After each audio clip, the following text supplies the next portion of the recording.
Nightmare Island, a standalone in the Exiled Sector series. Prologue. Ghost. Better to fight and fall than live without hope. Fuck that noise. My bastard father can take his sayings and shove them up his ass.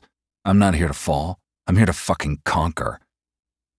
I stand at the edge of the Gravewater pool, my eyes fixed on its inky black water. Spirits writhe just beneath the surface, flashes of white here and there, hungry for their next meal. Well, they can keep waiting. I'm not on the menu today. The magic that once bled into the land from those who lived here before us still lingers like a sickness. It belongs to the few Fae who were sent to this place initially before the wolf shifters arrived and slaughtered them all. And now the water at my feet is where the dead souls of this island end up. With the balmy breeze blowing through my hair, I lift my gaze to the sky bleeding crimson, like Nightmare Island itself is anticipating the bloodshed to come. We're on a lofty stone ledge, halfway up one of the two Shadow Piton mountains that dominate the coastline. Before us rises a solid rock face, the side of the mountain, the lower half twisted into a massive skull. Water pours from its empty eye sockets, raging into the pond with a fury that steals the silence. I tear my gaze away from the scene to face Sten, the soon-to-be former alpha of this godforsaken island. He's standing at least 20 feet from my location by the Gravewater pool, smirking in my direction. Cocky bastard.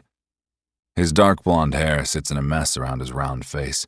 Those dead gray eyes of his are smiling at the corners, but there's only the promise of violence behind them.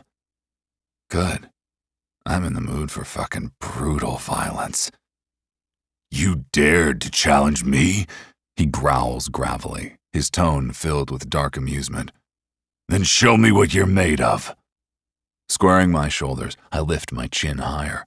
Around us, at least 24 shifters in their wolf forms surround the water, their eyes gleaming with hunger. These fuckers are always hungry for something. Food, women, or death. Today, I'll get at least one of those things. It'll be over soon enough, I reply steadily. I'm not putting on a show for these animals. You still have a choice, Sten. Yield the position of alpha of your pack to me, and we don't need to do this. Save yourself the humiliation. Sten barks out a vicious laugh. You need a lesson, boy, to remember your place. I grimace, anger flaring in my chest. I'm barely 2 years younger than this prick, and he has the audacity to call me boy? I saved you when you first arrived, Sten continues, his voice dripping with contempt. Protected you like a brother. And this is the fucking reward you offer me? His face twists into a mask of hatred. I'm gonna cover the mountain with your blood. His eyes narrow, a cruel smile warping his lips. We're doing this officially, with our ritual to show everyone I'm a man of my word who makes anyone who challenges me pay the price with their life. Then, when I win, I will gut you from groin to throat. Something stings in my chest, a traitorous pang of... what? Guilt? Regret? I push it down ruthlessly. Yes, Sten had helped me when I first washed up on these shores less than 6 months ago, but the fucker has a demented notion of what protection means. He'd also broken my ribs, chained me like a dog to a tree, and thrown me scraps to drive fear into me. He had no idea who he was dealing with. He's about to find out now. We doing this, or are you getting emotional? I snap, tired of the bullshit. Sentiment gets you killed in this world. I saw it happen often enough back in Denmark, where I grew up with the Baylor Wolfpack, and again, here on Nightmare Island. Sten nods sternly, and we make our way around the pool to the black rocky wall in front of us, keeping a distance between us of around 5 feet. I glance back at Eiquin, one man amid the wolves, the oldest on the island, 52 if I remember correctly. He steps forward, his weathered face solemn as he calls out, Rules are simple. Challenge for Alpha has been accepted. The first one to make it to the top gets the first strike for the death match. Last man standing becomes the Alpha of Nightmare Island. The surrounding wolves howl in response, sounding impatient for the challenges to commence rather than the formalities. Part of me wishes it were as easy as straight combat. I'd take Sten out in a heartbeat. But since arriving in this hellhole, I've discovered there are many feral rules in this place that make no fucking sense to me. I'll abide by them. For now. As I stare up at the treacherous climb before us, my mind wanders back to how I ended up here. Exiled, dumped on this island to rot by those bastards back in Denmark. The Baylor Wolves. My fucking father always treated me like an outcast. They thought they were sentencing me to death by sending me to the exiled sector. But they underestimated me. They always have. I'll make this island mine. I can't keep living under someone's thumb, not again. So this is my chance, my only chance to create a new path, not just to survive, but to thrive in this place of nightmares. Iquin's voice cuts through my thoughts. Are you ready? Sten and I lock eyes across the gap between us. There's a flicker of something in his gaze. Respect, maybe? Or just bloodlust. It doesn't matter.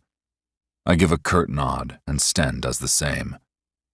Then, begin! The old man shouts, his voice carrying over the constant rush of water. I don't hesitate. The moment the word leaves his mouth, I'm moving. My hands find purchase on the rough stone, muscles bunching as I haul myself upward. The rock face is fucking slick with spray from the waterfall. Jagged edges dig into my palms, drawing blood, but I barely notice. Pain is temporary. Victory is forever. My bare feet scramble to find footing on the ruthless surface, toes curling around the smallest of ledges. Each step is a battle against the mountain itself. Sten is moving too, his larger frame giving him an advantage as he reaches for handholds farther up. But I'm quicker, more agile.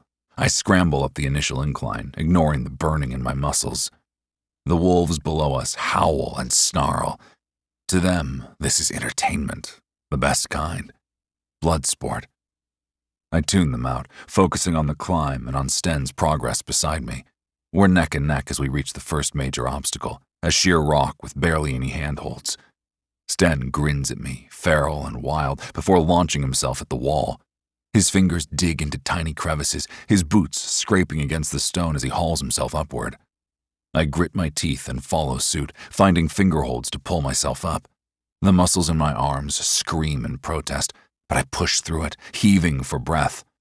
Pain is just weakness leaving the body, and there's no room for weakness here. As we near the halfway point, I chance a look up. The summit seems impossibly far, a jagged spire thrust up against the blood-red sky. Doubt creeps in. Can I really do this? I snarl at my own shortcomings. Fuck yes, I can do this. I'm going to own this damn mountain, this insane island, and every lunatic shifter on it. My heart pounds in my chest. Sweat stings my eyes, blurring my vision. I blink rapidly, trying to clear it. One wrong move, one misplaced hand, and it's all over. Sten is just to my left, his breathing heavy and labored. I can smell the bitter fear on him, my inner wolf stirring inside me, eager to battle. The wolves' howls down below grow louder, more frenzied, stirring my own. My fingers slip on the slick stone, and my pulse charges. I'm convinced I'm going to fall, but I dig deep, drawing on my strength, and pull myself up. A sharp edge catches my forearm, slicing deep. Blood wells up, hot and sticky. Fuck! I hiss through clenched teeth. The cut throbs. Sten notices my slip and grins. Fucker. He pushes harder, gaining ground. I can't let him win. I won't. I force myself to go faster, ignoring the stinging of my wounds. Each movement is agony, but I embrace it. Pain means I'm still alive, still fighting. 3/4 of the way up, each breath is a struggle. My lungs burn, desperate for oxygen. But I can't slow down, can't stop. Sten's breathing grows ragged too.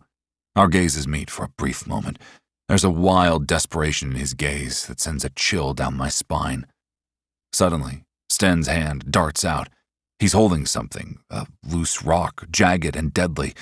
Before I can react, he hurls it at me with a snarl of rage. Time seems to slow. I watch the rock spinning toward me, but it misses my head by inches, clattering down the mountainside. I snarl in response, anger bursting within me. The force of the throw must have pushed him off balance, because as I glare back at him, I watch as his foot suddenly slips and he's scrabbling for purchase on the smooth stone. He hangs there by one hand. I grin, watching fear crowd in his eyes as his brow furrows and his lips tighten. His grip slips. He falls. His snarls tear through the air, raw and primal. He plummets, arms flailing wildly as if he could somehow catch the air and stop his descent. I watch, heart in my throat, as he hits the Gravewater pool with a sickening splash. The spirits waste no time. They surge towards Sten, a writhing mass of ghostly forms, eager for his death so he can join them. He thrashes in the water, fighting against the spectral hands that grab at him. Falling in is survivable if you don't let them drag you under to drown you. Sten frantically claws his way toward the edge. I can't watch anymore. Can't afford to, because he'll be back up the mountain the moment he gets out of the pool. This is my chance. Victory is within my grasp. I turn back to the climb, pushing myself harder than ever. The summit is just there, just a few more feet. My muscles ache in protest, but I ignore them. I keep going, my blood smearing the stone. Then, the rock beneath my foot crumbles, disintegrating under my weight. For a heart-stopping moment, I'm falling, the world spinning around me. My hand shoots out, grabbing desperately for anything to stop my descent. Panic strangles me. My fingers catch on a tiny ledge, halting my fall. Pain lances through my arm as my full weight yanks on the joint. The screaming pain is agonizing, and I bite down a bellow. I hang there, heart pounding, breath coming in ragged gasps. I can feel my grip starting to give way, tiny pieces of rock showering down as the ledge crumbles beneath my grip. God damn it! The ledge gives way, and I fall. Fuck! Seconds is all it takes. I plunge into the icy touch of the water, dunked deep under. Instantly, I'm swimming to reach the surface. Fighting against the current of grabbing arms, I desperately kick and push myself up, my head breaking free as I gasp for air. I catch Sten's glare across the pool. Idiot. Freezing touches of the dead souls are all over my body, as if they're trying to burrow under my skin. Their moaning echoes in my head, and my skin crawls. Having fun over there? I call out sarcastically to Sten, who only snarls in response. Fear claws at my gut, but I shove it down. I refuse to let it control me. Instead, I channel it into determination. I push harder through the water, kicking and swinging my arms. The edge is close, and I can almost taste freedom.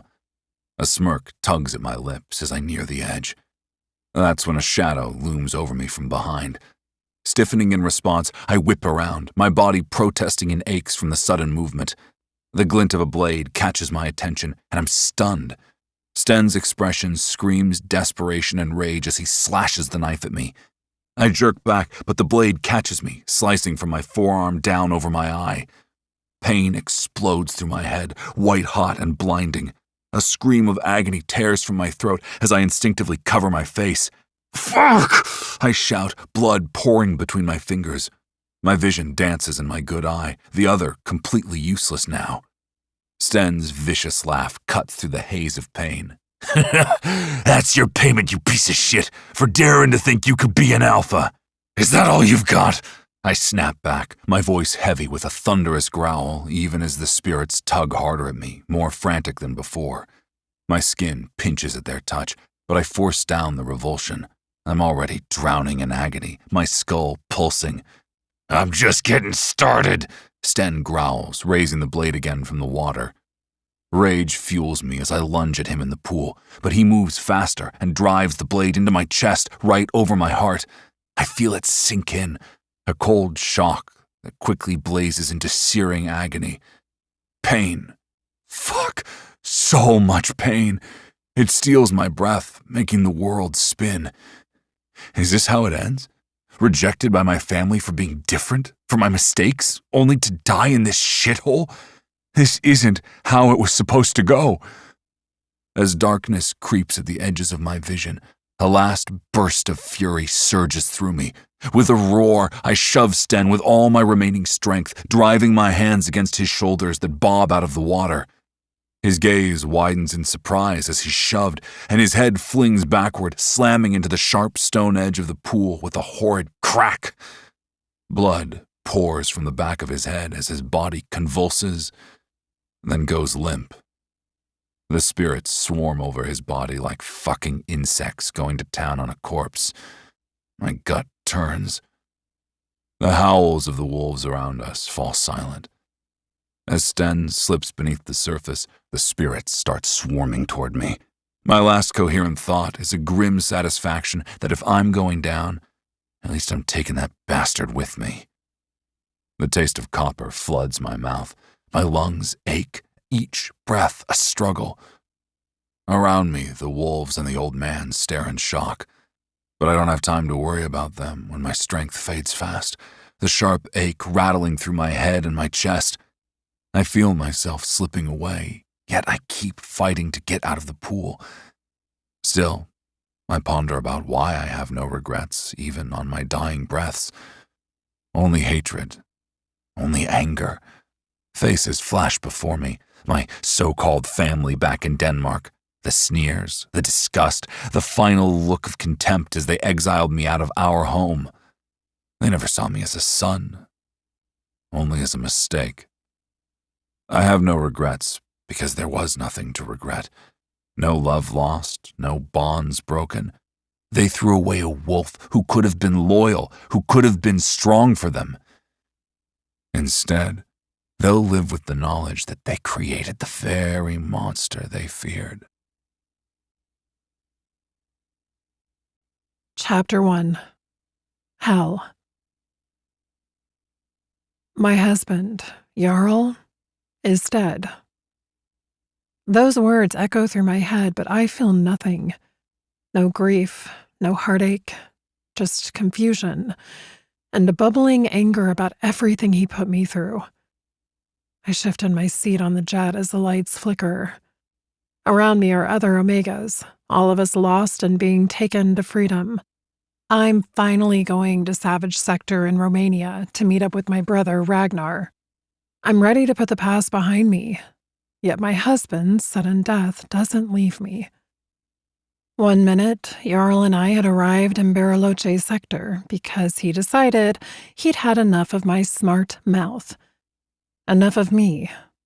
Evidently, being raised to stand up for yourself and speak your mind doesn't make for a submissive little Omega wife. So the asshole brought me to the sector to trade me in for a more tolerable Omega. I clench my teeth because as much as I hated him, the ache of rejection by such a monster still stings. 4 years of hell, and he was ready to get rid of me. Then chaos erupted at Bariloche Sector. Explosions, panicked voices, screams. And suddenly these new alphas appeared, telling me that Jarl was dead and they were taking me away, offering me a safe passage to wherever I wanted to go. Too good to be true, right? Yet, here we are, on the plane. And I'm praying it's not some big hoax. An explosive boom of thunder sends the entire plane into a shudder, and I grasp the seat in front of me. Someone whimpers nearby, and I quickly glance out my window just in time to witness lightning split the night sky, way too close for comfort. Is it me? Did I do this? I try to slow my breathing, counting backward from 10. Thing is, I'm probably a little broken.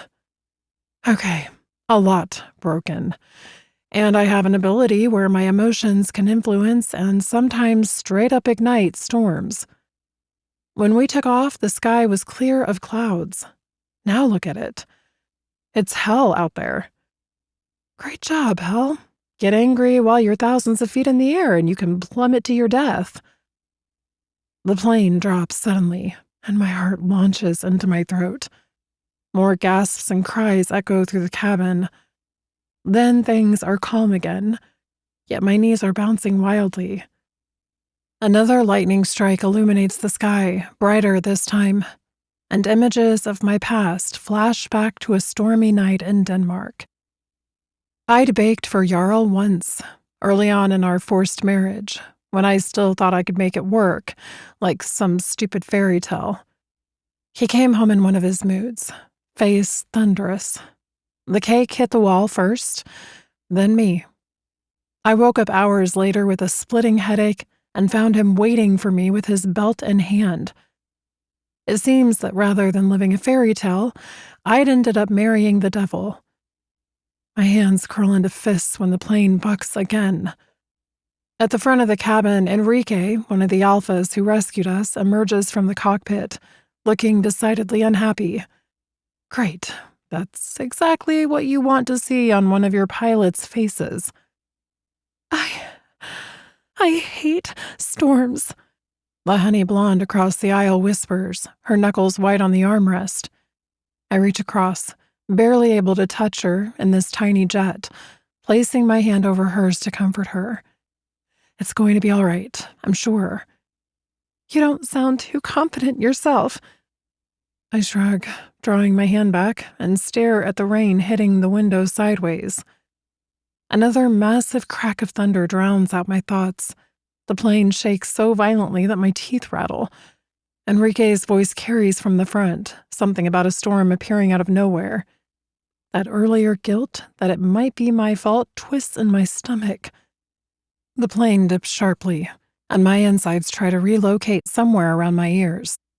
I gasp aloud while others cry out. Everyone, secure your safety belts. Enrique's voice cuts through the chaos.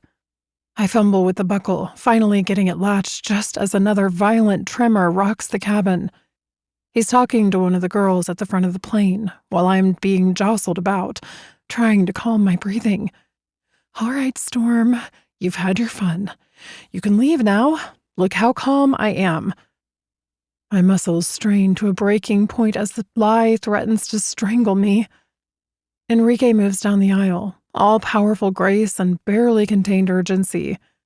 Under different circumstances, I might appreciate how the emergency lights catch the sharp angles of his face and how incredibly handsome he is. Right now, the grim set of his jaw just sends ice through my veins. You take Pod A, he tells the Omega in front of me, then turns those intense eyes my way. You go to Pod B. No time for detailed instructions. Follow the automated guidance. The pods weren't affected by the strike. Strike? Oh, double fuck. I'm so sorry, I blurt out as he passes. I don't know what happened. He pauses, turning back. What do you mean? I lower my head slightly, shame burning in my chest. I have some issues. When I get stressed or scared, when my emotions go haywire, I influence the weather. I call storms. I've been thinking about my husband and... I glance at the windows where rain pounds, then back at him. His face goes slack for a moment, processing. I brace for anger, for blame.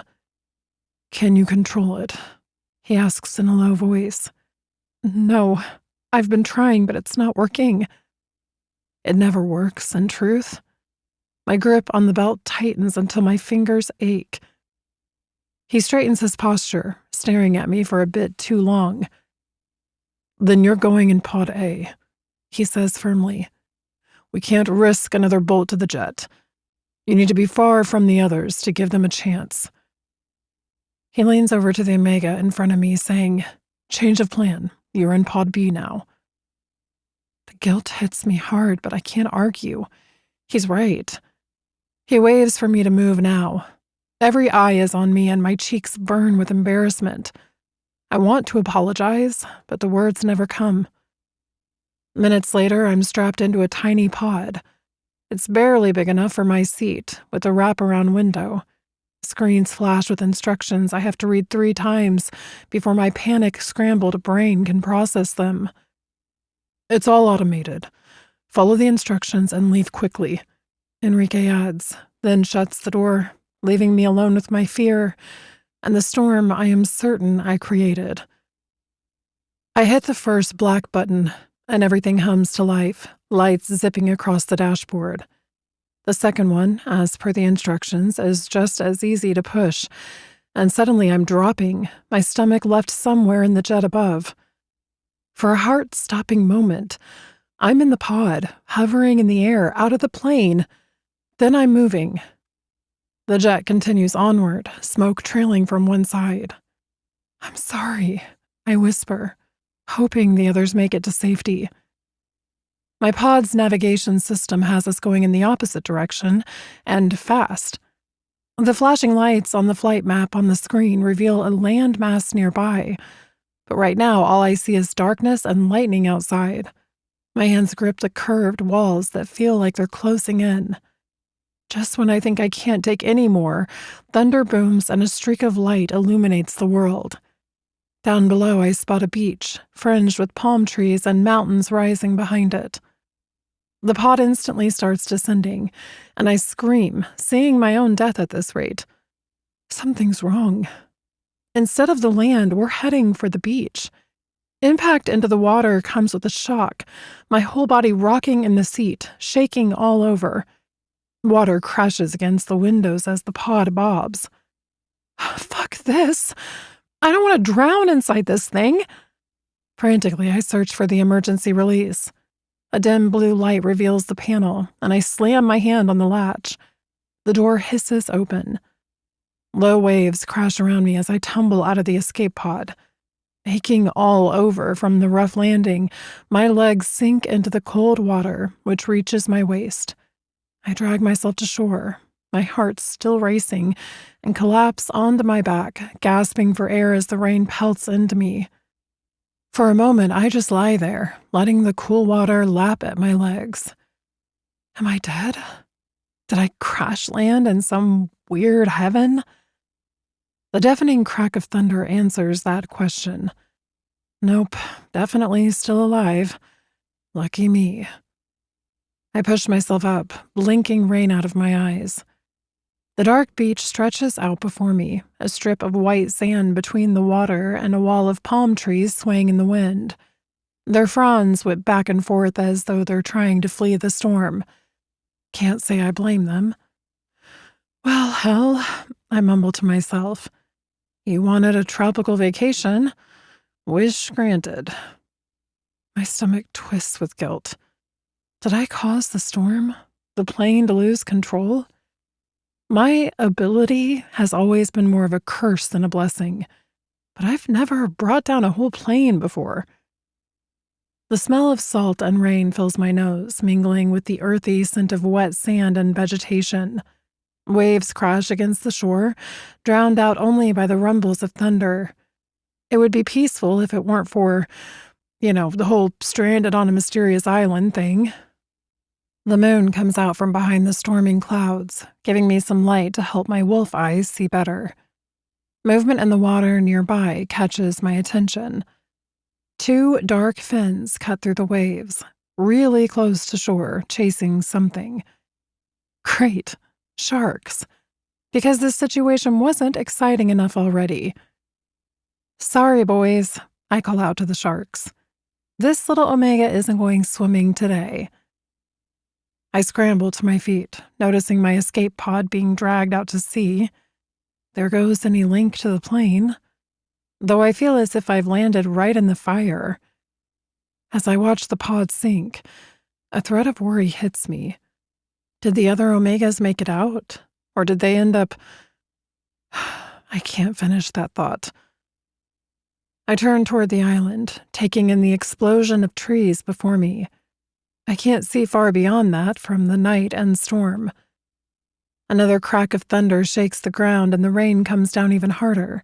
It streams down my face, plastering my clothes to my skin. You want to drown me now? A bit late for that, don't you think? I shout at the sky. The storm predictably growls. I take a deep breath, tasting the metallic tang of the rain.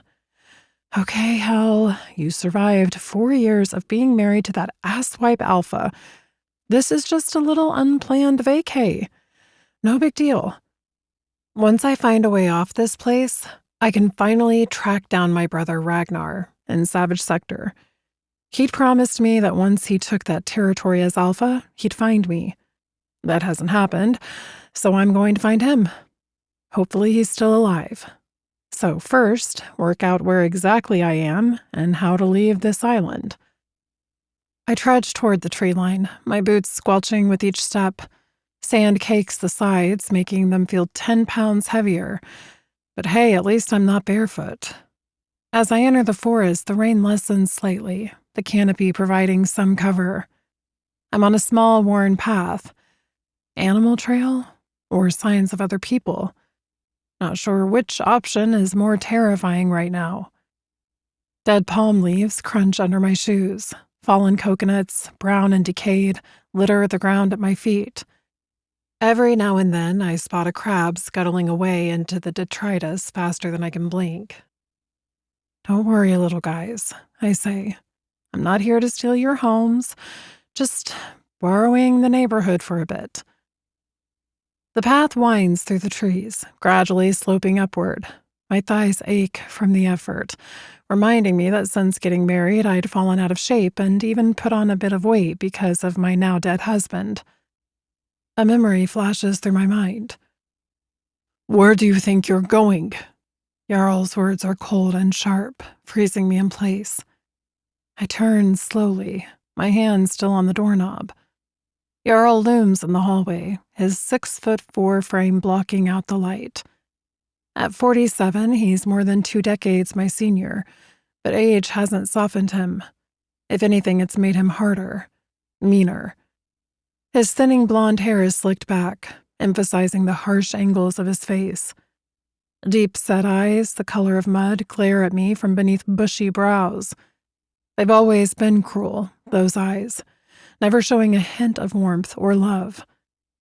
I was just going for a jog, I stammer, hating how small my voice sounds. "A jog?" He laughs. "Since when do you jog?" He crosses the space between us in 2 long strides. "I just wanted some fresh air to—" Pain explodes across my scalp as he grabs a fistful of my hair. His bulky arm flexes as he drags me away from the door. I stumble and cry out, but he doesn't stop until we reach the spare room. "If you can't respect my commands as your husband to never leave the house without me, you can rot in here until you're ready to apologize." He shoves me inside with a strength that sends me sprawling, the door slamming behind me. I'm on my feet in an instant, fists pounding against the wood. "You can't do this. I can't be locked up in the house. I just wanted to go out for fresh air, you asshole." The door flies open. I retreat, fear digging into me as Jarl fills the doorway once more. His massive shoulders nearly touch both sides of the frame, a loose belt dangling from one meaty hand. The overhead light casts shadows across his face, making him look more monster than man. "What?" he says menacingly, each word precise and terrifying. "What did you call me?" I shake my head violently, forcing the memory away. My hands are shaking, and I realize I've stopped in front of a huge palm tree. Breathe, hell. Just breathe. The asshole is dead, and you're not there anymore. You're here on this island where the only thing trying to kill you is nature itself.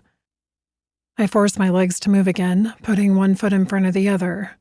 Each step takes me further from that memory, from the prison Jarl made of a house that never felt like home. Each step is a victory, small but mine. "All right, island," I say, injecting as much bravado into my voice as I can muster. "Show me what you've got. Can't be worse than what I've already survived."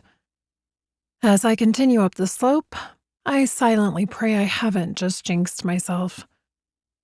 Finally, the trees thin out, and I'm on open ground, ascending directly to what I can now make out as a mountain. I pause, wiping rain from my eyes, and just stare.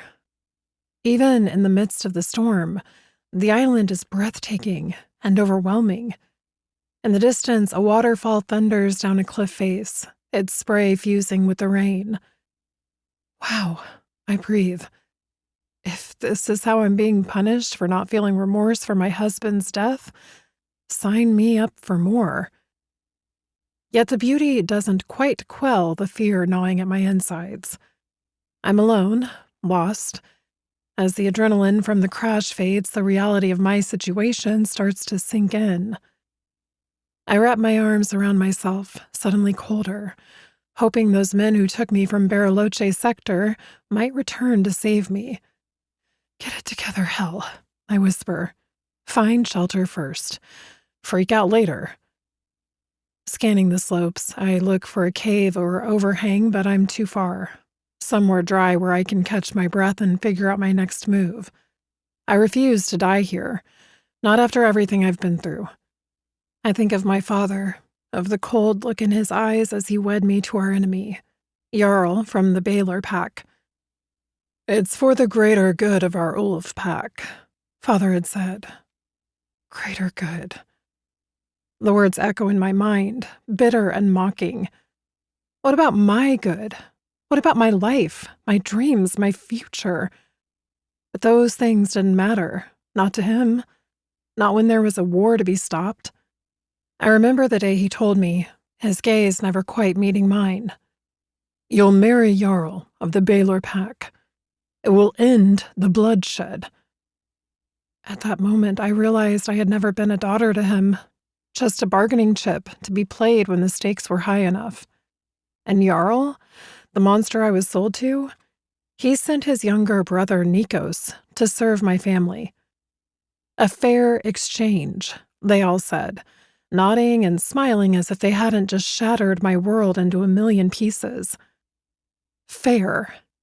There is nothing fair about being ripped from everything I've ever known and handed over to a man old enough to be my father, a man with cruelty in his eyes and violence in his touch.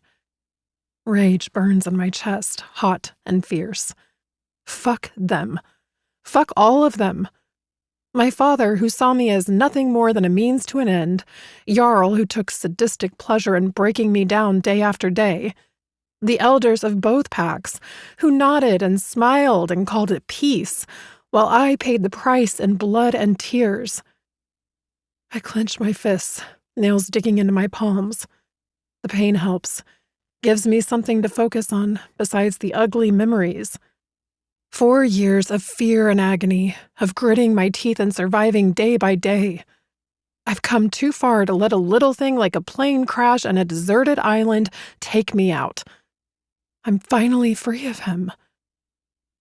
With that, I continue my trek, searching for any sign of shelter. The rain continues to pour, and thunder rumbles overhead. The rain beats down relentlessly, soaking me to the bone. Shelter.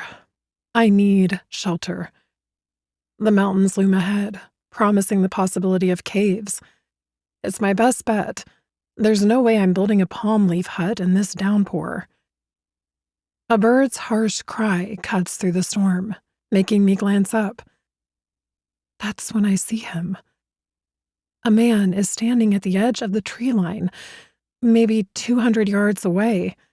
He's holding a burning torch in one hand, revealing him easily. And yet he's staring right at me as if he can see in the darkness. I can make out his imposing figure, dark pants, no shirt, and muscles. So many muscles. Oh, fuck. So I'm not alone after all. This really sucks. My heart rate kicks up a notch.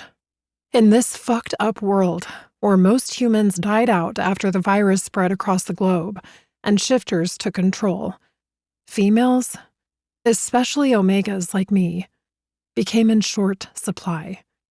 We're like honey to bees for alphas, and I've had my fair share of that crap. The way he's staring at me, already starting to make his way over, I can tell exactly what he wants. Me. Dread coils in my stomach. This was supposed to be my paradise island, my escape from monsters until I found a way to reach my brother. But it seems the monsters have found me anyway.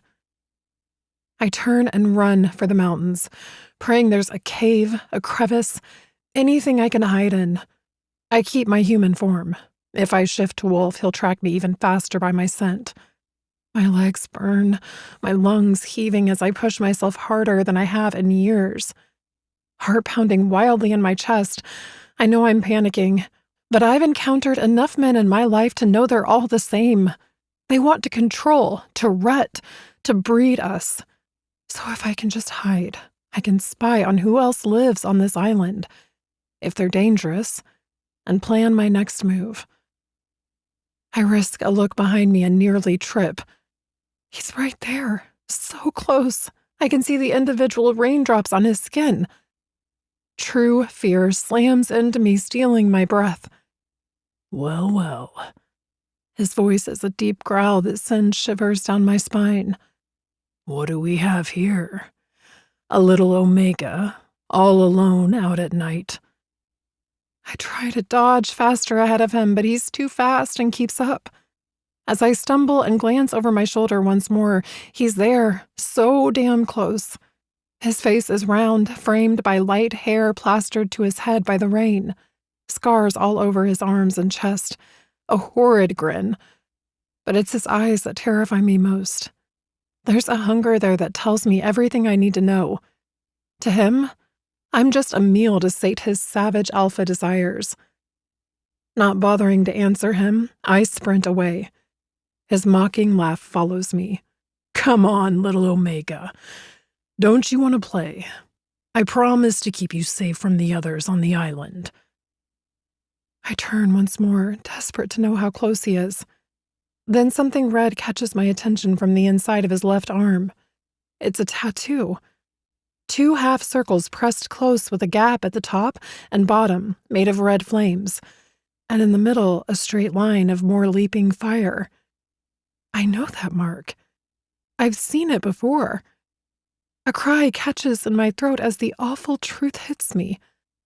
Of all the places I could have landed. Back in Denmark, both my family's pack, the Old Wolves, and my dead husband's pack, the Baylor Wolves, use it. It's a mark for the worst of alpha kind, those cast out of their own packs for crimes too heinous to forgive. They're sent to this prison island, and the magic mark that is burned into their flesh keeps them trapped here. So this place, it's filled with feral shifters who once lived in Denmark. The universe is playing a cruel trick on me, isn't it? I've heard so many rumors about the violent acts they performed, tales told to scare children into behaving. Be good, or you'll end up on the island with the feral alphas. Fuck me. Of all places, I had to land on fucking Nightmare Island. Chapter 2. Hell. The realization that I am on Nightmare Island feels like a punch to the face. Fear floods my system, but with it comes a surge of adrenaline. I have to run, hide, escape. Hell, I'd rather take my chances with the sharks than these alphas. I know they're alphas because only crazy strong ones would survive a monstrous island like this. I duck under a low-hanging branch, the leaves slapping against my face. As I frantically stare back, the man's arm is swinging out toward me, grasping at air as I dart just out of reach. My heart scales up to my throat, and I somehow escape his clutches. Where are you going, little Omega? His words drip with false concern. You must be so scared. I can make it all better. Yeah, sure you will, I remark, though my words are stolen by the howling storm. I sprint across the open land leading up to the mountain, my boots splashing on the muddy ground, and plunge deeper into the woods, hoping the dense foliage nearby will give me cover. Except it's dark, and I can barely see anything, so I'm going slower, reaching out for the trees to guide me. The rain intensifies, lightning cracks across the sky, illuminating the forest in stark flashes. I've always been this way. The weather reflects my emotions. If only I could control it, summon it at will, but it's as unpredictable as my life has been. Mom's words about my ability echo in my head. Don't tell a soul, or it'll get you killed. She drilled into me the dangers of being an Omega with such power. You won't be a wife, she'd warned. You'll be an experiment. Another burst of lightning, another crash of thunder, and I use those spurts of light to see where I'm going. Yeah, Mom. Message received. Secret safe, but a fat lot of good it's doing me now. My heart thunders in my chest. The man's calls behind me don't relent, but there's something in his tone that turns my stomach. He's enjoying this, taking his time, savoring the chase. It's too familiar, too much like... No, don't think about him. Don't think about Jarl. A hand suddenly snags my hair, yanking me back. I cry out, my feet skidding on the muddy ground. Water streams down my face as he spins me around, pinning me against a tree with his body while still holding the flaming torch. All while I'm pushing my hands against his chest, but he's moving. His flame is burning hot, so close to me. And the bark's digging into my back, but it's nothing compared to the revulsion I feel at his touch. Now, where did you come from? He laughs in my face, a sound that sets my teeth on edge. Did you ride in on this storm that came out of the blue? If only he knew how close to the truth he was. Get your hands off me! I spit the words, pushing against him. His grip tightens on my hair, unmoved by my outburst. He's grinning, and I hate the way he smiles. His eyes are strange, almost glassy, as if they're not quite real. He stares at me like he's trying to read my soul. Fresh scratches mar his shoulders and arms, evidence of recent fights. You'll come with me, he demands, like he owns me. Fuck you, I snap back. Such a mouth on you. He clicks his tongue, pressing closer. We'll have to do something about that. Fury climbs up my spine, hot and familiar. I feel myself slipping into that headspace, the one I visited so often with Jarl, where emotions shut down, replaced by dark fantasies of revenge. The weight of the blade at my hip, stolen and hidden before boarding the plane, is a lifeline. I soften my expression, forcing a smile. You're right. I'm sorry. This is all just so... overwhelming. His gaze lights up. Predators always love it when their prey stops fighting. You are such a beautiful creature, he purrs. Men are going to fight to the death to get a chance to fuck you. You know that? I bat my eyes, channeling every submissive Omega stereotype I can think of. And you'll protect me? One of his hands is still tangled in my hair, but his hold loosens slightly as he preens at my apparent submission. Of course, little one. I'll keep you safe. His grin widens, showing too many teeth. Now, why don't you tell me how you got here? Oh, I let my gaze go wide, as if struck by a sudden thought. I almost forgot I have something that might help explain everything. His curiosity piqued, he leans in closer. Perfect. In one fluid motion, I draw the blade from its hiding place. My brother's words ring in my ears. Our ancestors, the Vikings, never backed down. They were never afraid. I lift my hand to strike. The Alpha's face whitens, his gaze locking onto the blade. Fuck. Rapidly, my arm arcs forward, the blade glinting in his flame. He jerks backward, dropping his flame while releasing me slightly, and my intended killing blow swings at him wide. Instead of his throat, the blade rips across his broad chest, opening a long, angry gash from collarbone to sternum. For a heartbeat, there's silence. Then a guttural growl rumbles from deep in his chest, his eyes glinting dangerously. Blood wells up from the cut, stark red against his tanned skin, mixing with the rain.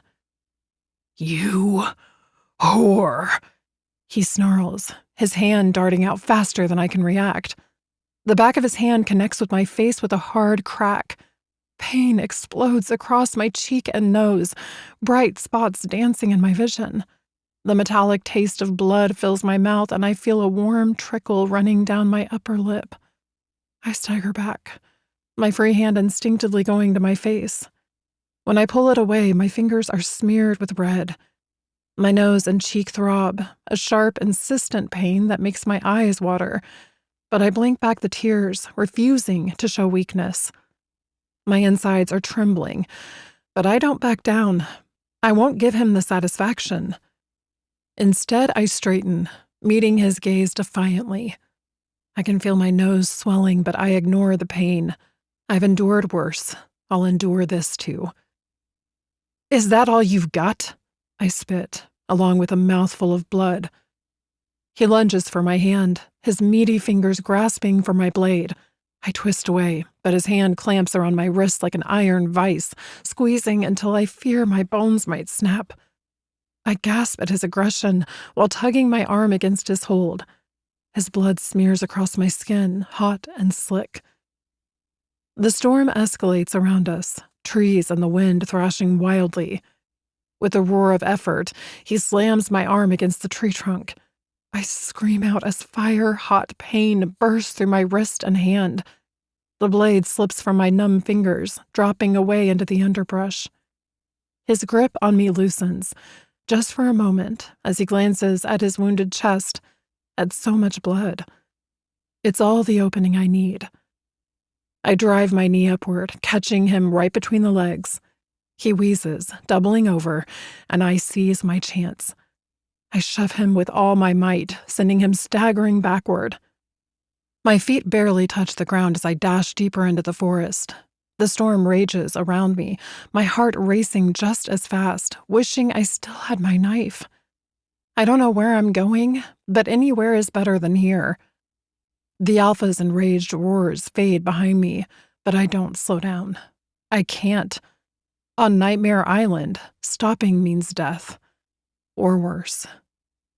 Rain lashes at my face, the wind whipping through the trees with a banshee's wail. Every sense is on high alert. The metallic tang of blood, his and mine, mingles with the earthy scent of wet soil and the storm. It's overwhelming, and my wolf's pressing against my insides for release to fight this monster, but stopping to transform leaves me vulnerable. I scramble over fallen logs and duck under low branches. A snap of lightning illuminates a steep slope ahead. Without breaking stride, I half run, half slide down it, using the slick mud to my advantage. It's reckless and dangerous. One wrong move and I could break my neck. But the alternative is worse. At the bottom, I pause for a split second, straining to hear over the storm. Nothing. No sound of pursuit. But that doesn't mean I'm safe. I press on, my drenched clothes clinging to me like a second skin. As I run, a hysterical laugh bubbles up in my throat. Of all the places in the world to crash land, I end up on an island full of exiled alphas. It's like the universe looked at my life and thought, you know what this girl needs? More violent men with control issues. However, I'm not the same scared girl I was when Jarl first claimed me. I've endured 4 years of hell, and I'm still standing. The forest grows denser, the trees pressing in close. I slow my pace, forced to pick my way more carefully. My lungs burn, my legs tremble with exertion, but I push on. Somewhere in this green hell, there has to be a safe place. A cave, a hollow tree, anything. As I move, my mind races. How many alphas are on this island? Are there any other omegas? Is there any way off this rock, or am I trapped here forever? One problem at a time, Hal. First survive, then escape. A distant howl cuts through the storm's roar, sending fresh adrenaline coursing through my veins. He's not giving up. Of course he's not. Fucking Alpha. To him, I'm fresh meat in a world where omegas are scarce. I burst out of the woods, and I can see a bit clearer now in the night. My lungs scream with each ragged breath. The clearing before me lifts upward even more, and there in the distance I notice what looks like cave openings in the mountainside. I scramble up the incline, my feet slipping on the wet grass. A snarl rips through the air behind me, and I twist my head to look back. Oh, fuck me sideways. The Alpha is hot on my heels, blood still oozing from the gash across his chest. His eyes are wild, feral, promising a world of pain if he catches me, which, given how fast he's gaining, seems increasingly likely. "Come here, you little bitch," he roars. "I'm going to teach you what happens to Omegas who don't know how to behave." "Sorry," I yell back, surprising myself with how steady my voice sounds. "I left my submissive Omega rulebook on the plane. You'll have to reschedule that lesson." I push harder, my legs aching. Just a little further. Just a little. Movement catches my eye, and I nearly trip over my own twisted grass roots. There's another male with a flaming torch farther up the mountain, heading in my direction. But something's off about him. I squint, trying to make out details through the rain. Is that a skull? I'm sure I'm looking at a walking corpse. A body built with muscles, powerful and bulging, yet his head is a skull. I blink hard, certain I must be hallucinating. When I look again, I see it's just a man. I pause, panic clawing at my throat. The Alpha behind me, skull face in front, caught between the devil and the deep blue sea. "Nowhere to run now, sweetheart," the Alpha jeers, closing in. "Why don't you be a good little Omega and come here to me? I promise to keep you safe from him." Skullface says nothing, but his silent approach is somehow even more terrifying. My heart pounds so fast that I'm surprised it hasn't burst out past my rib cage. The rain is coming down fast and hard. My head is racing. I'm tired, I'm scared, and I am so fucking done with constantly running. Something snaps inside me. A dam breaks, and suddenly I'm not just afraid. I am furious. "You want me?" I scream, my voice raw with emotion. "Then come and fucking get me!" Mirroring my scream, the sky lights up. For a split second, the world is bathed in brilliant white. Then comes the boom. So loud I feel it in my bones, feel it in the shaking ground beneath me. The lightning strikes. It hits the Alpha square in the chest, right where I cut him. I'm frozen, stunned. He's outlined in crackling blue-white energy. His mouth opens in a silent scream, his body rigid and shaking. Then he drops, hitting the ground. He twitches and convulses, smoke rising from his singed clothes and hair. I stare, slack-jawed. Did I do that? Did I actually call down lightning? Holy shit, I breathe. Thanks for the assist, Thor. There's no time to celebrate. Skullface is still coming, his pace quickening now that my other pursuer is down for the count. I spin away, ready to make a break for the caves, but exhaustion and fear have taken their toll. My foot catches on a rock, and suddenly the world is tilting and I am falling, tumbling down the slope.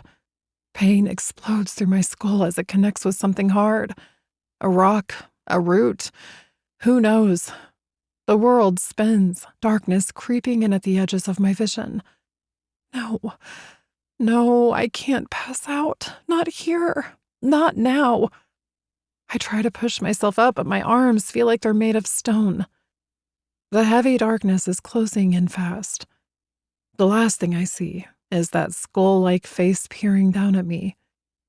Is this it? Is this how I go out? Concussed on a mountain, at the mercy of whatever nightmare skull face has in mind. I come to slowly, awareness returning in bits and pieces. Damn smells. A croaking bird somewhere in the distance. Then the pain. My head feels like it's been used as a ball. That's when I notice that I'm no longer being rained on.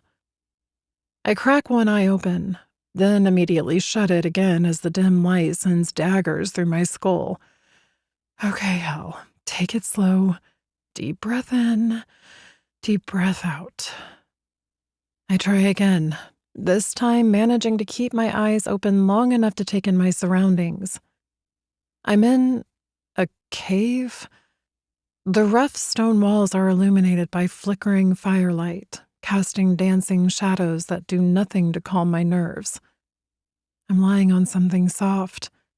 Animal furs, maybe? The thought makes my stomach turn. I try to sit up, but dizziness forces me back down. A grunt from somewhere to my left startles me. I turn my head, wincing at the pain, and freeze. There, crouched by the fire, is a figure that makes my blood run cold. It's him, the skull-faced man. Only now I can see it's not his actual face, but a mask. A very realistic, very terrifying one that covers his entire face, leaving only his eyes visible, which from my position are impossible to see. Where? I try to speak, but my throat is parched, the words coming out as a rasp. He doesn't move, doesn't offer help, just keeps staring. I swallow hard and try again. Where am I? For a long moment, I think he's not going to answer, but then he says, "Safe." His voice is low, heavy, muffled slightly by the mask. It's not comforting. If anything, it sends a shiver down my spine. I attempt to push myself up again, desperate not to be lying prone in front of this stranger. The cave spins, and I have to close my eyes to fight off a wave of nausea. When I open them again, he's moved closer. I flinch involuntarily. He stops, tilting his head slightly. The firelight catches on the contours of his mask, making the skull seem to grin. "Rest," he states, the word more command than suggestion. I want to argue, to demand answers, but my body seems to have other ideas. The cave is starting to fade around the edges, and keeping my eyes open is becoming a monstrous task. As I slip back into unconsciousness, the last thing I see is that skull mask. I can't tell if I'm looking at my savior or my doom. Knowing my luck, probably both. Chapter 3. Ghost. The darkness of the room suits my mood as I sit in an old, creaking chair, my eyes fixed on the girl lying in my bed. I couldn't leave her in the cave all night, but once she warmed up, I brought her home. She's a mystery, this one. I found her running for her life with fuckwit Sten in the Silent Zone, that strip of my territory where I keep the guard presence light. It's a calculated risk, knowing there's no easy way to our part of the island except through tunnels, but one that paid off today, as I often find the enemy wolves sniffing around. At first glance, I thought she was just another of Sten's Omegas, finally making a break for it. I was ready to offer her sanctuary, to bring her over to my side of the island. It wouldn't be the first time I snatched one of his strays from under his nose. But as I got closer, I realized she was so much more. The power radiating off her, the way the very air seemed to crackle around her. This was no ordinary Omega. And when I saw that lightning strike Sten, well, there was no way in hell I was going to let him get his hands on her. Since the incident in the Gravewater pool 5 years ago, the bastard Sten has healed from almost everything I've thrown at him, so I have no doubt he'll survive the lightning too. So I interfered directly, grabbed the Omega and brought her back to my stronghold, and now, here she is, in my bed, a potential game changer in the palm of my hand. I lean back in the chair, letting out a heavy breath. My hand unconsciously moves to my left forearm, fingers tracing the raised scar there. The mark that brands me, that brands all of us exiled here. A constant reminder of why we're on Nightmare Island, of the challenge that brought me to where I am now. 5 years ago, I should have remained dead in that battle against Sten, but somehow I came back. We both did. The memory of that day is still vivid, the taste of defeat bitter on my tongue. "You both lost your lives temporarily," Iquin, our elder, said. "Now that you both survived, it's the time to make peace." I laughed. Sten attacked and killed Iquin. So much for peace. We ended up splitting the island in half, his territory and mine. The men of the Baylor Pack joined me, while the Ulv went with him, a number almost equal. In the years since, we've carved out a sort of existence. Well, I have, at least. Sven and his lot still live like barbarians. Me? I've salvaged what I can from the old civilizations that once called this rock home. The Fae left behind buildings, ruins no one knew about until wolves were sent here. It's why I have my territory guarded, why I live in what passes for a mansion on this godforsaken island. And it's why this mysterious girl is currently occupying my king-size bed, sleeping off the cut on her head from her fall. I lean forward, elbows on my thighs, studying her in the moonlight that spills through the window. The storm passed as quickly as she lost consciousness, leaving behind this ethereal glow that bathes her in silver. She's captivating, her sweet scent still in my nostrils. Her long blonde hair is braided like a warrior's, the front strands woven tight while the rest spills across the pillow. Her face is perfection, strong cheekbones, a petite nose, a mouth with full lips that makes me imagine her naked. She's curvy, more so than others on this island, and in all the right places. The kind of Omega that sets my blood on fire. I've had my share of the Omegas on this island, but none of them have affected me like this one. Just looking at her makes my wolf stir, makes hunger gnaw at my insides. It's more than physical attraction, though. Her wolf calls to mine in a way I've never experienced before. Could she be? No. I shut down that line of thinking before it can take root. Hope is a dangerous thing here, especially hope for a true mate. The Omegas here were all exiled for their crimes, killing their alphas, rejecting them, that sort of thing. We welcomed them, of course. Under my protection, they're safe. Everyone plays their part in our little community, fulfilling desires as they choose. But a true mate? That's a fucking fairy tale. Every new arrival goes through the process of checking whether they're matched to any of my men. So far, we've come up empty. Still, the hunger is there. The need to bury my cock deep in an Omega, to knot her, to release the need that builds up day after day on this hellhole of an island. Some days, it's all I can think about. That brings out something raw and animalistic in me, and I fucking crave it. And this girl, she's special.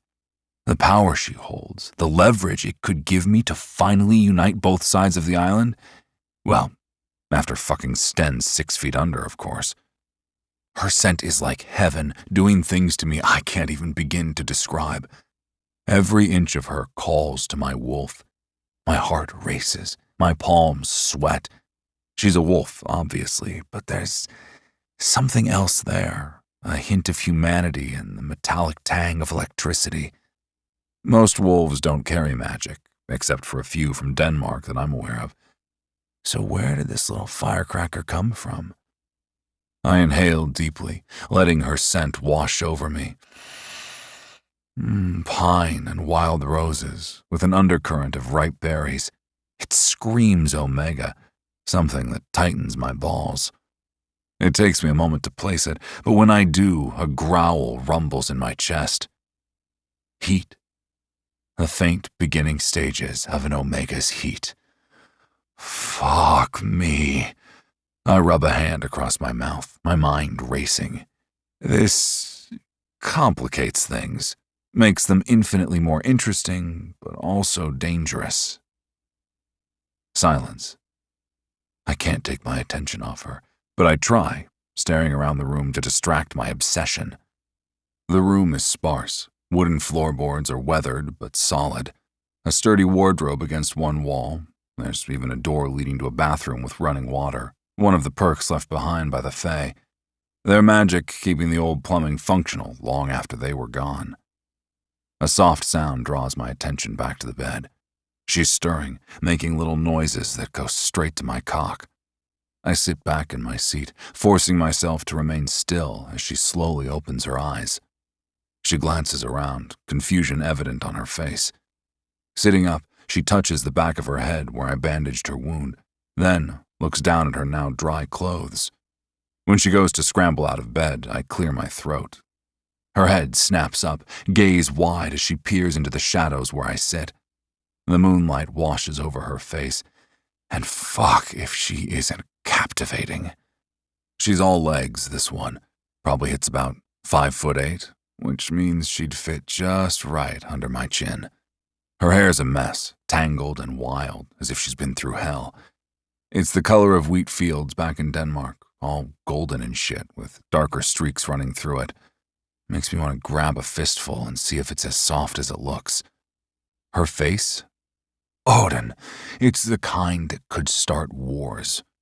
A mouth made for sin, and eyes that could freeze me in my tracks. It's too dark to see their color, but they're sharp, always moving, always watching. She's got the look of someone who's been through shit, who's always waiting for the other shoe to drop. Her tits strain against her shirt, and her hips flare out just enough to give me something to hold on to.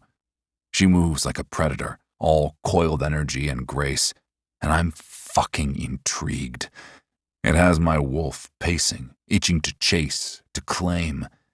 But it's more than just her looks. There's something about her, some kind of raw power that sets my teeth on edge. My cock twitches. I have to shift in my seat. Fuck, I haven't reacted like this to a woman in years. Her shoulders slump slightly, and the jerky movement of her gaze darts around the room, landing on the exit door. Well, she says, breaking the silence. This is cozy. Do you make a habit of kidnapping women, or am I just special? I can't help the chuckle that escapes me. Trust me, sweetheart. If I was in the habit of kidnapping women, I'd have a much fuller house. She stares at me, squinting into the shadows. Oh, it's you, Skullface. You know, watching people sleep is generally considered creepy in civil society. Good thing we're not in civil society then, isn't it?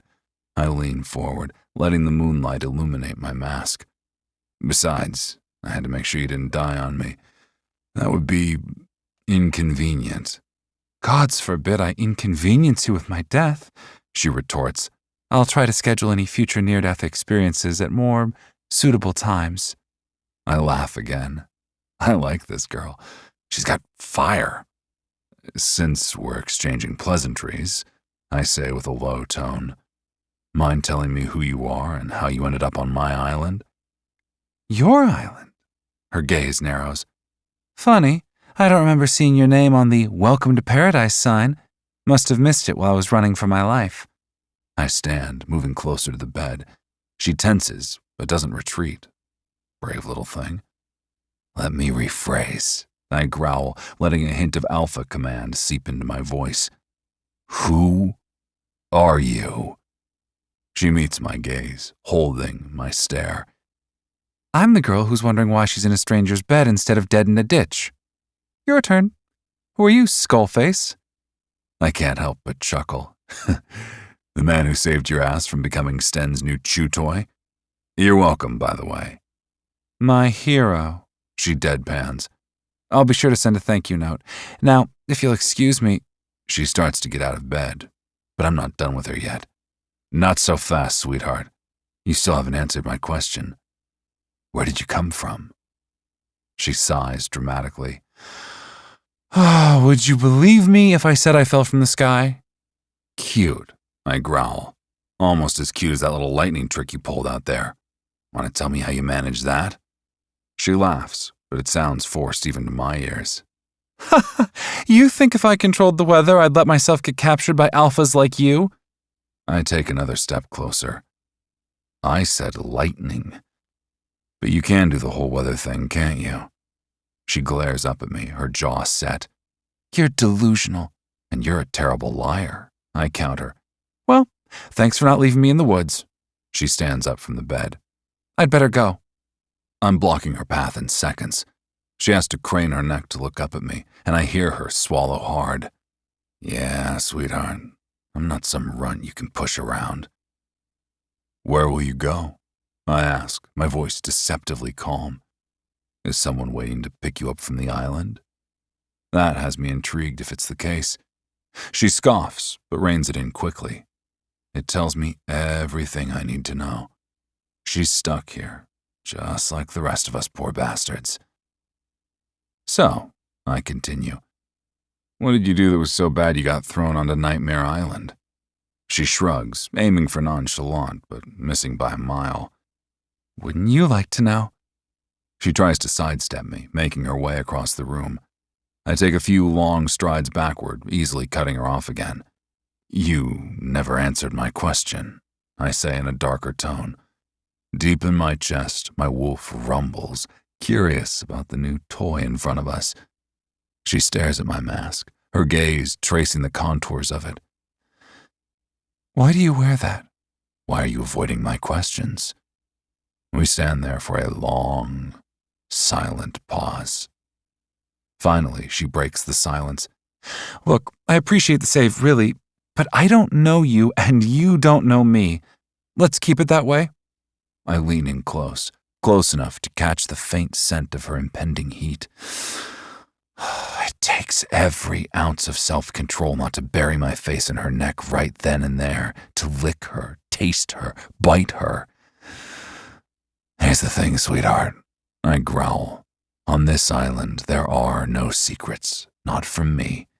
So you can either start talking, or you can get comfortable because you're not leaving this room until I get some answers. Her vibrant blue eyes flash with anger, and for a second, I swear I see a spark of electricity dance across her skin. Interesting. Do you have a name? Hell, she answers. And you can't keep me here, she hisses. I grin behind my mask. Watch me. With that, I turn and stride out of the room. I hear her rush forward, but I'm already closing the door. The lock clicks into place. You asshole! She yells through the wood. You can't do this! I laugh, the sound echoing down the hallway, knowing she won't find a way out the window as it has bars on it. Can never be too safe. Welcome to Nightmare Island, sweetheart. You might want to get used to disappointment. Her muffled curses follow me as I make my way down the long hall. We're on the 3rd floor of the old mansion the Fae built long ago, and with each step down to the next level, I find my mind caught on her. Who is she? Where did she come from? And, most importantly, what the fuck is she capable of? I can't get her scent out of my head. I enter my office, blinking against the sunlight pouring through the windows. The room is bright, the opposite of the storm that was silenced the moment our newcomer passed out. The furniture is worn and old, like everything else on this island, but it serves its purpose. We're lucky we found and restored them, or we'd be living like fucking animals in the woods. Axel and Nut, my second-in-command and head of guards respectively, look up as I enter. Axel's leaning against the desk, his massive arms crossed over his chest. The scars on his face twist as he raises an eyebrow at me. Nut's pacing by the window, restless as always. His dark skin gleams in the sunlight, and his eyes are sharp as he turns to me. So, Axel rumbles. Who's the girl? New Omega on the island? Not quite. I shake my head, dropping into the chair behind my desk. She's not talking, but I'll get her to open up. For now, she doesn't leave the mansion. Watch her if she does manage to get out. I get the impression a locked door won't keep her contained for long. Understood.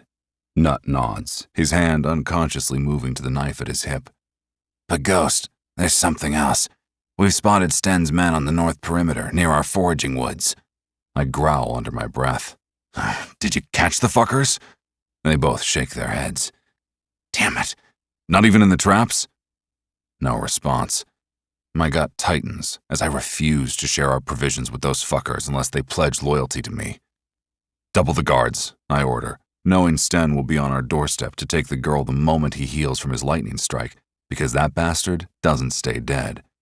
He'll come to claim that she's his. Axel shifts, his face serious. And tomorrow night, the Blood Moon hunt? Is the new girl attending? I lean back in my chair, considering. The Blood Moon hunt is a celebration, giving everyone something to look forward to. It's a time when we let our wolves run free, hunting and howling under the red moon, tracking and killing anything they find. She won't be ready, I decide aloud. Keep her in the mansion. Nut and Axel exchange a look. I can practically hear the unasked questions hanging in the air. Something you want to say? I challenge. Nut clears his throat. It's just... She must be special if you're keeping her under wraps like this. Is she... I stand abruptly, cutting him off. She's a wild card, and in our game, wild cards can either win you the pot or blow up in your face. Until I know which one she is, we play this close to the chest, understood? They both nod, yet stare at me, waiting for me to open up. I trust them with my life. Since the battle with Sten 5 years ago, they've been loyally by my side, so I give them a short rendition of what just happened out in the field, about the storm, her potential ability. Eyes bulging, they gape at me before speaking. She could change everything for us on the island. Take out Sten's pack, maybe help us find a way off this fucking island, once we work out how to get these fucking marks off our arms. Axel states my exact thoughts. He's always been canny like that. Or we sell her to the right buyer, Nut comments.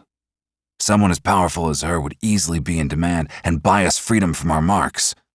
My teeth grind, and I want to shove him through a wall for his suggestion.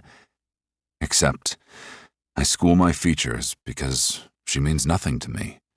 But I chuckle internally at me trying to delude myself. I already feel my growing obsession with her, unable to stop picturing her beauty. I'm not sure I can give her away. As the pair turn to leave, a thought strikes me. It stays between us, I bark as they head out the door. Boys, I call out, stopping them at the door. Tell the pack to get ready. Tomorrow, we're not just hunting deer. Axel's gaze lights up with understanding. Sten's men? I nod, feeling my wolf stir with anticipation. If they want to trespass on our land, they'd better be prepared to become prey. Tomorrow, we will remind them why they call this Nightmare Island. As Axel and Nut break into excited chatter and leave, I turn to look out the window.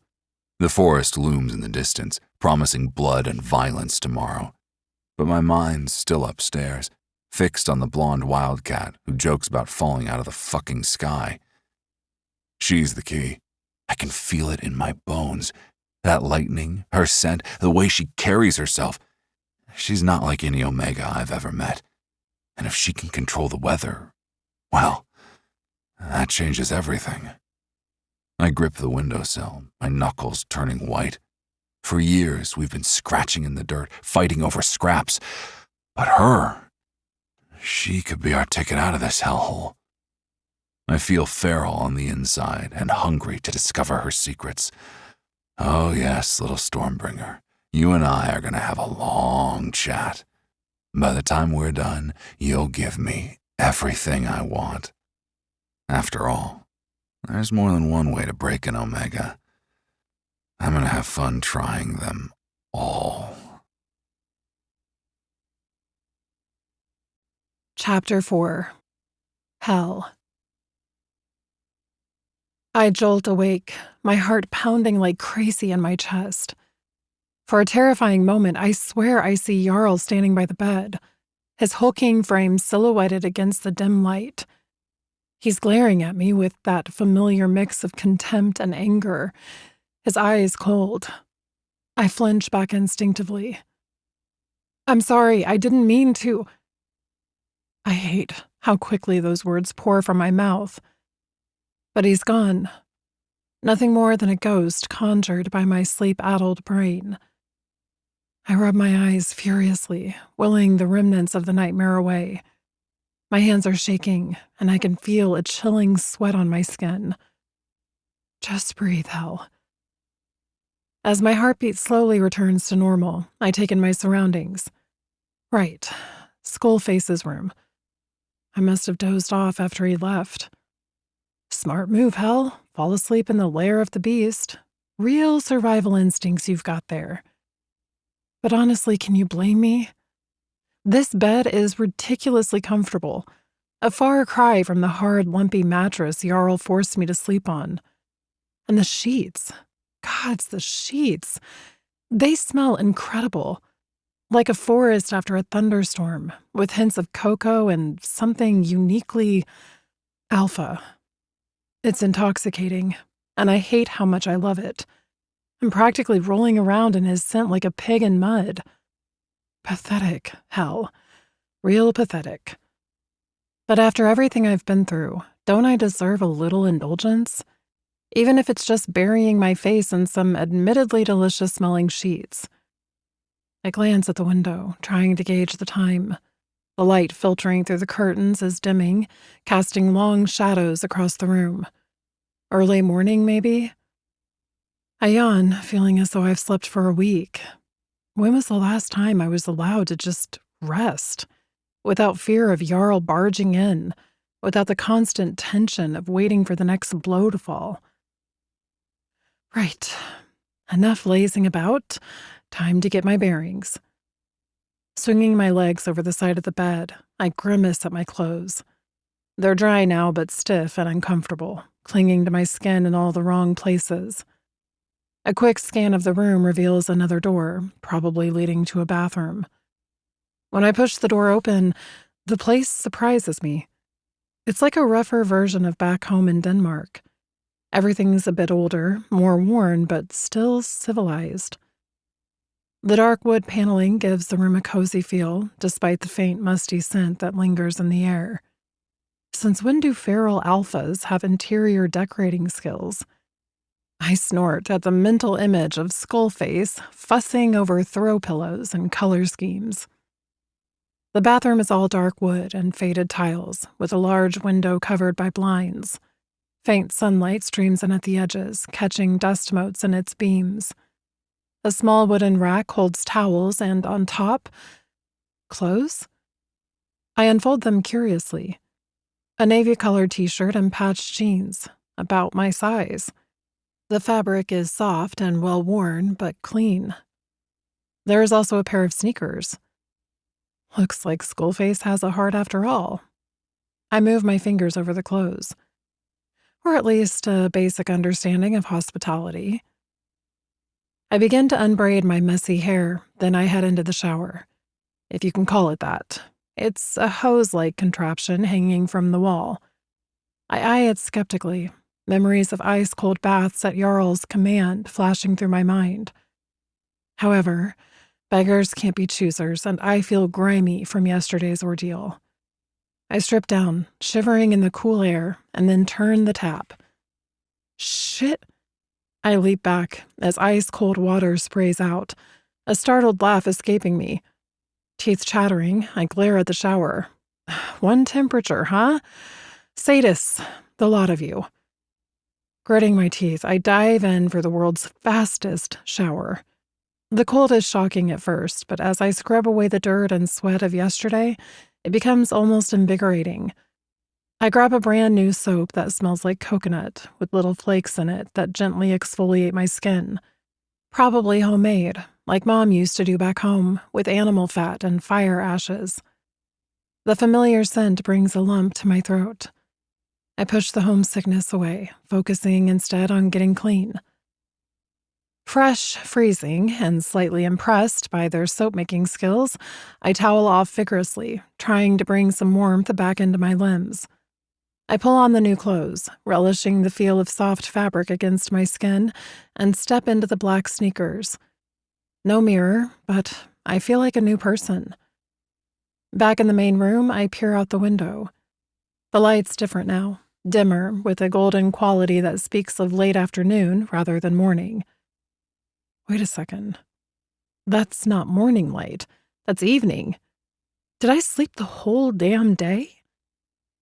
My stomach growls in response, loud enough that I half expect Skullface to come bursting in, thinking it's some kind of monster. I press a hand on my belly, realizing I can't remember the last time I ate. Right, food. That's the next order of business. I mean, if they wanted me dead, I'd be long gone into the afterworld, so I think I'm safe to investigate where I am, for now. The door is locked, of course, but that's never stopped me before. I retrieve the small pick I always keep in my pocket, a habit born from too many timeouts in locked rooms. The lock is old, but well maintained. It takes a bit more effort than I'm used to, but finally, I hear that satisfying click. I ease the door open, wincing at the creak of hinges. The hallway beyond is empty, lit by the warm glow of oil lamps. No guards. Either Skullface is overconfident, or this is a trap. Knowing my luck, it's probably both. The smell of freshly baked bread hits me as I creep down the hall, making my stomach growl even louder. The scent is mouth-watering, reminding me of Sunday mornings back home when Jarl would go hunting and I was left alone, before everything went to hell. I follow my nose, padding quietly down the carpeted hallway. Old paintings line the walls, landscapes mostly faded and slightly crooked. It's also normal, like a run-down country manor, not the lair of dangerous alpha wolves. I round a corner, and oof! I collide with something soft and decidedly human-shaped. Stumbling back, I find myself face to face with another woman. She's about my height, maybe a few years older, with huge violet eyes and a mass of brown curls that seem to have a life of their own. She's absolutely beautiful. "Oh!" she exclaims, looking as startled as I feel. Her eyes widen as she takes me in, a smile spreading across her face. "You're out of the room. We were told you might be, and we're to give you anything you need." "We?" I blink, thrown off guard. "Why?" The questions tumble out of my mouth before I can stop them. I mean, who are you? Where am I exactly? She giggles, and I notice how her curls bounce with the motion. It's annoyingly adorable. "Oh, honey, you really are new here, aren't you? It's not just men on the island, silly." "It's not?" I blurt out, feeling like an idiot. "Of course it's not. Get it together, hell." "I mean, clearly it's not. You think only men commit crimes?" She laughs again. "Especially when just going against an alpha can have an omega committed to Nightmare Island. At least, that's what my husband did to me." She shrugs as if being exiled is no big deal. "But that's in the past." My mind is reeling. Other women, other omegas. This changes everything. "So how many omegas are here?" I ask, trying to keep the excitement out of my voice. Allies, maybe. Or at least, not everyone here wants to eat me. Probably. "With you, it's now 17. She replies with a tight grin, as though there's more to that answer than she's willing to share. "I'm Eve, by the way. And you look like you could use a meal. Come on, I'll show you to the kitchen." "Thought you'd never ask," I say, falling into step beside her. My stomach gives another loud growl, and she laughs. "I'm Hell. And maybe on the way you can tell me more about Skullface?" Eve's eyebrows shoot up, her violet eyes sparkling with amusement. "Skullface? Oh, you mean Ghost. Girl, you've got a lot to learn about this place." I guess his name makes sense, though I have so many questions about him and that mask. "So, We had just over 100 alphas on count last month. Ghost, Eve says, her tone taking on a dreamy quality. He's our leader. Dangerous as hell, but fair if you don't cross him. He's the reason we Omegas have any kind of decent life here. Decent life? On a prison island? Eve shrugs. It's better than what we left behind. Trust me. There's darkness in her eyes that I recognize all too well. I decide not to push. We all have our demons. We turn a corner, and the smell of baked food intensifies. So what's Ghost's deal? I ask, trying to sound casual. Why the skull mask? Seems a bit theatrical for a prison island. Eve's laugh continues down the hallway. That's a long story. Let's just say it's part of what makes him him. You'll understand when you get to know him better. I snort. Hard pass. I'm good. I'm more interested in getting off this island. Eve stops, turning to face me with a serious expression.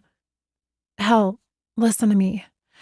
This place, it's not what you think. Things aren't exactly as they seem here. It's dangerous, and bad things happen all the time, even in our pack. Her voice drops to a whisper, and I have to lean in to hear her. These shifters are feral. They lose control often. Never, ever let your guard down.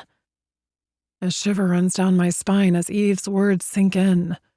She's trembling slightly, her eyes darting around as if checking for eavesdroppers.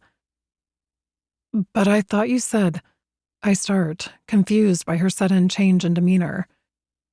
She cuts me off with a sharp shake of her head. I know what I said earlier. We have to keep up appearances. You never know who's listening. Her fingers dig into my arm, her nails biting into my skin. Ghost might seem fair, but he is still an alpha. And alphas here? They're not like the ones back home. They're worse. All things I already knew, but to hear it from her makes it worse, turning my stomach. They've been here too long, cut off from civilization, from any kind of restraint. Some of them, they're more beast than man now. Before I can respond, I hear footsteps approaching. Eve's expression changes in an instant, a bright smile plastered on her face as she turns toward the sound. Let's move, she says, her voice cheerful, but her eyes pleading. Eve leads me down a winding staircase, the wood creaking beneath our feet.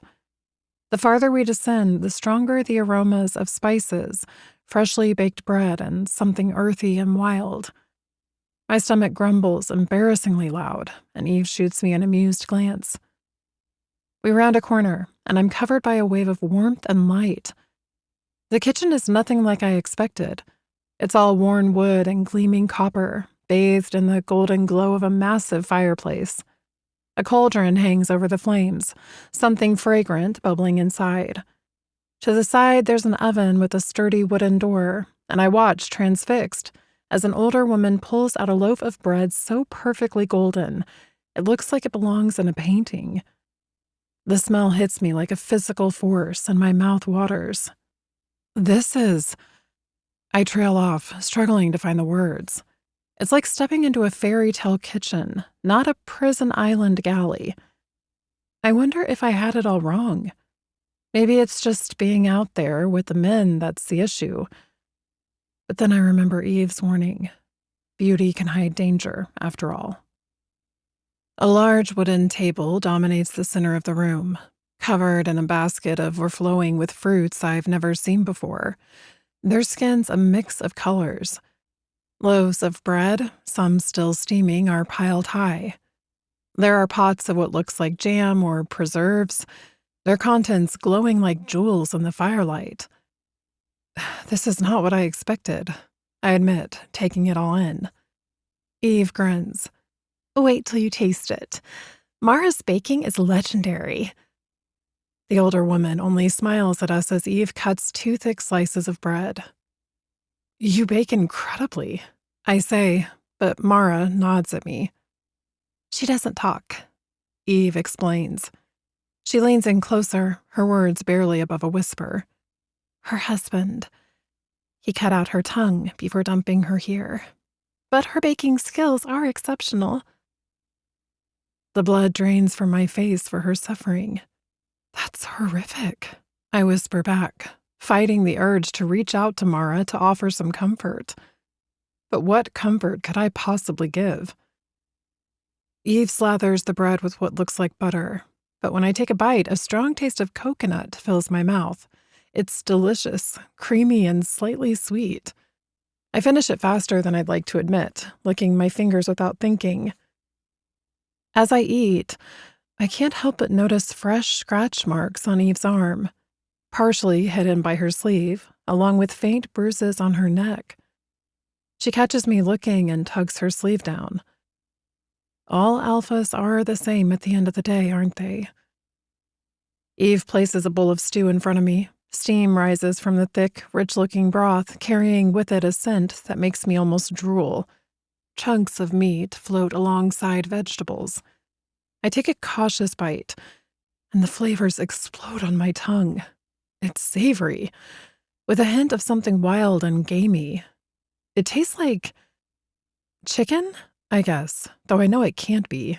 Where would they get chickens on an island like this? Eve laughs. Crocodile, actually. Do you like it? I almost choke, but manage to swallow. The meat is tender, falling apart in my mouth, but knowing what it is makes me hesitate before taking another bite.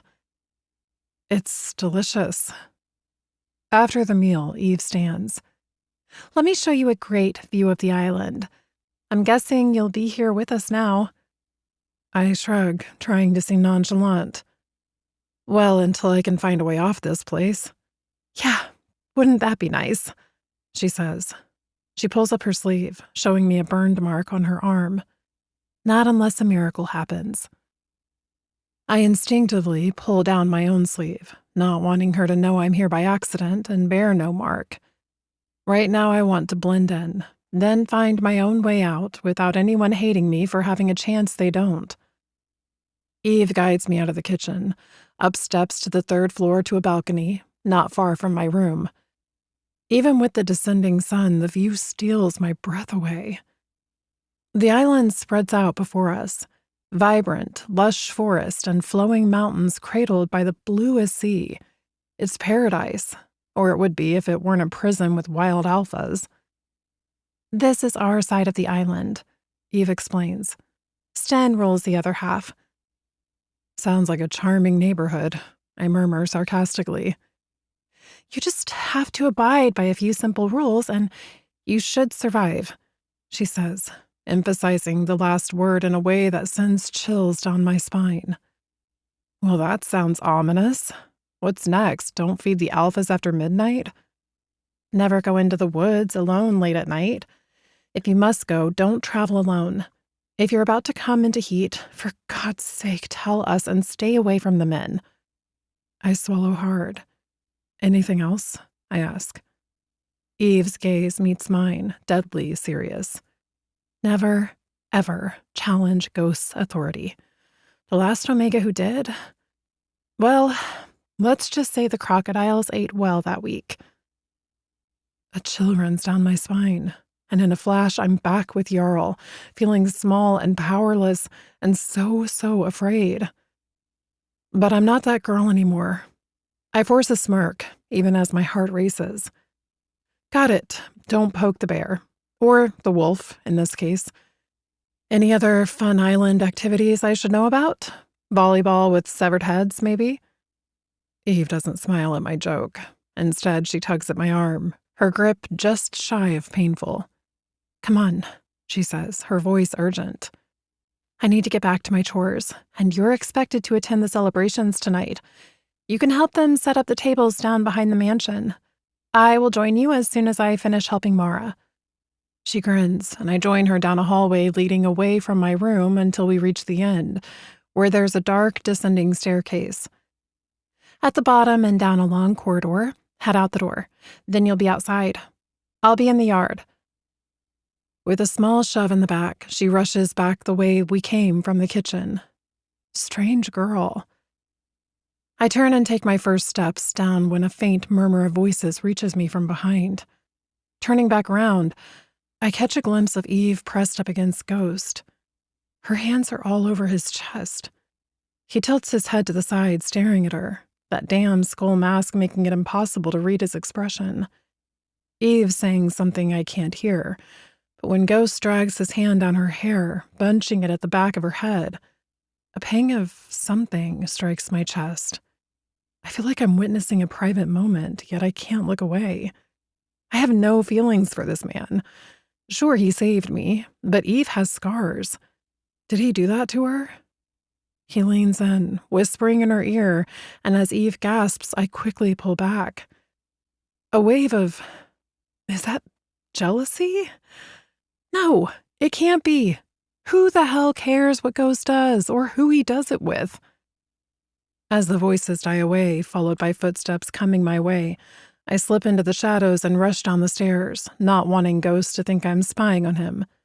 My heart pounds in my ears as I dart down the dark staircase, Eve's urgent instructions echoing in my mind. Louder footsteps in the hallway above spur me on. The stairs seem endless, spiraling down into darkness. My hand trails along the cold stone wall. I tell myself I'm just going to help outside, to get to know some people. It's not because I can't shake the image of Eve in Ghost's arm. It's not because I care. It's not. At the bottom, a long, dimly lit corridor stretches before me to my right. Shadows dance on the walls, cast by flickering torches. It's like something out of a gothic novel, and I expect to see a monster lurking in the corners. None of those here, I mumble to myself. Just bloodthirsty werewolves. Much better. Hurrying down the corridor, my steps sound around me. Finally, I reach a massive door made of thick wood and iron. I grasp the handle, cool metal against my sweaty palm, and wrench it open with all my strength. The last rays of sunlight of the day hit my face as I step outside. I'm blinded. Then my eyes adjust, and I'm faced with a wall of dense forest. The trees loom over me, their branches reaching out like gnarled fingers. The door slams shut behind me with a resounding boom, and I jump, my heart leaping into my throat. It's just a door. A very loud, very ominous door. As I step back, something feels off. The woodland presses up against what should be the back of the mansion, but what I'm seeing isn't the elegant, if run-down building I was in moments ago. It's a wall of stone stretching up into the darkening sky, and on either side of me it curls around, forcing me to go one way only, into the woods. My stomach drops, a cold weight settling in my gut. This isn't right. This isn't where I'm supposed to be. Did I take a wrong turn? Or did Eve mislead me? That sickening feeling in my chest tells me I've just been played. Panic rising, I rush back to the door. The metal handle is unyielding under my grip. Locked. No, no, no, I say, yanking on the handle with increasing desperation. Remembering all of Eve's rules, and while she could have lied about those too, I can't convince myself otherwise she did. Don't do this to me! Open, damn you! The forest seems to press closer, the shadows deepening as the sun sinks lower. Then, from somewhere in the depths of the woods, a single howl rises. It's long, mournful, and terrifyingly close. The hairs on the back of my neck stand on end. Another howl joins the first, then another. I'm pretty sure I know what or who is on the menu. Chapter 5. Ghost. The corridor stretches before me, shadows dancing on the stone walls. I can almost taste the excitement of the upcoming hunt in the air. But something's off, a nagging feeling in my gut that I can't shake. Suddenly, Eve emerges from the shadows, as if she's been lying in wait. Her hands are on my chest before I can react, fingers splaying across my muscles. A growl rumbles inside me, low and warning. Eve, the Omega I've spent more time with than I care to admit. But that's all it's ever been. Ruts, a physical release, nothing more. She's a distraction, a way to kill time on this godforsaken island. There are only so many hunts a man can go on before he starts to lose his mind. I'm no fool. I see the crazy in her eyes when she looks at me, the obsession that was endearing at first but now grates on my nerves. "Ghost," she purrs, batting her eyelashes in a way that's meant to be seductive but just comes off as desperate. "If you're in the mood, we can go back to my room." I groan, partly in frustration, partly in disgust at my own weakness. "Is everything ready for the hunt?" I ask, ignoring her comment. "Of course." She nods, not moving an inch from where she's pressed against me. "But are you sure you don't want to warm up first?" My patience snaps. I run my hands down her hair, grasping it aggressively and tugging her head back. "Don't push me today, Eve." I growl in her ear, my voice low and dangerous. She whimpers, and I hate how much I love that sound.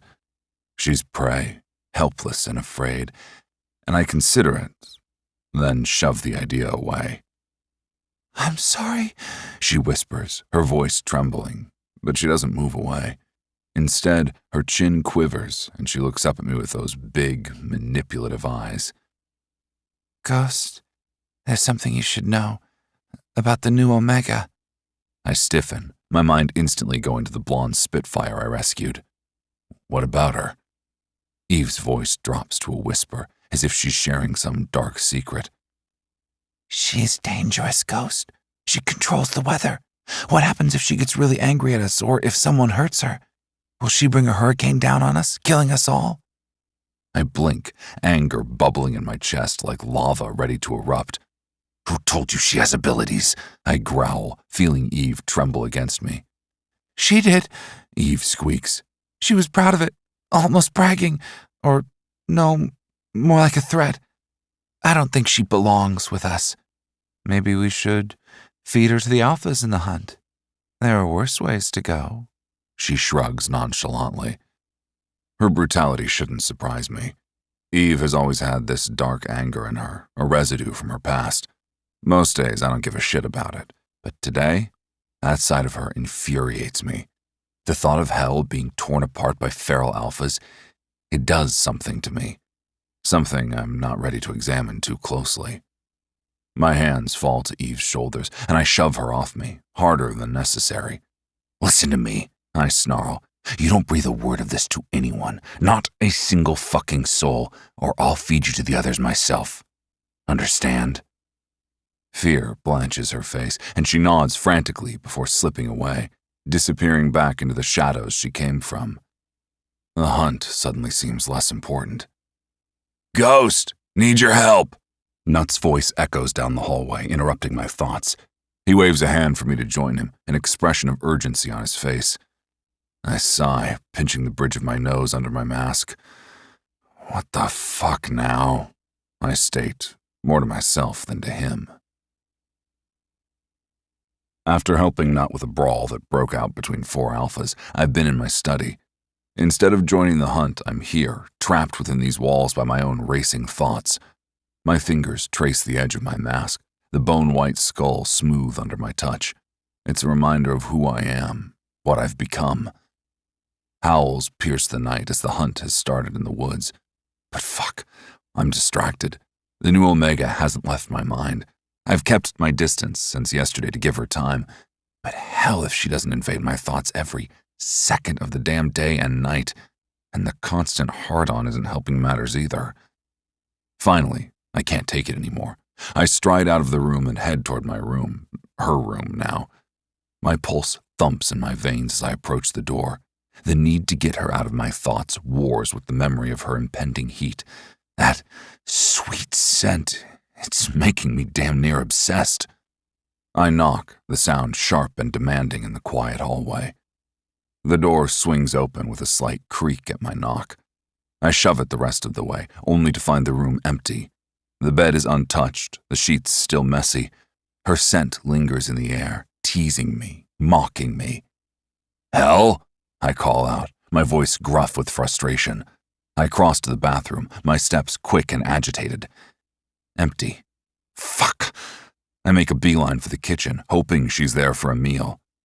Eve and Mara are often there together, though Eve doesn't get along well with the other 15 Omegas in the pack, preferring the company of Alphas. I've seen her flirting with them, her hands lingering a bit too long, her laugh a bit too breathy. But with over 100 men in my pack needing attention, I don't give a fuck what she does. Right now, though, I'm fuming. I march down the corridors, my footsteps echoing off the stone walls. The mansion is a maze of hallways and rooms, a relic of the island's past inhabitants.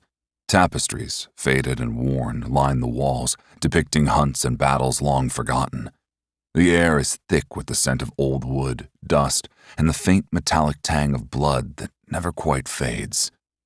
I burst into the kitchen, the heavy oak door slamming against the wall. The girls lounging around the large wooden table jump, startled by my sudden entrance. Mara stands by the old stone oven, her weathered hands kneading dough. She doesn't even flinch at my arrival, her eyes downcast as always. My gaze locks on Eve, who scrambles to her feet. Her eyes are wide with worry, or maybe fear. Good. "Ghost?" she mumbles, her voice small. I stride up to her, barely containing my anger. The other 2 Omegas in the kitchen shrink back, their gazes are darting between us. "Where did you last see hell?" I demand with a growl. "She's not in her room or here with you." Eve blinks rapidly, looking like a lost puppy. It's an act she's perfected over the years, one that usually works on the other Alphas. Not on me. Not today. "Last I saw her, she was headed back to your room, but she was acting weird." "How so?" I press, looming over her. I can smell the fear rolling off her in waves. "Like glancing at every staircase, door, like she was searching for a way out or something." Eve's words tremble slightly. "She seemed, I don't know, nervous, distracted." One of the other Omegas, a petite redhead whose name I can never remember, pipes up. "I haven't seen her at all today." She shrinks back when I turn my gaze to her, nearly knocking over her chair in her haste to put distance between us. Frustration gnaws at me, hot and insistent. I stare at Eve. "Did she say anything to you? Mention any plans?" "No, nothing." She shakes her head, her brown curls bouncing with the movement. "She just seemed off. I didn't think much of it at the time. I mean, she's new here, right? I figured she was just adjusting." "And you didn't think to mention this earlier?" My patience wears thin. I didn't think it was important." Eve stammers, taking a step back. Her hip bumps against the table, rattling the plates and cups. I take a deep breath, trying to calm myself.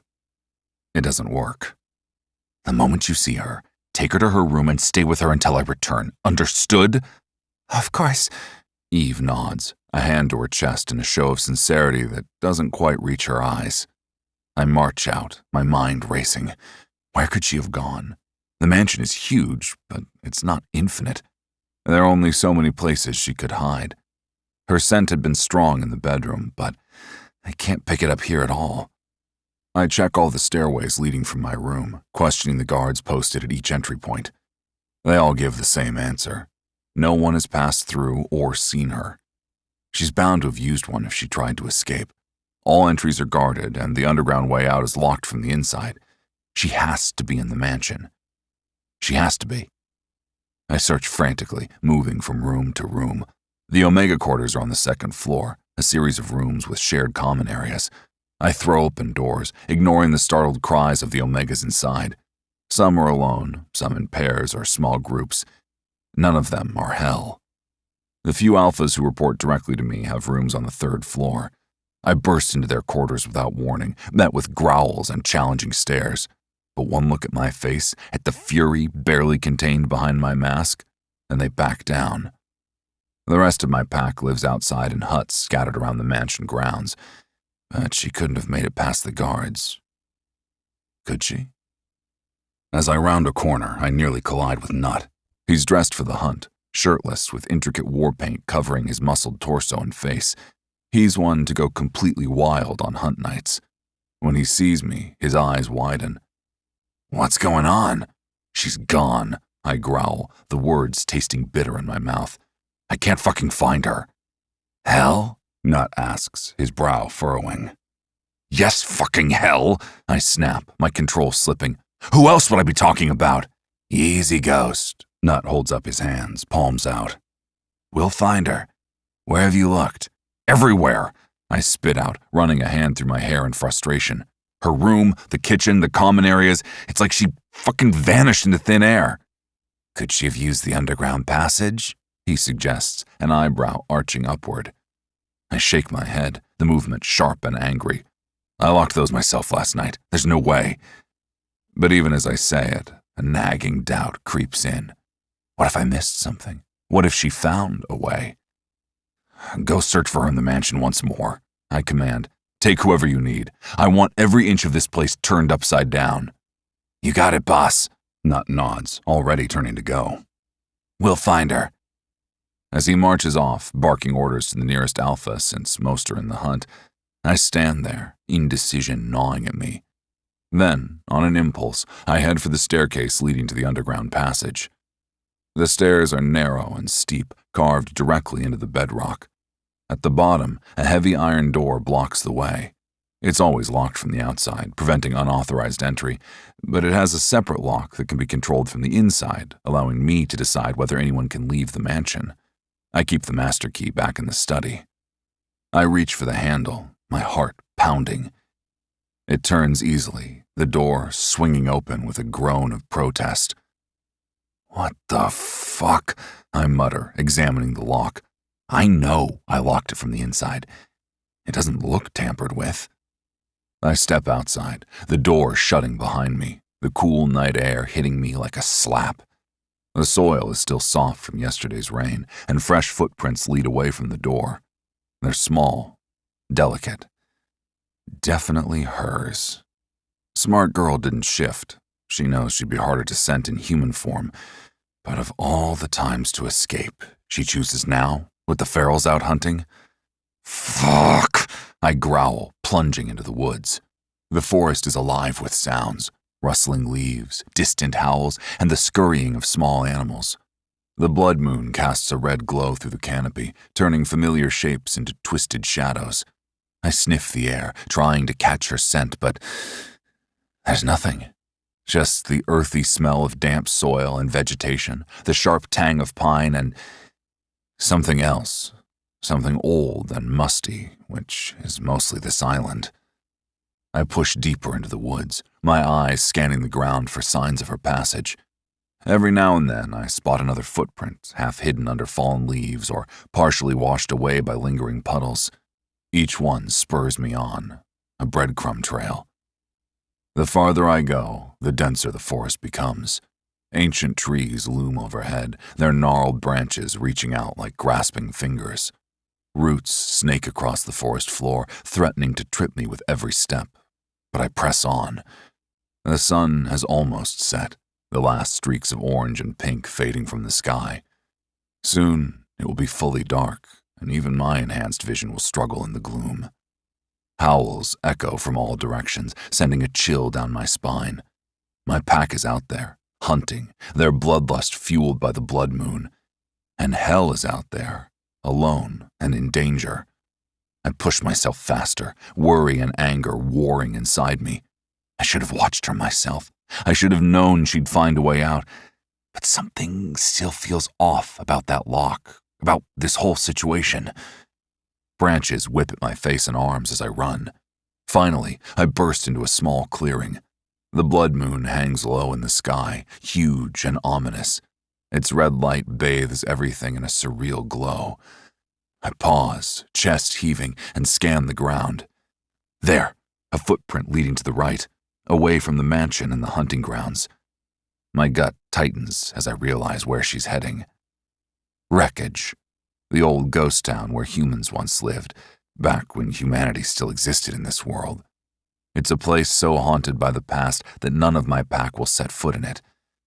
But for me, it's always been a sanctuary, a place to find peace and solitude. With a guttural growl, I swing right and bullet toward wreckage. Chapter 6.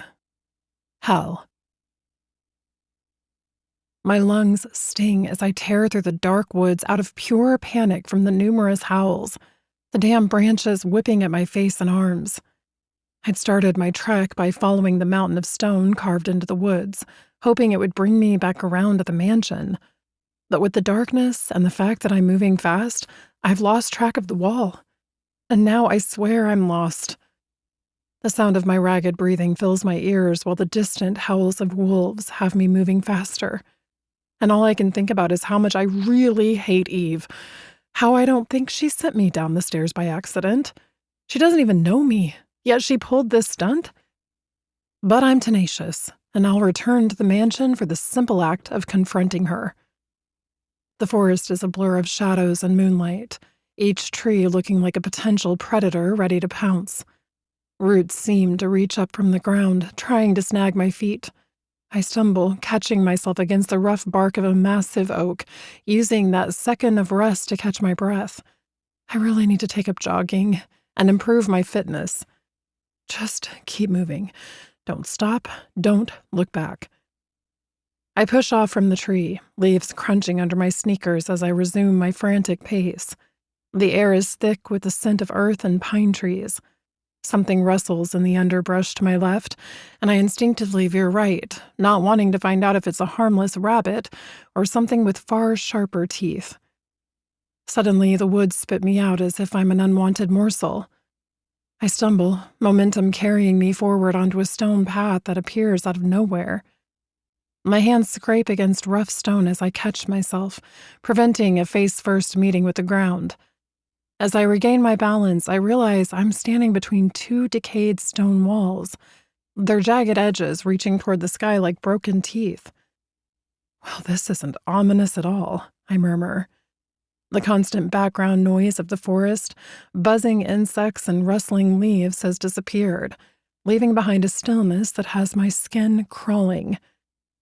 I take a tentative step forward. The path stretches out before me, winding between what appear to be the ruins of an old settlement. Most of the buildings are little more than piles of rubble, but I can almost imagine what this place might have looked like when it was alive. People bustling about, children playing in the streets, the air filled with the sounds of life and laughter. It makes me wonder if it's back from the time of humans living here. And now it's a ghost town. The blood moon might light up the darkness to a degree, but thank the gods for enhanced werewolf vision, or I'd be stumbling around like a drunk. As it is, I can see every crack in the stones, every blade of grass pushing its way through the ancient path. I step farther into the town, my attention darting from side to side. It's a single long road, seeming to wind ahead into the gloom. The hair on my arm stands up. I've never been one to believe in ghosts, but if they exist, this place is definitely prime real estate for them. Okay, hell, I whisper, needing to hear a human voice even if it's my own. This could be a good place to hide out until sunrise. Just find a cozy little ruin and settle in for the night. Easy peasy. As I start to wander down the curved road, I catch movement from the corner of my eye. I whip my head around, heart pounding, but there's nothing there. Just shadows, right? Bats, perhaps? Get it together, I whisper under my breath, running a shaky hand through my hair. Next thing you know, you'll be jumping at dust bunnies. I try to tell myself to stop talking, but hearing my voice calms me in the dark, and I've always talked to myself. Something Jarl hated about me. Well, that and 100 other things.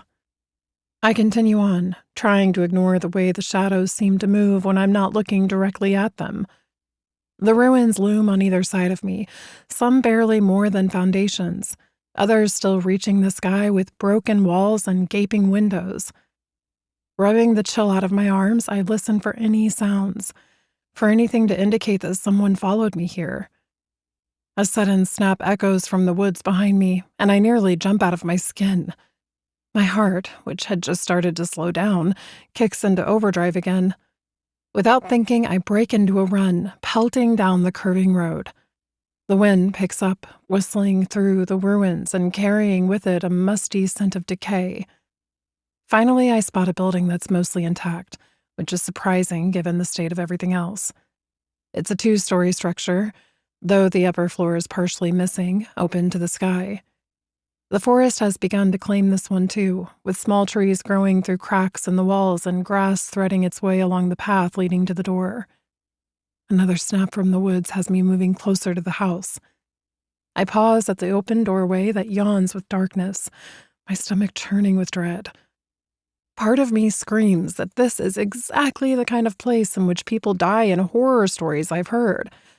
But it's a shelter, and right now that's what I need most. I step inside cautiously, the floorboards creaking faintly under my weight. The darkness is almost absolute at first.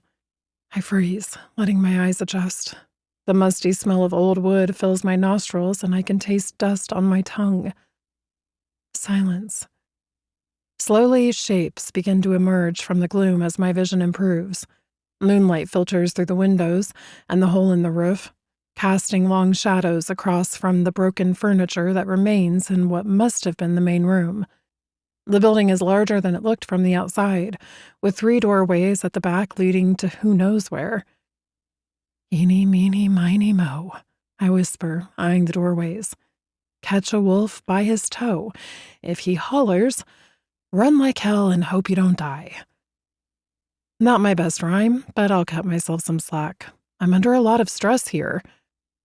I take a cautious step forward, wincing at the loud creak of the floorboard. Another step and I choose the far left doorway, passing through it. It's dark, but the holes in the ceiling and walls let enough moonlight in to help me see that I'm alone in another small room. Maybe a kitchen once upon a time. Creak! My gaze darts around the room, trying to take in everything at once in case I miss someone standing in the corner. Was that movement? Just a shadow, surely. Get a grip, hell! Something rolls under my foot on my next step, nearly sending me sprawling, my stomach lurching. I stare down to see what looks like an old bottle, its glass cloudy with age. I bend down to examine the bottle, more out of a need to do something than actual curiosity. As I straighten up, my blood runs cold. I'm being watched. I can feel it in the shiver that zips up my spine. Who's there? I say softly, immediately regretting it. Way to announce your presence to any psycho werewolves who might be around, genius. Silence is my only answer, but it feels expectant. Like the whole house is holding its breath, waiting for something to happen. I take a deep inhale, needing to calm my racing heart. Okay, maybe this wasn't such a great idea. Time to find somewhere else to. A loud groan of wood cuts me off, the sound of heavy footsteps coming from the main room. I freeze, my throat constricting. The darkness seems to press in around me, and after a long moment, I swear I can hear something breathing in the house. Slowly, carefully, I creep back toward the main room. The slight creak of wood under my feet has me cringing. I reach the doorway and peer out. Nothing. The room remains empty, moonlight streaming in through the broken roof. The wind is picked up outside, though, thrashing the trees and whistling through the broken windows and door. That must have been what I heard. Just the wind. Just the house settling. I let out a shaky breath, relief flooding through me. A door slams somewhere in the house, the sound like a gunshot in the silence. I yelp, spinning around so fast I almost give myself whiplash. Hello? I call out. Look, if this is someone's idea of a joke, it's not funny. I've had a really long day and I'm not in the mood for... A hot breath rushes across the back of my neck suddenly. I freeze, shaking, struggling to take in air. Every muscle in my body tenses. I'm about to pass out, my body's shuddering in terror.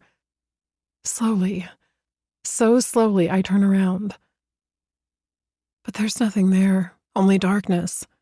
Yet I swear that's where I felt someone or something. I turn back around, ready to leave this building, when I come face to face with a skull, almost glowing in the dim light. Boo, he shouts. I scream. All logic flies out the window. It doesn't matter that my brain is telling me it's a ghost. My lizard brain has taken over and it's screaming one thing. Run. I bolt, nearly tripping over my own feet in my haste to get out of the building. Terror leaches into my legs, spurring me on faster than I thought possible. I run blindly, not caring where I'm going as long as it's away from here. Outside, the wind is blowing a blizzard, and the town blurs around me, ruins looming out of the darkness like grasping hands. The weather howls. Fucking ghost. Of course he'd pursue and scare me. I chance a look behind me, trying to see if he followed me. In that moment of distraction, I nearly missed the intact building ahead of me. Without thinking, I dart inside, drawing the door behind me with a sound. My chest heaves as I try to gasp for air, ears straining for any sound of pursuit. My hands are shaking hard, my teeth chattering. I turn to the room, which is dark, but as my eyes adjust, I can make out the shapes of old furniture, covered in sheets that look like pale ghosts in the dim light. Rushing forward, I leave behind the main room and try once more to find a place to hide. As the initial panic begins to fade, embarrassment and anger take its place. Ghost. What a dick move. When I get my hands on him, I murmur, fists clenching at my sides. I am going to shove that mask so far up his... A floorboard creaks behind me from deeper in the house. I whirl around, fists raised, ready to give Ghost a piece of my mind. But the words die in my throat as I take in the scene before me. This isn't Ghost. A figure stands in the shadows, its form shifting and twisting in ways that defy reality. It's as if the darkness itself has come alive, taking on the vaguely humanoid shape of my dead husband. Jarl. I blink, certain my mind is playing tricks on me, but when I open my eyes, he's still there. Jarl, or something wearing his face, stands before me. He's translucent, edges blurring and shifting like smoke in the wind, his eyes still cold and cruel like before. He opens his mouth. No sound comes out, but I can almost hear the echoes of his voice in my head, the cutting words that used to tear me down day after day. His hand reaches out toward me, fingers elongating unnaturally, grasping at the air between us. "Get away from me, you asshole!" I managed to choke out. "You treated me like crap enough when you were alive. No way you get to come haunt me now. Don't you have some other poor Omega to torment in the afterlife?" As he takes a step forward, I recoil, my heels hitting the wall behind me. A scream builds in my lungs. This can't be real. It can't be happening. And then nothing. He's gone just like that. I feel lightheaded and dizzy, and I'm darting into another room, still confused as to whether I actually saw a fucking apparition of my husband or if I had imagined it. "What are you doing out here, sweetheart?" I flinch hard at Ghost's deep, raspy voice coming from somewhere in the house, though he sounds like he's in the new room with me. I frantically search the darkness. "Going somewhere?" he continues, yet it's as though his voice is coming from all around me. Must be weird acoustics, and I assume he's somewhere else in the house. "You don't think I'm going to let you leave, do you?" Biting my lip, unsure if he's spotted me yet, I slide sideways into the shadows. The floorboards creak somewhere to my left, directly where I move to. Pulse racing, I lift my gaze to where I thought the darkness would conceal me. Instead, I find myself staring directly into the deep eyes of Ghost's skull mask. Seeing him there, just hiding and watching me, has my blood running cold. Stalker. I go to move, to slip away, but his hand shoots out, fingers wrapping around my arm with an iron grip. Before I can react, he spins me, my back hitting the wall with a soft thud that knocks the air from my lungs. Ghost looms over me, his body a solid wall of heat and muscle. One hand is planted on the wall beside my head, effectively caging me in. The other is suddenly on my throat, not tight, but enough to hold me in place. The warmth of his breath feathers over my face. You know, most alphas buy an Omega dinner before they pin her to a wall. Just saying. His laughter is loud and leaves me covered in goosebumps, the kind that excite me more than scare me, which is so wrong. And he's so close, the skull mask filling my vision, one of his eyes seeming to glow faintly blue, the other hidden in shadows. You should know by now. On this island, there is no escaping me. I swallow hard. And if I don't intend to stay on this island? You're not going anywhere, he continues, and there's something different in his voice now. Darker, excited, a predator who's caught the scent of his prey.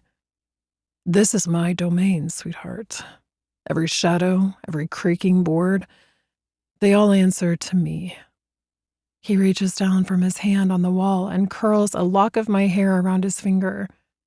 His body pressed closer to mine, so close I feel his hard cock. Unless you know a secret way of leaving Nightmare Island you want to share. He's enjoying this, the sick bastard. But what terrifies me most is that part of me kind of likes it. The thrill of him against me, the intoxicating masculine and woodsy scent, the way my wolf is awake in his presence, as if she's demanding to come out and play with him. Not to mention the way his voice makes heat pool in my belly, despite my fear. Gods, what's wrong with me?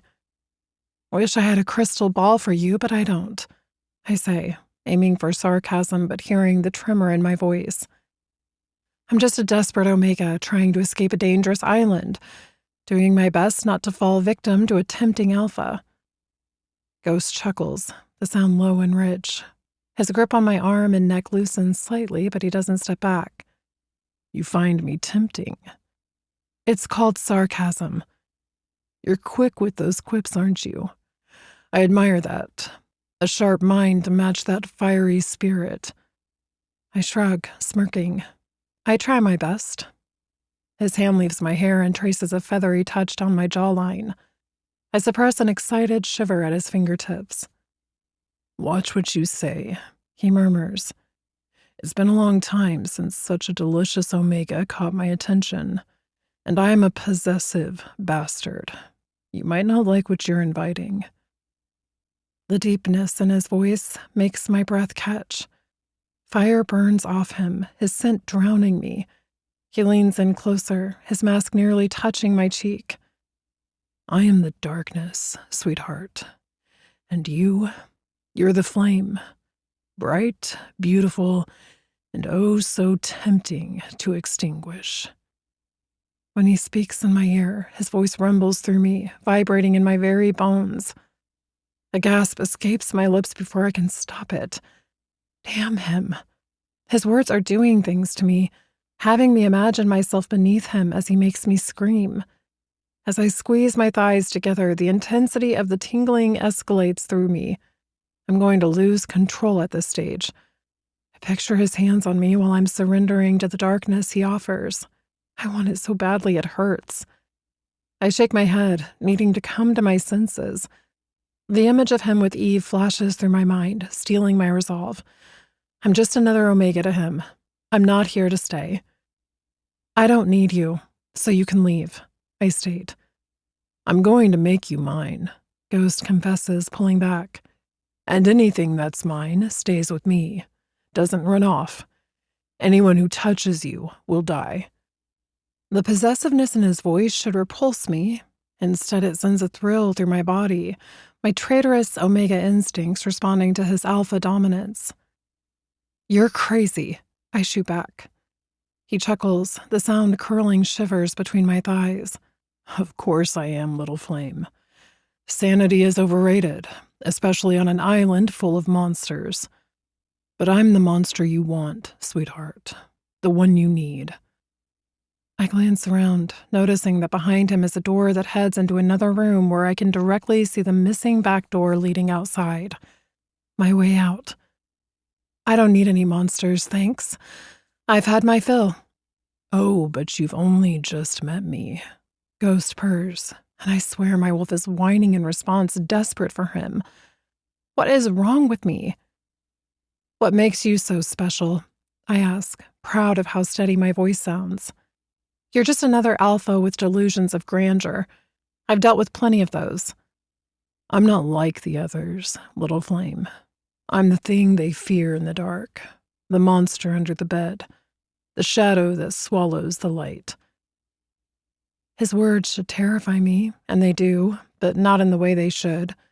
Instead of wanting to run, I want to step closer to the danger he represents. I fight the desire and glance at the doorway behind him once more, at the open back door. Hope surges through me. Sorry to disappoint, but I'm not interested in being anyone's chew toy, even a big bad alpha's. He buries his face in my neck, inhaling deeply. A growl rumbles through his chest, the vibrations traveling through my body and settling deep in my stomach. You are going to destroy me. He breathes against my skin from under his mask. I tremble, my nipples hardening against his chest, and a growing ache spreads through me. What is he doing to me? I try to ignore the way my body reacts to him, the heat gathering in my core, the way my breath speeds up. Funny, I was about to say the same thing about you. I respond.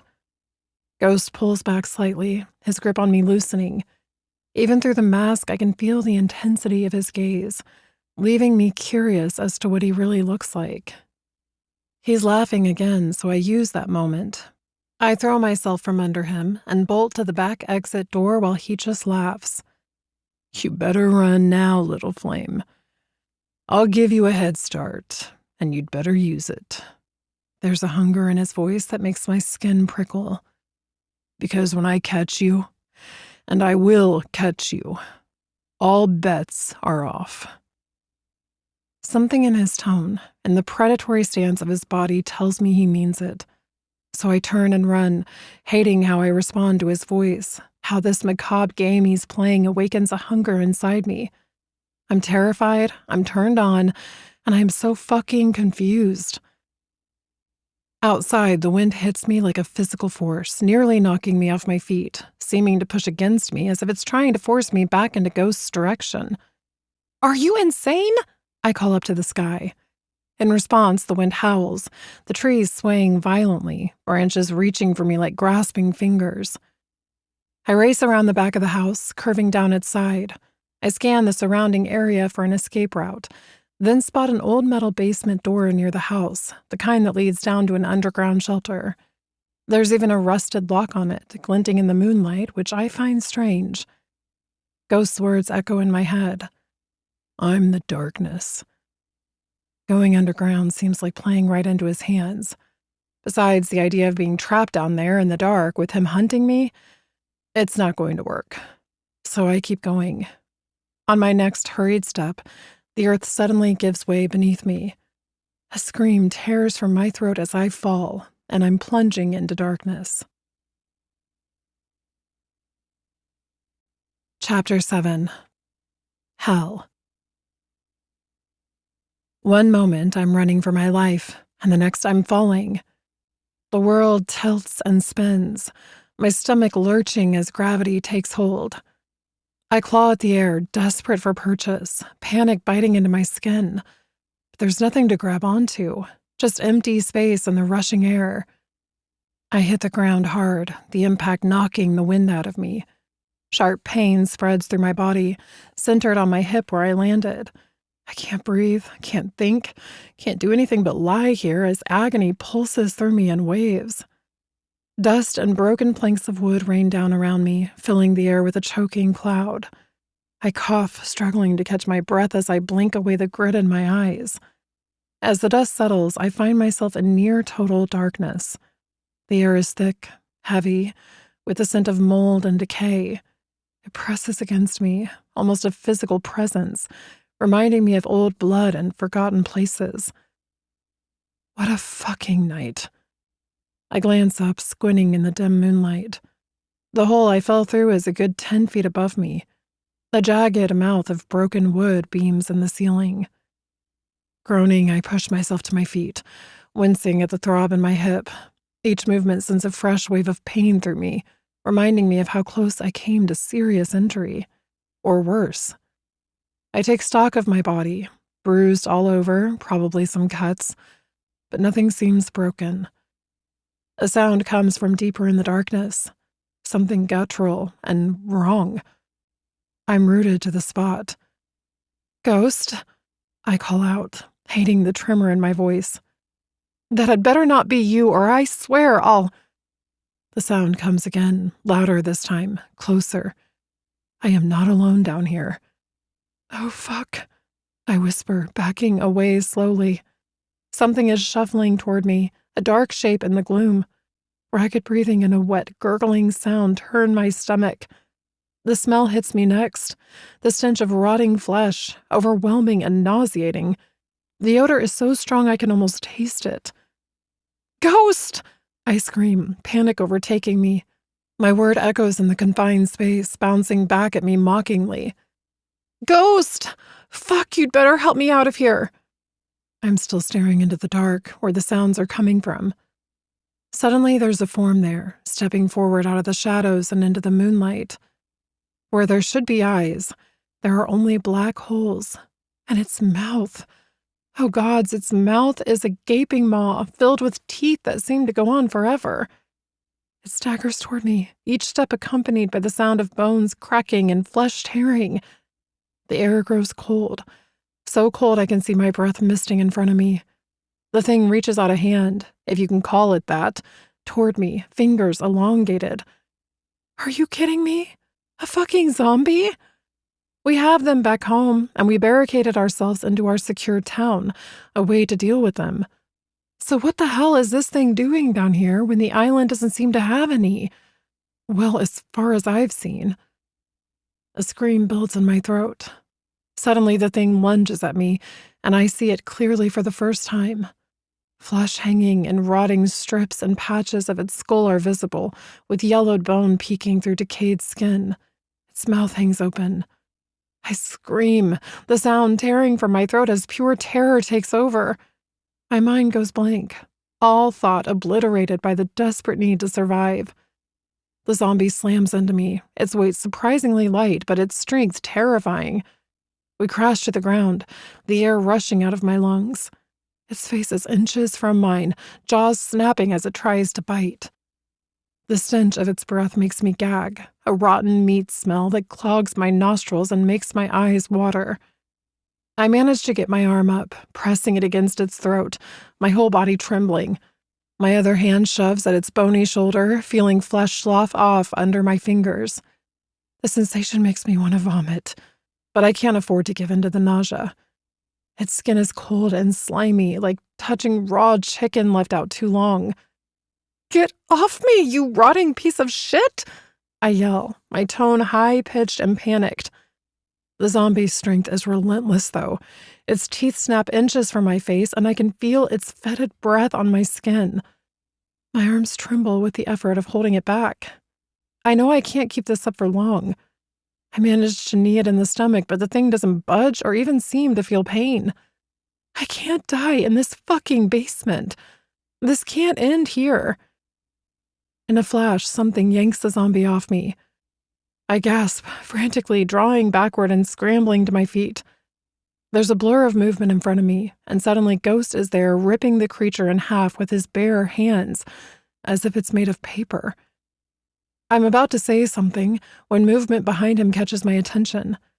Apparitions, faint but undeniably there, hover in the darkness of the basement.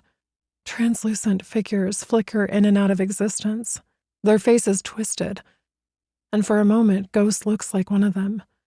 Pale, almost transparent in the moonlight, more spirit than flesh.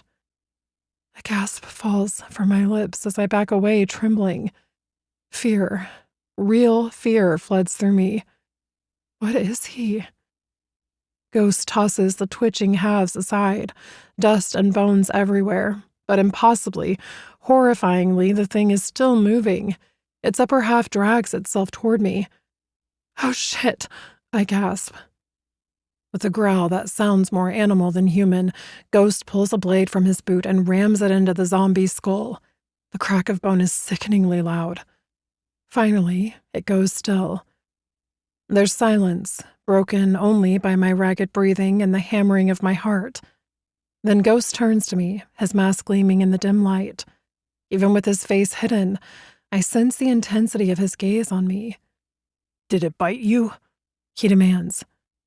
"I had no idea there were any fucking zombies on this island. Are you hurt?" I shake my head. unable to form words. My whole body is shaking, adrenaline coursing through me. We live in a broken world where the virus that eliminated civilization resulted in many of the dead rising into zombies.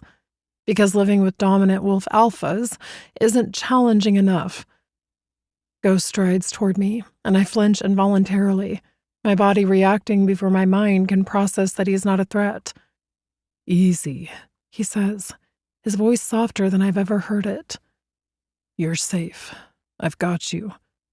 I don't feel safe.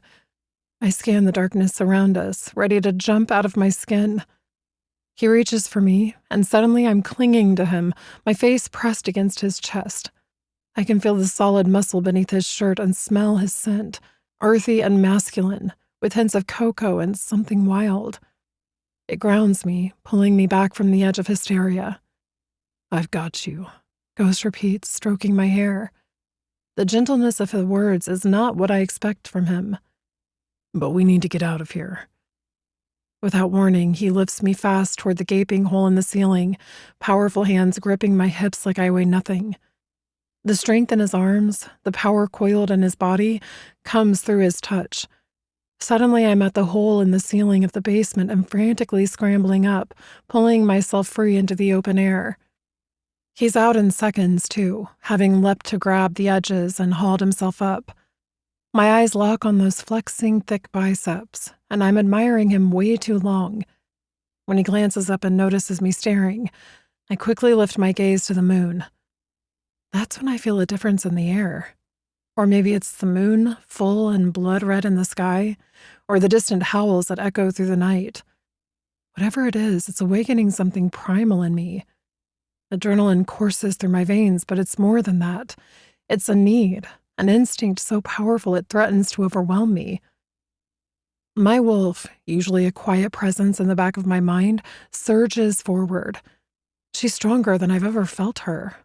I stumble, caught off guard by her sudden push to emerge. My bones start to shift, my skin prickling as fur threatens to sprout. I fall to my knees, hands braced against the ground as convulsions rack my body. Clothes tear off me, falling away in shreds. In seconds, I'm standing on 4 white paws.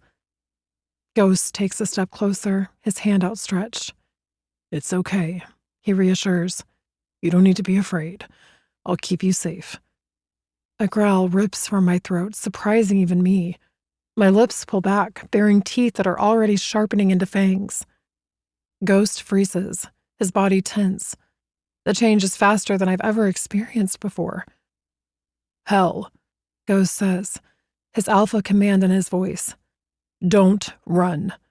Listen to me. Do not run. Wait for me to take you back." My wolf is already backing away from him, not listening. All she knows is the need to escape, to run, to find safety. Before I can stop myself, before I can even think, I'm darting into the woods. Ghost curses behind me, but I don't glance back. I just run, letting the wolf take control, surrendering to the primal instincts that now guide me. The forest swallows me up, branches whipping past as I plunge into the woods. Part of me knows this is dangerous, knows I should turn back, but the wolf is in charge now, and she has only one thought: run. Then there's the sound of tearing fabric behind me. He's shifted too. I don't look back, I just keep running. The forest is a blur around me. Branches slap at my face, leaving stinging scratches. Roots threaten to trip me at every step, but I'm faster in this form, more agile. I leap over fallen logs and duck under low-hanging branches. The cool night air rushes through my fur, carrying 1,000 earthy scents as small animals scurry out of my path. Twigs snap behind me, and I know he's gaining ground with every stride. His growl sends shivers down my spine, a mixture of fear and something else I don't want to examine too closely. Part of me, the Omega part, wants to submit, to bare my throat and let this powerful alpha claim me. But I push that feeling down. I never felt this way before, not even with my husband. My paw catches on something sharp, and I trip as it feels like someone drove a blade into my back leg. I crumple instantly, collapsing and whimpering from the agonizing pain, lancing, stabbing, and immediate. I yelp, the sound pitiful, even to my own ears. In an instant, Ghost is there. He shifts back to human form, naked, kneeling beside me. His hands are gentle as he examines my injured leg. He makes a sighing sound, the kind that tells me the injury is bad. "Stubborn little flame," he mutters, but there's no real heat in his words. "I told you not to run." The pain triggers my own shift back, and I lie there naked and trembling, crying from the worst pain in the world traveling up my leg. I can't even speak, can barely move. Ghost has me in his arms in seconds, cradling me, and I'm holding on to those huge muscles, but my eyes are blurring, every movement sending me into another round of whimpers. "I've got you," he says, his voice gruff but not unkind. "Let's get you somewhere safe." As he carries me through the forest, I find myself softening against him. There's something about his strength, his presence, that makes me feel not safe exactly, but less afraid. The steady heat of his body covers me, and the smell of his scent comforts me. We break through the tree line, and I gasp. The sky above is a riot of stars, more than I've ever seen before. And there, hanging low and ominous, is the blood moon, casting its eerie red glow over everything. "Beautiful, isn't it?" Ghost says, following my gaze. "Terrible, but beautiful. Like so much on this island." I look at him, really look at him for the first time in the moonlight, with his mask and his strength and the gentleness with which he holds me, and it makes me realize that I know nothing about this alpha. When he moves up a slope, the pain shoots again and I'm writhing in agony. "Hang on, you're losing a lot of blood," he tells me. I hold on just a little tighter, as though he's everything I've ever needed. Chapter 8. Ghost. I quickly carry Hel to my bedroom, her body too light in my arms, her skin growing paler with each passing moment. Blood trails down her leg where the branch struck, the metallic scent filling my nostrils and setting my wolf on edge. "You're so damn stubborn," I mutter. "You should have waited for me." She doesn't seem to hear me. Her eyes closed tight, her body shaking. Her hand clutches weakly at my neck. "Are we there yet? Everything's spinning." Seeing her this way does something to me, making my chest tighten. I quicken my pace, shouldering through my bedroom door. "Stay with me, little flame," I murmur as I lay her on my bed. She hisses in pain, tears leaking from the corners of her eyes. "Ghost?" Her voice is barely a whisper now. "I can't feel my toes anymore, yet the pain is still there. That's bad, right?" "You're not dying. Not even death can take you from me," I tell her firmly, though my heart races at how pale she's become. "And your wolf healing will have you back to your cheerful self in no time." A weak laugh escapes her. "I didn't know. Death took orders from Alphas." Her eyes flutter, struggling to stay open. A delicate hand reaches for my mask, fingers trembling as they brush the bone-white surface. No one touches the mask. Ever. But I find myself leaning into her touch. "Am I going to die?" The sass is gone from her voice, replaced by raw fear. "Because it feels like it." "Not happening," I growl, tightening my grip on her. "Stay awake," I command, my voice harsh with a worry I can't hide.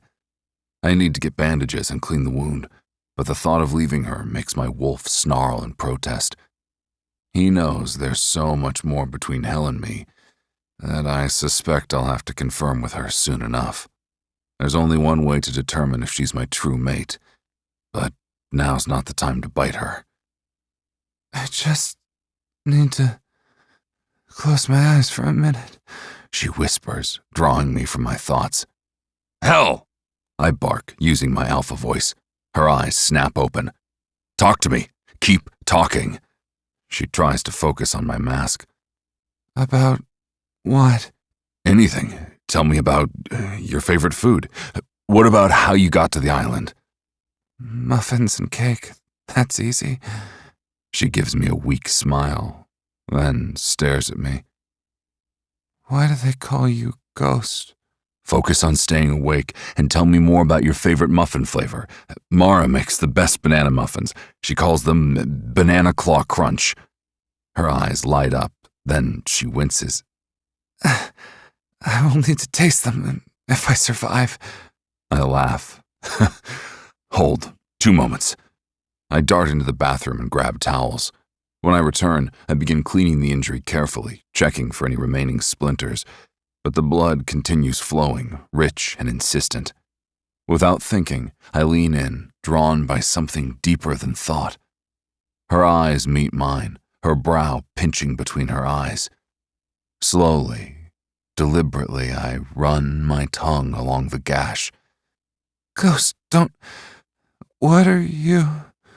Her words trail off, but she remains still, tension thrumming through her body. I taste copper, salt, life itself, then something more. Something that makes my entire being howl in recognition. Every cell in my body ignites, my wolf surging forward with fierce and desperate hunger. Mate. The word echoes through my bones like a death knell. A laugh bubbles from her throat, brittle and nervous. Should I be worried that you like the way my blood tastes? I lift my head, fighting to keep my voice steady, and lick my lips. My saliva has some healing properties that will help. The words come out rougher than intended. She attempts a smirk, but I see the tremor in her lips, the way her pupils have dilated, her body writhing once more, her legs shaking. I need to take away her pain. I press a clean towel to her leg. You have no idea what you are, do you? I whisper, more to myself than to her. The taste of her lingers on my tongue. A girl feeling like I'm at death's door. Then she cries out, her head pressed back into her pillow, her brow glistening in perspiration. Next thing, she's hugging a pillow to her chest, and it's impossible for me, even with her in agony, not to stare at her naked body. Fuck, I've got nothing on, but that's normal for me. While she's fucking stunning. The curves, the tiny line of hair between her thighs, her round breasts, absolutely captivating. Back to the job, I apply a second towel as the first one is already red. She cries out again, the sound tearing at something inside me. Mate. The word floats in my mind, and I'm unsure what to do with it, having told myself I'd never find mine, and I was damn fine with it. Now look at me. I position spare pillows under her injured leg, elevating it, trying to slow the bleeding. Her blood is everywhere, on my hands, on the sheets, on her pale skin. It's taking everything in me not to let my wolf take over, not to howl at the sight of her hurt. Ghost.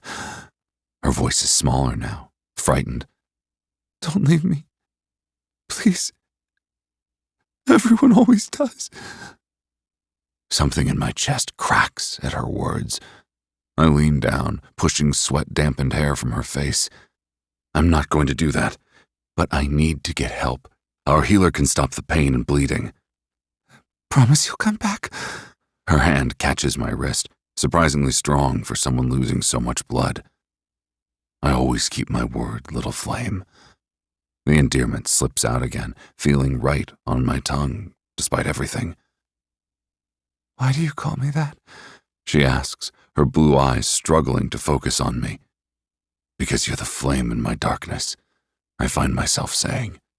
Bright, dangerous, beautiful.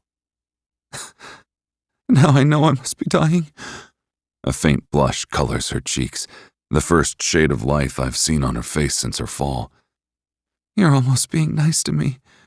I shake my head, smirking. Stay awake, sweetheart. I'll be right back. Ghost, she calls as I reach the door. I pause, glancing back at her lying in my bed, covered in blood, but still somehow the most captivating thing I've ever seen. Thank you for helping me again. The words hit me hard. I don't respond, can't respond. Instead, I turn and run, my footsteps echoing through the halls as I race to find Awa. Every second away from hell feels wrong, my wolf pacing and snarling inside me.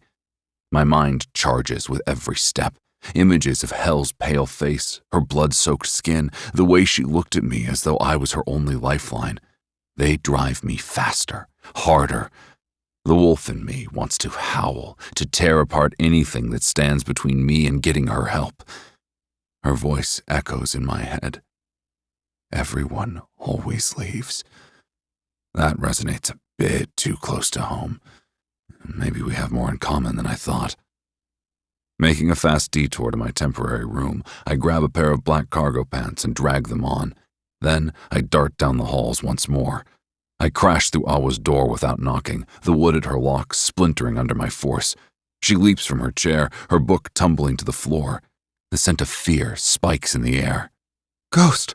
Awa's hand flies to her chest. "What in the—" "She's dying!" I cut her off, the words tasting like ash in my mouth. "The new Omega. Hell. Major leg wound. Too much blood loss." Awa's eyes widen as she takes in my state. Blood covers my hands, chest. She moves quickly to her shelves, gathering supplies. "How long has she been bleeding?" she asks, her medic mask sliding into place. "Too fucking long," I growl. "Hurry!" "Ghost." Her voice is stern, despite her obvious nervousness. "I need to know how long." 20 minutes, maybe more." I pace the small room like a caged animal. "She's getting weaker, but she hasn't passed out yet." Awa nods, shoving herbs and bandages into a bag. "The milk of rum," she says, nodding to a shelf, "and the clear bottle beside it, for disinfectant." I snatch both bottles, already turning toward the door. "Move faster!" "I know you're worried." "I'm not worried. I'm fucking terrified she'll get an infection and that her blood loss will lead to something more serious," I snap. "She's that special?" Awa asks quietly, her knowing tone making my wolf bristle. She and I have always gotten along and respected one another, so I feel more comfortable sharing my emotions with her than with others. I nod. We rush back through the corridors, my longer strides forcing Awa to practically run to keep up. The blood moon's light streams through the windows, bathing everything in a reddish hue. "The blood moon. It might affect her healing. The magic is different tonight," Awa explains. I growl in response, pushing faster. We're almost there, not wanting to hear excuses. Just a few more seconds and... A scream pierces the air. Hell's scream. I'm through the bedroom door before the sound fades, Awa forgotten behind me. Hell's thrashing on the bed, her back arched in pain. She's managed to half-drag a blanket over herself, yet she's shivering violently despite the warmth of the room. Her skin glistens with sweat, her hair plastered to her forehead, and her breathing comes in short, painful gasps. The towels around her leg are soaked through with blood, the metallic scent thick in the air. "I'm here." I'm at her side instantly, catching her flailing hands. "I'm back." Her eyes find mine, glazed with pain and fear. "You came back," she whispers as if she still can't quite believe it. "I promised, didn't I?" My voice sounds rougher than I intended. The corner of her mouth twitches. "You surprised me," she mumbles. Then her eyes roll back and she fights to keep them open. All was there in the room in seconds, taking in the scene, her silver-streaked hair escaping its braid as she moves. Setting down her bag with a thud at the side of the bed near Hell's feet, she glances at her with a smile. "You certainly know how to make an entrance, don't you, dear?" Hell's eyes flutter open wider at the new voice. "I like to keep things interesting," she croaks. "I'm Awa. Nice to meet you." Her expression softens. "I can see why he likes you." Then she thrusts a small wooden bowl into my hands, the liquid inside a milky caramel color. Bits of herbs float on top, and the scent of rum and coconut rises with the steam. "Make her drink all of it," she orders, already laying out her supplies on the bed. Her weathered hands are then arranging a large needle and thread. "And don't give me that look, Ghost. I don't care if you're the alpha. In this room, when someone's bleeding, I'm in charge." The corner of my mouth twitches despite the situation. Awa's the only one who dares speak to me this way, and only when she's healing someone. Any other time, she's as respectful as the rest of the pack. But get her in her element, and she transforms. "What's in it?" Hel asks me weakly, eyeing the bowl. "Rum, coconut cream, and herbs," Awa answers, not looking up from where she's starting to peel the towels off her leg. "My own special recipe. Works every time to ease the pain." She pauses her work to wink at Hel, her dark eyes twinkling. "And if it doesn't, well, at least you'll be too drunk to care about my terrible stitching." A ghost of a smile touches Hel's lips, but it's quickly replaced by a grimace of pain. I move to the bed, sitting carefully on the edge. The mattress dips under my weight, and Hel's hand clutches at the blanket. "Easy," I murmur, reaching out slowly as I would with a wounded animal. "Let me help tuck another pillow under your head." She eyes my hand warily. "I can manage." Of course you can," I say, letting a hint of sarcasm color my voice as she does just that. "Just like you managed that escape attempt so well." Her gaze flashes with anger. Good. Anger is better than fear. "I got pretty far, didn't I? And you can't blame my wolf for going all protective after I was attacked in that basement." I cradle her head gently, ignoring how right it feels to touch her. "Here's the part where you drink this and stop arguing with me." She studies my mask intently. "I won't hurt you," I murmur, low enough that only she can hear. "That's what they all say." She tries to smirk, but it comes out more like a grimace. "Every alpha thinks he knows what's best." "Oh, honey," Alwa chimes in, wiping the blood away. "If Ghost wanted to hurt you, he wouldn't have broken down my door to get me to help you. I've never seen him so worked up over anyone." I growl at her, but Hel's laugh turns into a pained cough. "Drink," I order, pressing the bowl to her lips, before I change my mind about being nice. She parts her lips hesitantly, allowing me to tip the liquid into her mouth. The first sip makes her eyes widen. "That's not terrible," she admits, taking another swallow. "Give it time," Alwa says cheerfully. "The herbs are an acquired taste." Hel drinks steadily, finishing the bowl, and I set it on the bedside table. I can feel her relaxing slightly against my hand where I support her head. The rum starts working quickly, her cheeks flushing pink, and her eyes take on a glassy sheen. After a long pause of her resting, she stares at me strangely. "You're really strong," she observes suddenly, her free hand reaching out to touch my chest. "Like, really, really strong." Alwa snickers as she prepares her needle. "The rum milk works fast on an empty stomach." "Don't tell anyone," Hel whispers, leaning closer. "But you're naked." Her gaze dips down my stomach, then she giggles. "Very naked." Something in my chest tightens at the sound of her laugh. She looks younger, like this, softer somehow, almost innocent. "I'm wearing pants, little flame," I remind her, trying to keep my voice stern despite my amusement. "Mm-hmm," she hums, unconvinced. "Very nice pants, but mostly naked." She pokes my chest with one finger. "So many muscles." Awa's shoulders shake with silent laughter. "I haven't seen anyone react quite like this to my rum milk in ages." "I'm not drunk," Hel protests, then frowns. "The room's just spinny. Did you know your mask glows in the dark?" "It doesn't," I say, but she's already reaching for it again. "Pretty skull face, man," she murmurs, her fingers tracing the contours of the mask. "With pretty muscles." I snatch her hand before she can pull the mask away, but I'm gentle. "Behave." "Or what?" she challenges, then winces as Awa begins stitching. But the rum's done its work. The pain seems distant to her now. "You're good at that," Hel says, her words slightly slurred. "Like a needle artist, a stabby seamstress. Years of practice, honey." Alwa responds, her needle moving swiftly. Though most of my patients aren't quite so entertaining. Hell beams at the compliment, then turns that radiant smile on me.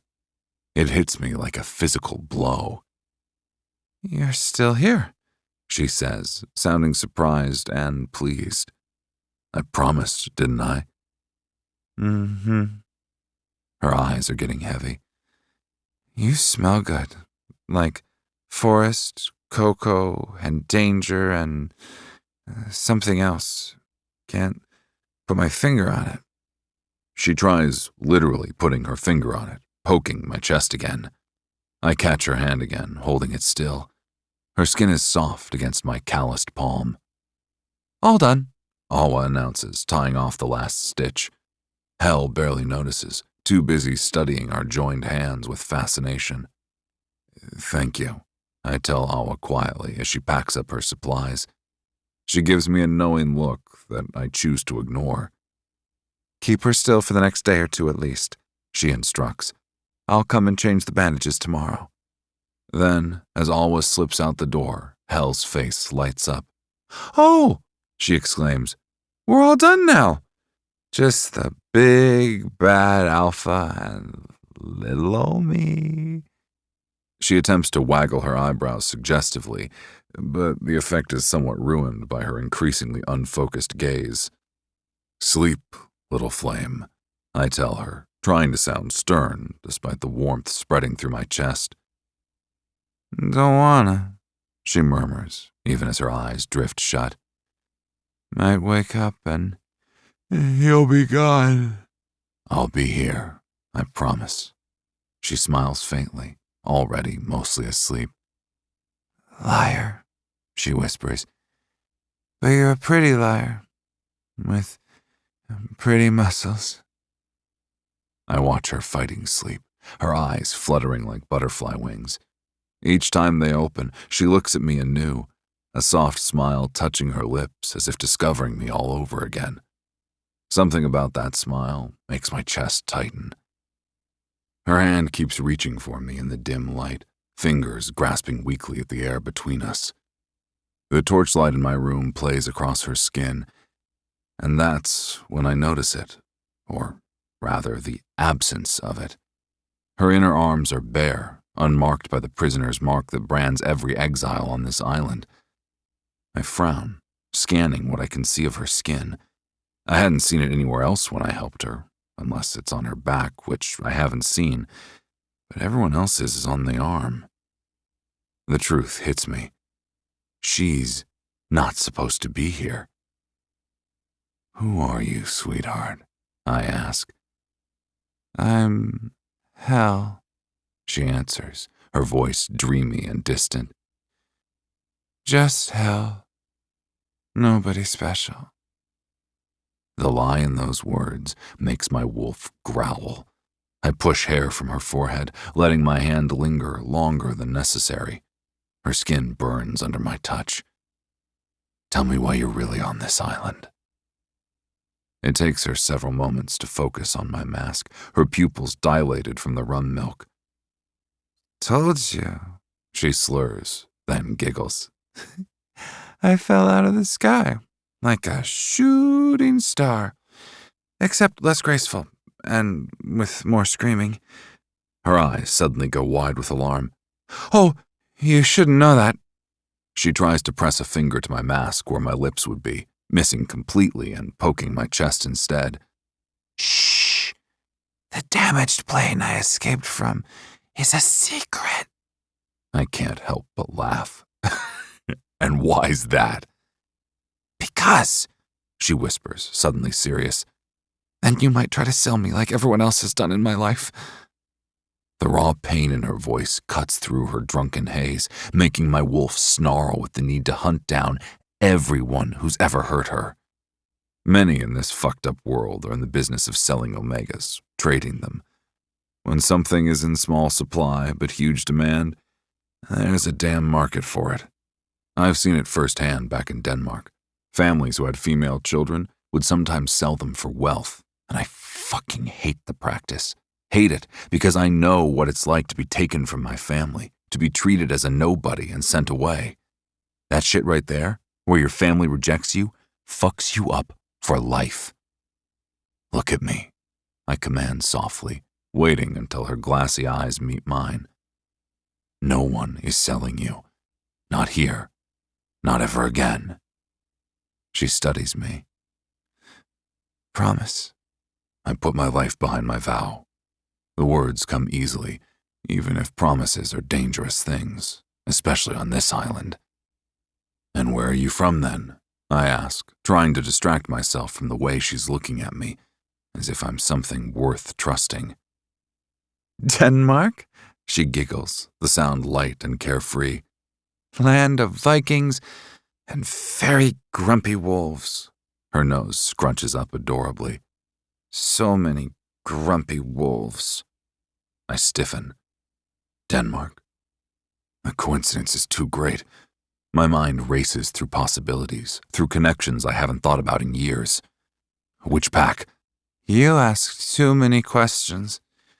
Silly Alpha. Her head flops to the side, and suddenly she's sleeping deeply, making tiny snoring sounds that are impossibly endearing. My fearsome reputation would never recover if anyone knew how those little snores affect me. I stare down at her, my mind racing. Who is this girl, really? Do I know her? What pack broke her, made her run, and why does the mystery of her pull at something deep inside me, something I thought died years ago? When I slowly rise to leave, she turns to her side, reaching for me. Stay, she whimpers, a plea that goes straight to my gut. Please. The need in her voice matches the need clawing at my chest.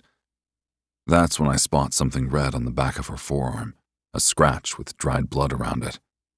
You got hurt there, too. She glances at the cut like she's surprised to find it there. Ouch, she says simply, making me smile despite myself. I sit back beside her, leaning over her arm, not thinking twice about needing to clean it for her. Her gaze locks with mine as I slowly, deliberately take a long lick of the wound. Then another, her blood almost sweet on my tongue. I tell myself it's just to clean it, to prevent infection. But we both know that's a lie. I'm becoming obsessed with her taste, with everything about her. That tickles, she breathes, her chest rising more prominently. The blanket slips lower, revealing her beautiful breasts with small nipples, tight and the color of the darkest pink. My cock punches hard, thick and ready, and I breathe in the delicious sweetness of her arousal. My gaze is locked on those full tits, and a deep pulse shakes me. My balls tight, the ache to reach over, to touch and taste them strangles me. Mate. The words bloom in my head like a reminder that she's mine to claim, to show her why she belongs to me. My wolf surges forward, clawing at my control. She must sense something in my stillness, because she says, Please, Ghost. I stare at her, fighting every instinct that screams at me to take what she's offering, ignoring my aching cock. My chest heaves with the effort of restraint. She's drunk, injured, and vulnerable, everything that in me craves and needs to protect. Don't you want me? She purrs, and the insecurity beneath her words has my heart clenching. You have no idea how much I do. I growl, drinking in her curves, memorizing them before forcing myself to pull the blanket back over them. The action feels like tearing off my own skin. When I claim you, and I will, I want you fully conscious. I want you to know exactly what you're getting into. Not like this. Not when you're hurt. She blinks, a blush crawling over her cheeks, and pulls her hand back. I catch it, unable to let her retreat completely. Her pulse flutters under my fingers like a trapped bird. It takes a damn strong man to resist you right now, sweetheart, and I like to think I am such an alpha. I trace circles on her inner wrist, feeling her shiver.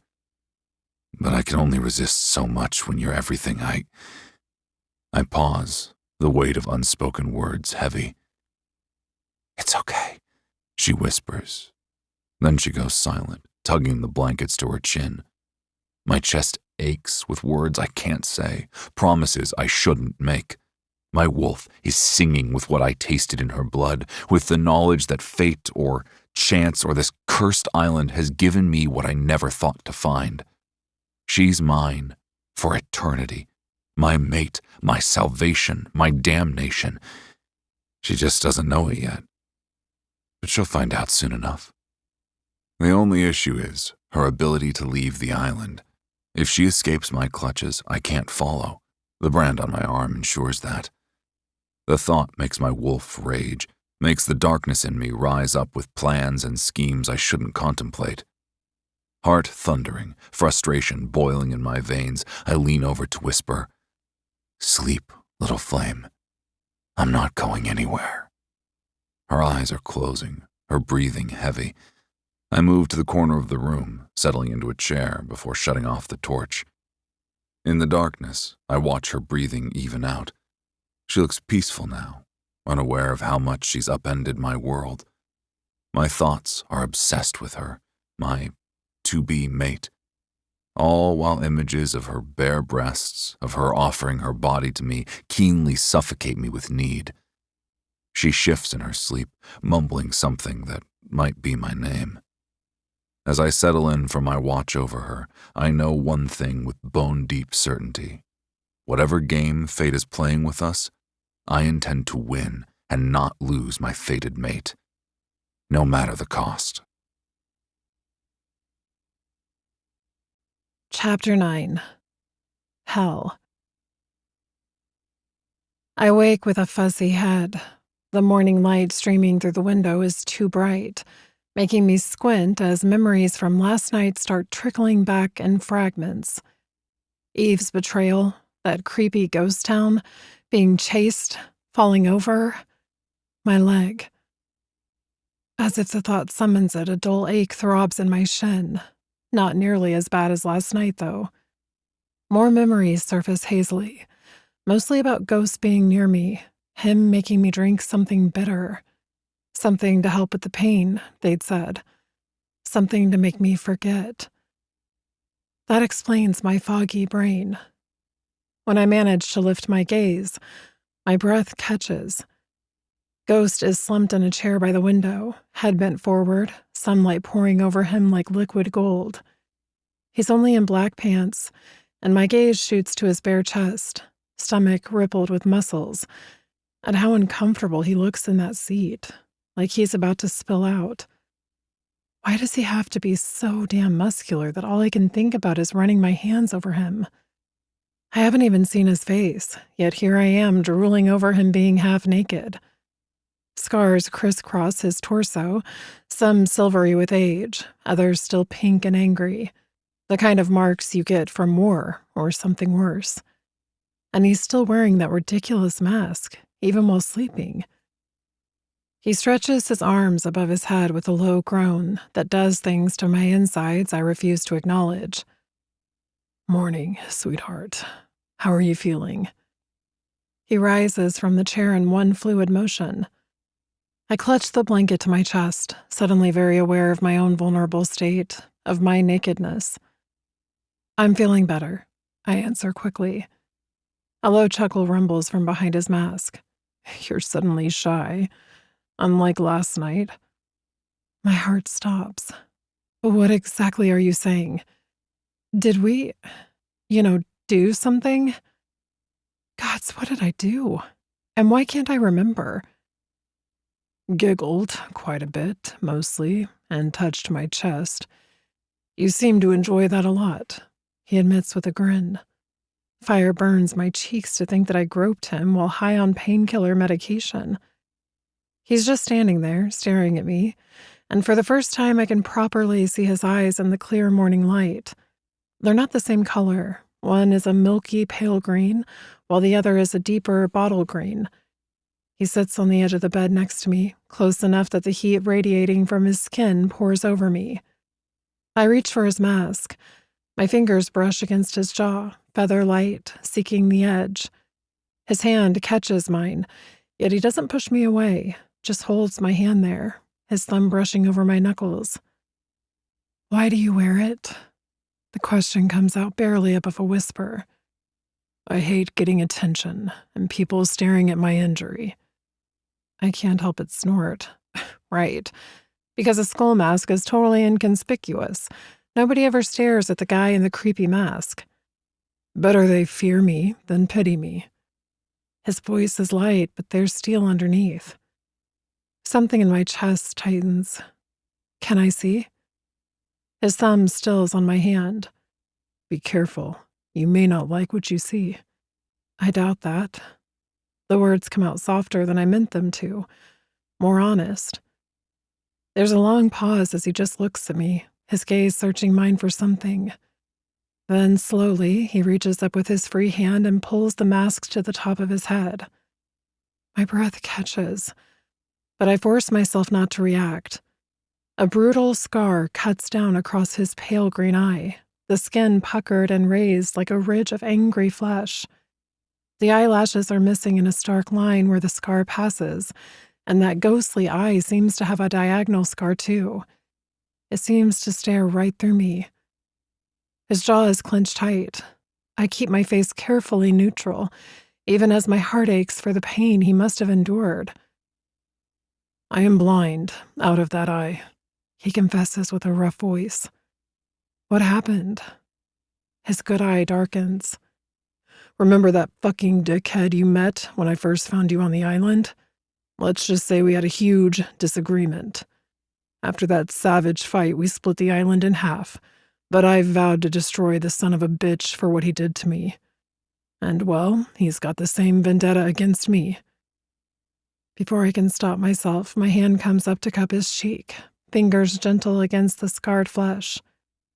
I'm sorry he did that to you. I gave as good as I got. He pulls away slightly. But I don't want to talk about the bastard, or your pity.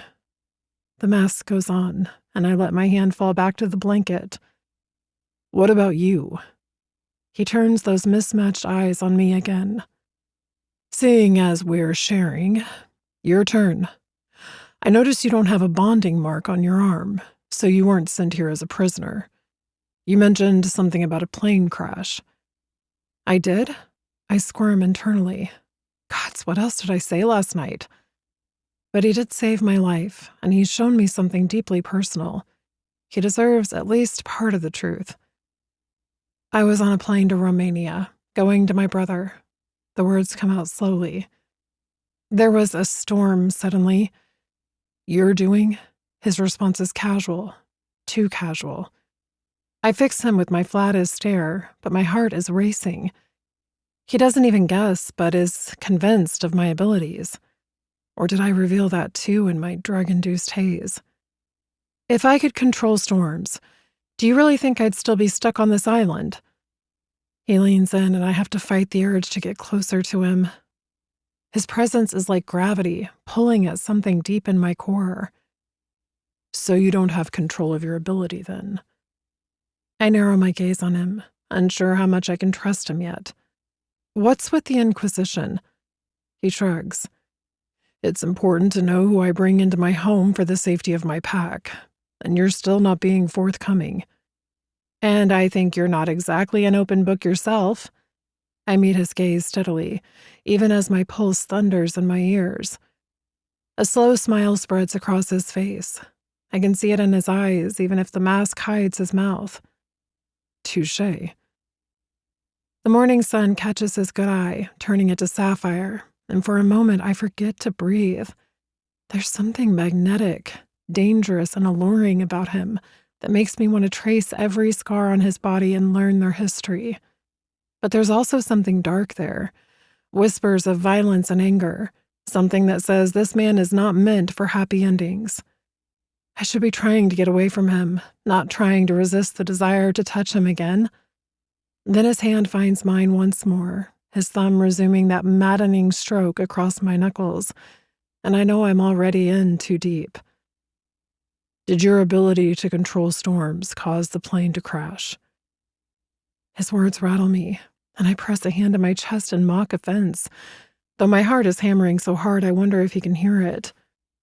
You make it sound like I crashed the plane on purpose, I accuse. Did you? There's something in his tone that irritates me. Does he see me as dangerous to his pack? I give him my best deadpan stare. Yes, because I absolutely love nearly dying and ending up stranded on Murder Island. It's been my lifelong dream, actually, really living my best life here. He shrugs, and if every muscle in my body wasn't screaming in protest, I'd throw all the pillows at his stupidly attractive body. Or his mask, whatever. Hey, asshole. I have no control over my ability, I say finally, the words tasting like dirt in my mouth, telling him the truth. Trust me, if I did, a lot of things would be different. The silence that follows is heavy, loaded with all the things I'm not saying. He just watches me. I resist the urge to pull the blanket higher. He rises to his feet. Let me bring you some food. I'd appreciate that. As he turns to leave, something compels me to call out. Ghost? He pauses, glancing back, waiting. Thanks for saving me. With the zombie and in the woods. Of course. I'd do anything for my fated mate. I choke on air. Wait, what? His only response is a low chuckle as he strolls out of the room, leaving me gaping after him. Is he fucking joking? I say to the empty room. When did this... No, he can't be. My responses rise in pitch with each word until I sound like I've been inhaling helium. I press my hands to my temples, trying to make sense of this bombshell. Fated mates. The words echo in my head like a bad song you can't forget. I wasn't even a soulmate match with my husband, but that hadn't mattered for the forced arrangement. I'd accepted long ago that I would never find my true mate. It wasn't in my future. Only a dream for people who had the luxury of choice. Okay, brain, I mumble to myself. Time to earn your keep. What exactly happened last night that made him think... I trail off, trying to pierce through the fog of medication-induced memories. And why didn't anyone tell me the pain medicine came with a side of temporary amnesia? That seems like something that should be on the label. Even as I try to dismiss his words, I can't ignore the way my body reacts to his presence, how my wolf practically purrs when he's near. I've never felt drawn to anyone like this before, as though there's an invisible thread connecting us, pulling tighter every time he's close. No, absolutely not. I shake my head violently, then immediately regret it as the room spins. This is not happening. This cannot be happening. I refuse to let it happen. A hysterical laugh bubbles up in my throat. Being his mate would mean... The truth scares me because it means I'd be stuck here, forever, on this island, with him, where he's imprisoned. Where someone tried to have me killed on day one. Where I'm surrounded by feral alphas. I remember seeing Ghost with Eve yesterday, how intimate they looked together, and my stomach turns. Great. Fantastic. Because what this situation really needs is some bizarre love triangle. Running my hands through my tangled hair, I try to think rationally. Okay, let's look at the facts. 1, I'm supposedly the mate of a masked man who's basically running a prison island. 2, his girlfriend already hates me. 3, I have absolutely no idea what I did last night while under the influence of whatever they gave me. Pushing away all those panicked thoughts spiraling in my head, I pull back the blanket carefully, wincing as I examine my bandaged leg. A line of red has seeped through the white bandages right where I remember stitches being mentioned. That memory is clear enough. But then another memory surfaces, and I gasp in mortification. Oh, you idiot! I cover my face with my hands from sheer embarrassment. Please tell me I didn't actually try to seduce him by pulling down the blanket to my waist and offering him my breasts. The memory becomes clearer. Me giggling, and Ghost firmly tucking it back around me, rejecting me. The fuck? I'm not sure if I should be grateful or angry at him. Odin, Thor, anybody listening, if you have any mercy at all, please split open the ground and swallow me whole right now. I peek through my fingers at the still solid floor. No? Thanks for nothing. A thought strikes me, and I groan again. Oh, gods. What if that's why he thinks we're mates? Did I let him bite me? I quickly run my hands over my body, but feel no fresh marks. I pause. The sound of footsteps in the hallway makes me snap my mouth shut. If Ghost heard any of that, well, maybe he'd be kind enough to just kill me quickly instead of letting me die of embarrassment. As the footsteps pass by without stopping, I sink back into the pillows with a sigh. The ceiling, unsurprisingly, offers no comfort. With more footsteps approaching, I close my eyes and pretend to be asleep. Apparently, I've reverted to childhood logic, where if I can't see him, he can't see me. I can tell you're faking. His amused response reaches me. Without opening my eyes, I respond, No, you can't. His laugh makes my eyes fly open of their own accord. He's standing there with a tray of food, and even with the mask, I can tell he's smirking. He sets the tray down beside me. Now eat your breakfast, sweetheart. You'll need your strength for all the catching up we're going to be doing. I throw a pillow at him. He catches it effortlessly, the bastard. I hate you, I inform him primly. No, you don't. The worst part is, he's right. I don't loathe him at all. And that might be the scariest thing about this whole situation. Chapter 10.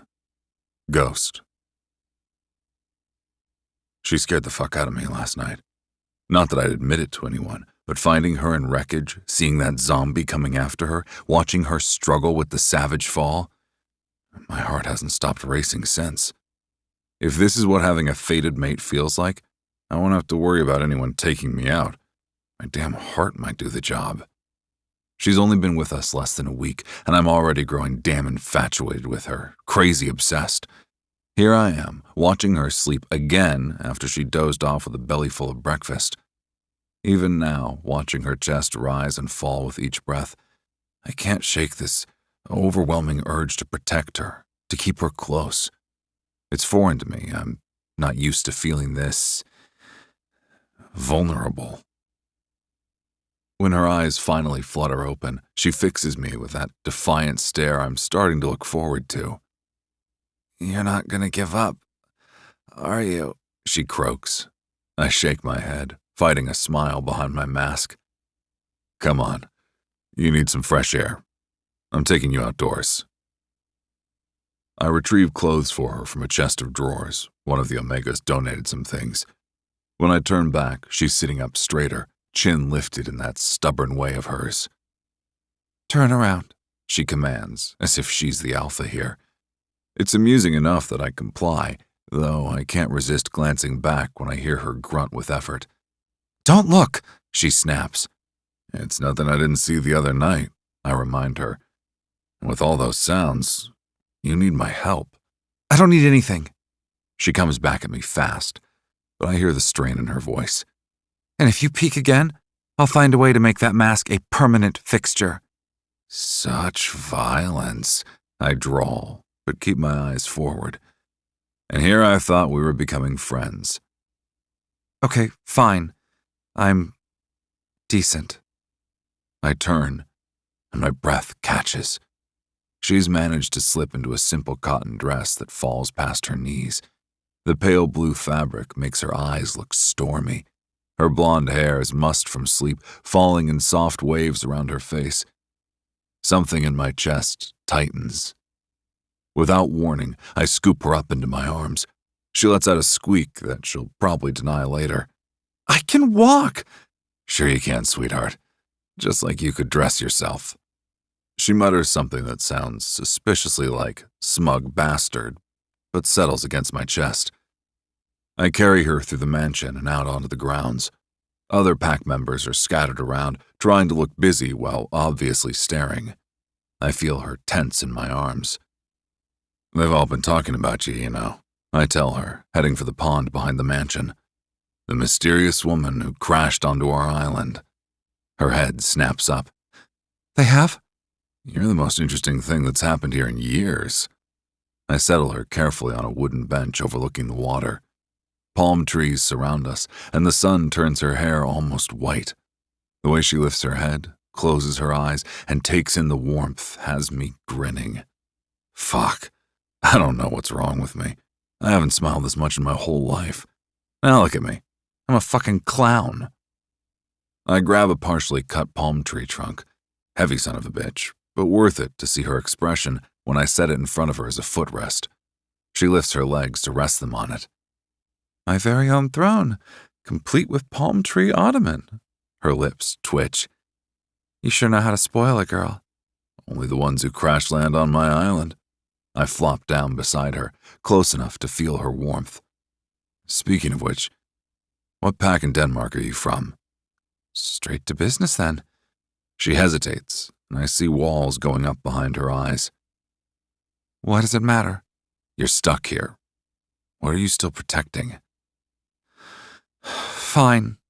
She shrugs, but there's nothing casual about it, her gaze skimming out over the still pond. You want to know? I'm from Ulfpack, and I fucking hate my father because he sold me to a bastard enemy in Baylor Pack in a forced marriage. Her voice turns bitter. I'm nobody, just an object others sell for profit. Hate fills me at hearing her story, my hands curling into fists. Fucking bastards. Yet I'm not surprised, as I'd witnessed it happening back in Denmark too often. Children were pawns for parents to use as they deemed fit, and I fucking loathed it. I wanted to hurt them, to make them feel abandoned and betrayed. I study Hel as she stares at a tiny bird landing at the edge of the water, drinking, her fingers twisting over one another. Reaching down, I gather a handful of smooth pebbles and place them in her lap. She immediately starts fidgeting with them. Sorry to hear that, I say quietly. And your husband? Fuck him. The words explode out of her like she's been holding them in too long. Anger radiates from her so strongly I can almost taste it. I tilt my head, studying her, wondering what that bastard did to make her this furious. Was he the reason she was on that plane? Did he trigger her abilities? Was he on the plane when it crashed? One can hope. The questions burn in my throat, but I hold them back until she's ready. You may hate me, I say instead. But I'm from the Baylor Wolf Pack. Her head whips around, studying me, and after a long pause, she just says, I don't hate you. A pebble she throws splashes into the pond. How'd you end up here then? I lean back, taking a deep breath as memories darken my thoughts, hatred rising like bile. I'm not ready to show her the ugly truth of my past, why I belong here among the monsters, so I go for a softer option. My family. Once I turned 18, they offered me the option of either going to this island or dying after my fucker of a father blamed me for every damn thing that went wrong in the village. The man loathed me and beat me daily. I choke on a forced laugh. So, it was easy to select the island if it meant leaving home. Her lips pinch and she places her hand on mine, her warmth spreading over me. That's so fucked up. Tell me about it. Silence. I find myself enjoying the peace, the heat, the view, her company. She's easy to be with, which is rare for me. I may lead the pack, but those are different dynamics. Fear ensures they follow.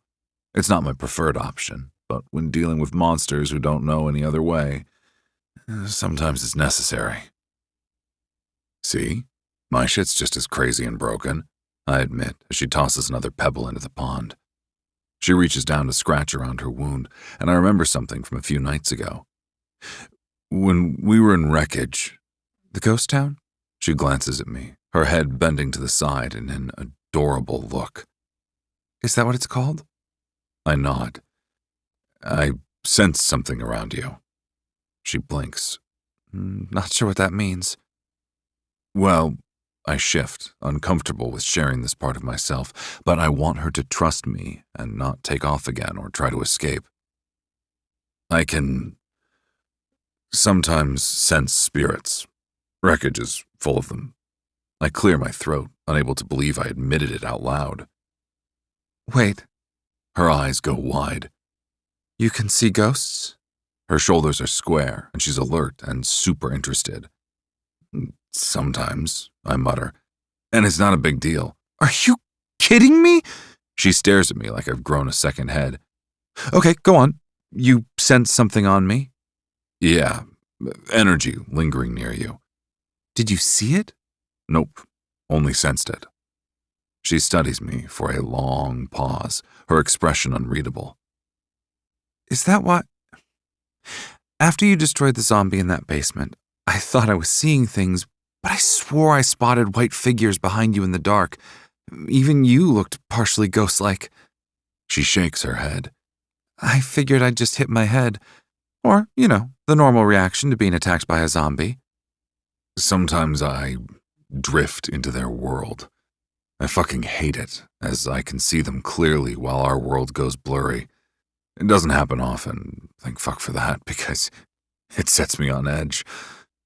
She throws her last pebble, watching it sink. I reach over, resting my hand on her thigh, her warmth leaping up my arm, and my fingers tighten a bit, craving more. How's the pain? She's gone still under my touch, her breath catching, face flushing pink. I turn to her, enjoying her reaction, the way her pulse jumps in her throat and how her pupils dilate ever so slightly. But I notice wariness in her eyes too, the way she holds herself back even as her body betrays her attraction. She doesn't trust me. Smart girl. The truth is, she shouldn't trust me. I'm not the hero. I'm the monster they warn children about, the darkness that swallows the light, and I know better than anyone that there are no happy endings on Nightmare Island. Yet, part of my brain is confusing me, making me believe it's possible. I'm clearly in for a fucking rude awakening. Nothing has ever gone well for me. Watching her flushed face and the rapid rise and fall of her chest, something primal stirs inside me. My hand is still on her thigh. She's trying hard to appear unaffected, but her body betrays her at every turn.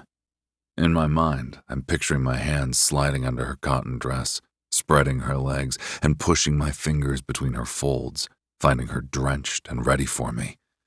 Fuck, the thought alone has my cock throbbing to life. Does my touch make you nervous, sweetheart? I keep my voice low, knowing the effect it has on her. She lifts her chin, defiant as ever, and my gaze burns into her. Her beauty is captivating. Those fierce eyes and long lashes, full lips with a hint of pink, the little crease she wears often at the bridge of her nose. I can't get enough of watching her. A group of pack members walk by, their gazes lingering too long on her. My growl is automatic, territorial, and they hastily look away. Look, I appreciate you saving my life, she begins. Multiple times, actually, which is kind of embarrassing now that I think about it. But I can't. I'm not sure what's happening here, but I'm not ready for anything. I want to laugh because she thinks she has a choice, and I'm not talking about me making her mine. Sweetheart, sometimes none of us have a choice when fate intervenes. She picks up another pebble I missed, turning it over in her hands. Is that why you said earlier that I was your mate? A breeze carries the honeyed scent of her across my face, and my wolf stirs restlessly. She smells like rain and lightning, like sex, like mine. I know what I sense in your scent. When I tasted your blood, it's right there, but you'll find out soon enough. She eyes me as if she's ready to set me on fire. I'm not ready. I doubt anyone is. Are you worried about your husband? I can take care of him if he ever comes here for you. She half chuckles. Wow, you just offered to take someone out for me. You seem to be misunderstanding the intense connection between true fated mates. You're under my protection now. Anyone who tries to hurt you will answer to me. And what about you? Her voice is barely a whisper. Who do you answer to? The question hits harder than she probably intended. Images flash through my mind. Blood on my hands, screams in the dark, the weight of choices I can never take back. I answer to no one. Alphas should answer to someone, even monsters. Is that what you think I am? A monster? She studies me for a long moment, her gaze tracing the edges of my mask. I think you're whatever you needed to become to survive. Just like me. Her words sink into me like claws, finding truth I'd rather keep buried. Before I can respond, she winces, shifting her injured leg. The pain's getting worse. A weak smile takes the sting out of her words. And I'm really tired of hurting. Let me take you back inside. I stand, ready to lift her. Wait. She catches my hand, and the simple touch sends electricity through my veins, through my body, and down to my cock. Just a few more minutes. It's peaceful here. Okay. I settle back beside her, closer this time. She doesn't pull away when our shoulders touch. Peaceful isn't a word most people would use to describe Nightmare Island. Maybe that says more about my life than your island. She leans into me slightly, probably not even aware she's doing it. Besides, the view isn't bad when you ignore the whole prison island vibe, and the zombies, and the ghosts, and the scary masked alpha. I burst out laughing at her jab. Yeah, he's not so bad, when he's not being all mysterious and cryptic about the whole mate thing. I have no idea how long we've spent outside, but time flies by, and that never happens on the island. The breeze has picked up and the sun is descending. Now, I stand, scooping her up before she can protest. Let's head inside. She wraps her arms around my neck, her side boob against my chest, and it's hard to concentrate on anything but how soft it feels, how desperately I want it in my mouth. Back in the room, I set her on the bed and brush my fingertips against her cheek. Her skin is soft, and she shivers at my touch. It takes every ounce of control I possess to step back, to not lie on her, spread her legs, and show her she's my damn mate, to eradicate her doubts. I retreat, and I fucking hate feeling so weak. What has she done to me? I'll send Awa to replace the bandages on your leg, I say, and close the door behind me, lingering for just a moment to breathe in her scent one last time. My wolf paces relentlessly within me, already aching to return to her. Pushing off the wall, I adjust my mask. I'm 2 floors down from her room when the sounds of chaos erupt from the courtyard. Hooting, shouting, the unmistakable sounds of flesh meeting flesh. Normally, I let these fights play out. My men need outlets for their aggression, especially trapped on this fucking island. From the balcony, I spot the circle of men below. My blood runs cold when I recognize Nut, one of my seconds, in full berserker mode. His normally controlled movements are wild, savage, as he tears into, I squint, some massive, rather hairy bastard I don't recognize. Who the hell? My jaw clenches when I spot Axel, my head of guards, lounging against a palm tree, arms crossed, watching the scene like it's today's entertainment. I don't recognize the huge beast down there, which means we have an intruder from Sten's territory. And Axel, who's supposed to be working with Nut as a team, is doing jack shit to end this and not watch it as a sport. Fury burns through my veins. I vault over the balcony railing, dropping the full story to land in a crouch on the packed dirt. Men scramble back as I approach them. As I push through the circle, my wolf surges forward. It takes me 2 seconds to reach them, then another half-second to grab the intruder by the throat and slam him to the ground. My boot replaces my hand on his neck, and he wheezes, clawing at my ankle. What the fuck are you doing? I snarl at Axel, not bothering to hide my disgust. You think this is a show? You and Nut work as a damn team, and you're sitting there on the fucking sidelines? Axel's face darkens with anger. He had it under control. That's not the damn point. It's that we have this intruder, and they are taken out fast, not allowed to lay punches into one of our own. Understood. Axel growls under his breath, but lowers his gaze and head to me, a show of respect. Get out! I roar at the crowd. They scatter, leaving just the four of us. Axel, tie this piece of shit up. I turn to Nut, who's wiping his bloody mouth with the back of his hand, the deep gash across his cheekbone dripping with red. Who the fuck is this? Nut spits blood onto the ground, his wolf eyes still gleaming with berserker gold. Caught him scaling the rock wall on the north side. Had to chase him half a mile before I could pin him down. Fuck. The word comes out in a growl. I increase the pressure on the intruder's neck, watching him struggle, ignoring his weak strikes at my leg. Sten is making his move, sending his pawns to probe our defenses and find our soft spots. I know how that sadistic bastard thinks. This is just the beginning. He's coming for my hell. Bring him. I lift my boot, letting Axel haul the gasping man to his feet. We're going to have a little chat about how he got past our guards. And then, I bare my teeth, we're going to find out exactly what Sten is planning. The intruder snarls, tightening against Axel, but I let him handle it. It's the least he can fucking do. I need to figure out how to protect a certain stubborn she-wolf when we have nowhere to run to hide her. Chapter 11. Hell. 3 days have passed since I injured my leg.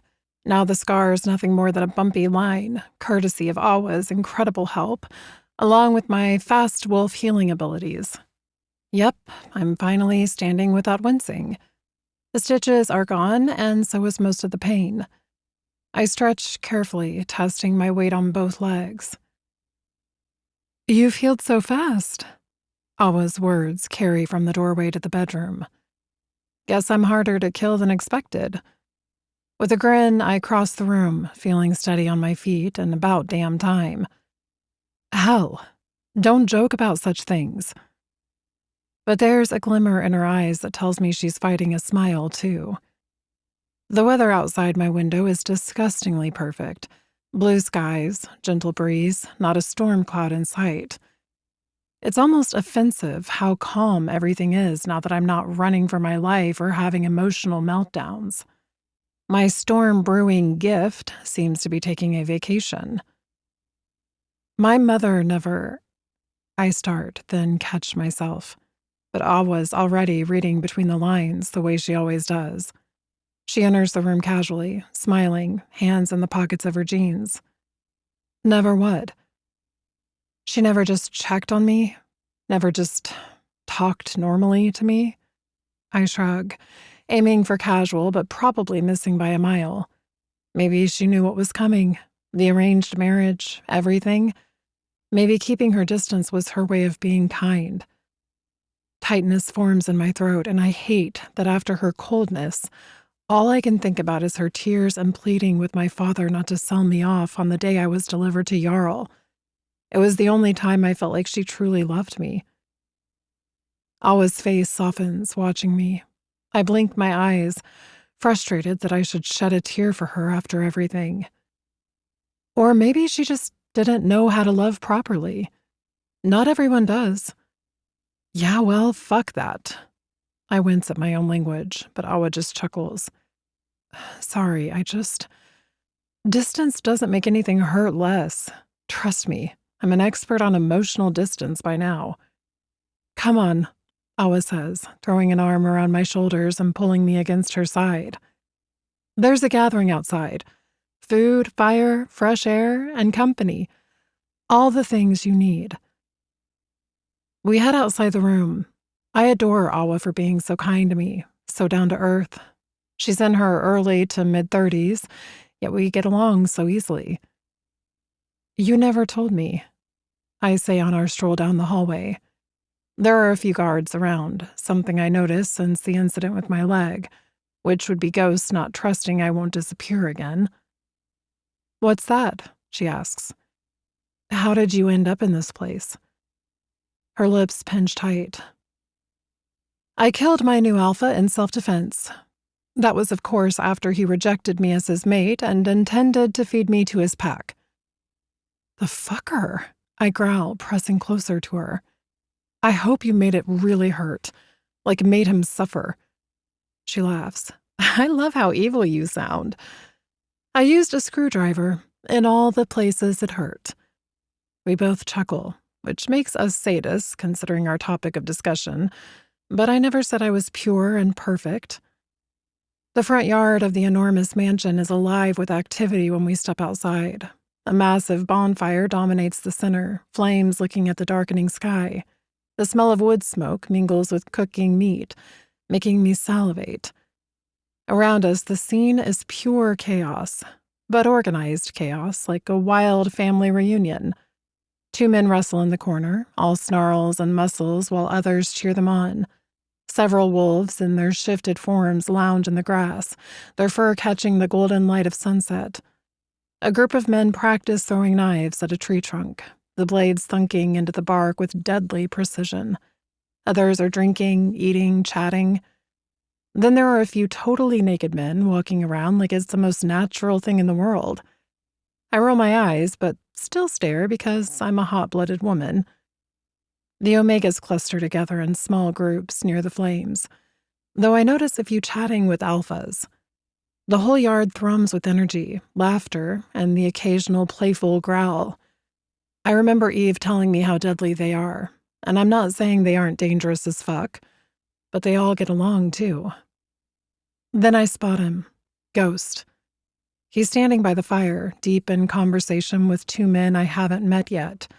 Even from here, the sight of him makes my insides burn up, butterflies bursting to life in my stomach, and my nipples harden. Calm down, girl. He hasn't even looked at you yet. His feet are bare, and he's wearing jeans that hang indecently low on his hips and a white V-neck shirt that's definitely struggling with the task of containing his biceps. His dark hair is longer on top, wild in the breeze. And that mask, that damn mask that should be terrifying, but somehow just turns me on. He twists his head, catching my gaze, and smirks. My pulse speeds up, heat burns me up, and fire pulls between my thighs so fast that I blush. I feel giddy and crazy hot. What in the world is wrong with me? All 3 men start walking our way, and I'm struck again by how Ghost moves, with a predatory grace, all shoulders and raw power. He towers over his companions, who are hardly small men themselves. Awa nudges into me. Hey, I'm going to go say hi to some friends. You've got company coming. She gives me the most sinful grin in the world, wiggling her eyebrows, and I playfully push her away. My body's reaction to him is getting harder to ignore. There's this constant warmth under my skin, a restlessness I can't shake. When he's near, it gets worse. My pulse races, my skin feels too hot, and there's an ache deep inside I don't want to think about. Something's changing in me, and it's equal parts thrilling and terrifying. The guy with the wild dark hair and tanned skin drops to all fours in human form and lets out a howl. Several others join in, and I can't help but laugh at them. One of the men with Ghost has a collection of small scars across his face. His khaki cargo pants and loose top give him more of a casual air than Ghost, but his careful assessment of me is anything but casual. How is your leg? Ghost asks first, studying me up and down, his attention the kind that misses nothing. Good as new. Well, except for the sexy battle scar. I pause. That's what we're calling injuries these days, right? Sexy battle scars? You all seem to have them too. One of his men howls with laughter. Oh man, Ghost. She's perfect for you. Ghost seems to ignore his comment, but has eyes only for me before turning to his 2 companions. This here is Axel. he says, nudging the casual-looking guy who hasn't taken his sights off me. I can't deny that he's cute, but he's nothing compared to Ghost. And there we have Nut. He points to the one acting like a damn wolf in human form with others. My two closest commanders. Hey, I say, smiling, unsure what else one says. I'm not exactly practiced at socializing.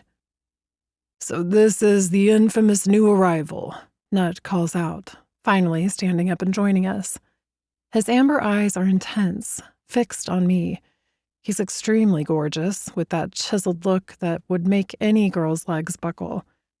I tilt my head to the side. Infamous already? I've barely had time to earn my bad reputation here. Ghost's laugh is heavy and rich. Give it time.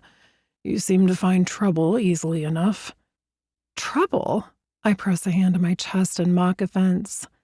Axel grins. Oh, we've heard stories. All lies, I'm sure. Unless they're really good stories, in which case they're absolutely true.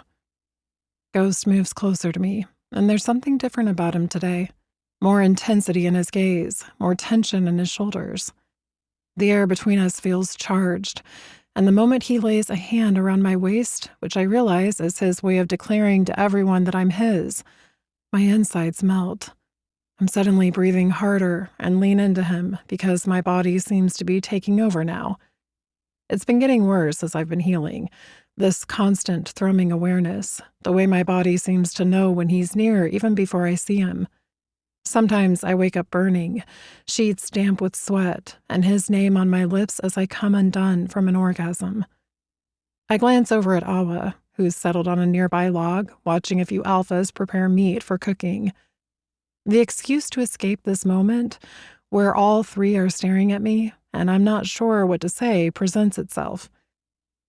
I should probably, of course, Ghost states, as though he read my mind, but his gaze doesn't leave me. That mask hides so much, but his eyes, they give everything away if you know how to look. That's when I spot Eve around the other end of the fire. My blood runs cold as memories flood back of her tricking me into getting stuck out in the woods at night. I remember the fear. She spots me, too, and immediately tries to move out of my line of sight. I hurry away from the men, smile at Awa, and keep going. My healed leg protests the sudden fast motion, but I ignore it.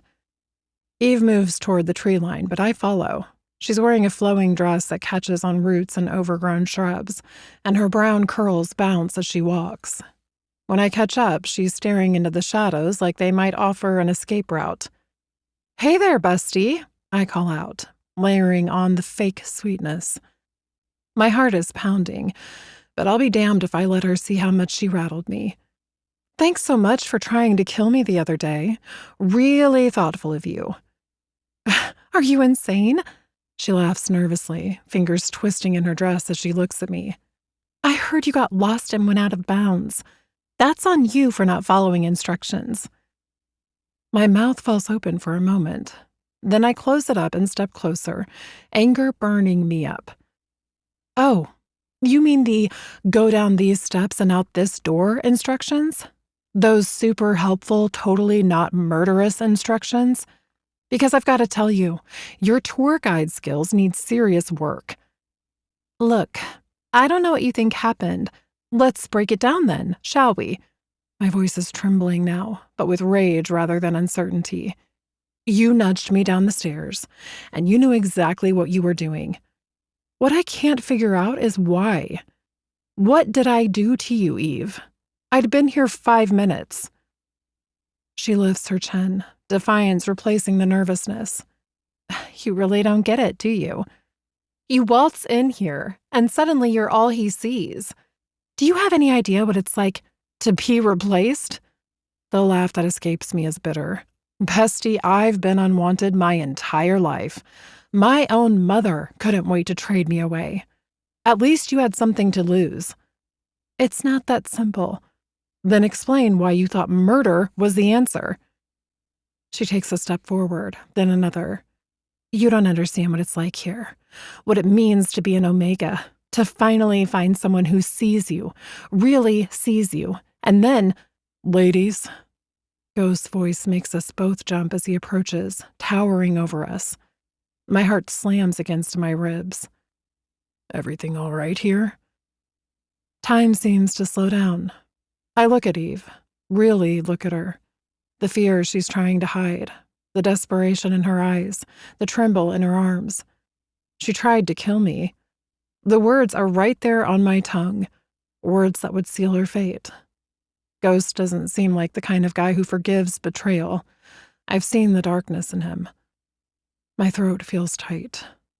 She's staring at me with a tight smile, as if pleading with me. Images flash through my mind of being naive, scared, and traded away like I meant nothing. The helplessness, the rage, but also the promise I made to myself that I wouldn't become the monsters who hurt me. The words shift and die in my throat.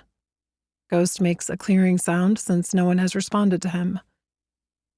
Just Omega talk, I say finally, forcing a smile. You know how it is. His eyes narrow behind the mask, that penetrating gaze shifting between us. If you're sure. Every instinct screams to tell him the truth. My wolf prowls beneath my skin, wanting justice, wanting blood. The heat that's been building in me flares higher in his presence, making it hard to think. But I suspect Ghost might kill her, or at least hurt her gravely, and I didn't want that on my conscience. He'd do it without hesitation, and another Omega would disappear, and everyone would look the other way because that's just how things work in our world. I refuse to be part of that cycle. Totally sure, I affirm, meeting his gaze steadily. We're good here. He glances at Eve, who's nodding. Nothing to worry about? He leaves, but reluctantly, his suspicion obvious in every line of his body. The silence stretches between Eve and me until he's out of earshot. She leans in closer. Why didn't you tell him? What do you want from me? She demands finally, her voice barely above a whisper. Because I'm not a fucking monster, I snap. And contrary to popular belief, I don't actually want you dead. I know you're involved with him, or were, or whatever. I never planned to come here and disrupt that. I could have told her there's nothing between Ghost and me, but the words stick in my throat. It's impossible to ignore the possessive way he is around me. Listen carefully, I continue, keeping my voice low. My wolf is still restless, wanting retribution, but I push her down. If you ever try anything like that again, if you so much as look at me wrong, I will tell him everything, and we both know how that will end. I'm giving you one more chance than you gave me to do better. Eve's face pales. You don't understand. I get it. You're hurt. You're angry. Welcome to the club. But trying to kill me was your choice. Using my ignorance of this place against me was your choice. Remember that. She stares at me for a long moment, something shifting in her expression. You really mean it, don't you? About not telling him. Yeah, well, don't make me regret it. I run a hand through my hair, suddenly exhausted. Look, I've had enough people in my life decide I was disposable. I'm not going to do that to someone else, even if they probably deserve it. She stares at me for another long moment before turning away, her dress catching the last rays of sunlight as she disappears around the other side of the bonfire. I stay there, letting the cool evening air calm my racing pulse. My hands are shaking, from anger, from adrenaline, from this damn heat under my skin that won't go away. A wolf howls in the distance, and several others answer. The sound echoes through my bones, and my wolf wants to answer too. It's getting harder to ignore these new instincts, these changes in my body. Everything feels heightened lately. Smells are stronger, sounds are clearer, and my emotions, well, they're a mess. When I finally return to the fire, the sky is deepened to purple and gold. The flames cast dancing shadows across the gathered wolves, some now sprawled on blankets, others perched on logs or standing in small groups. The smell of cooking meat makes my mouth water. Here, Ghost says, appearing at my side with a metal plate. 2 thick cuts of meat steam on it, barely cooked. The side of it, pink and juicy, makes my stomach clench with want. You need to eat. I take the plate, trying to ignore how my fingers tingle when they brush his. Thanks, though I usually prefer my meat a little less alive. His eyes crinkle behind the mask. He's smiling. Then he moves over to talk to more of his alphas, all of them eating the meat with their hands, their teeth tearing into it. I bite into the meat and have to stifle a moan.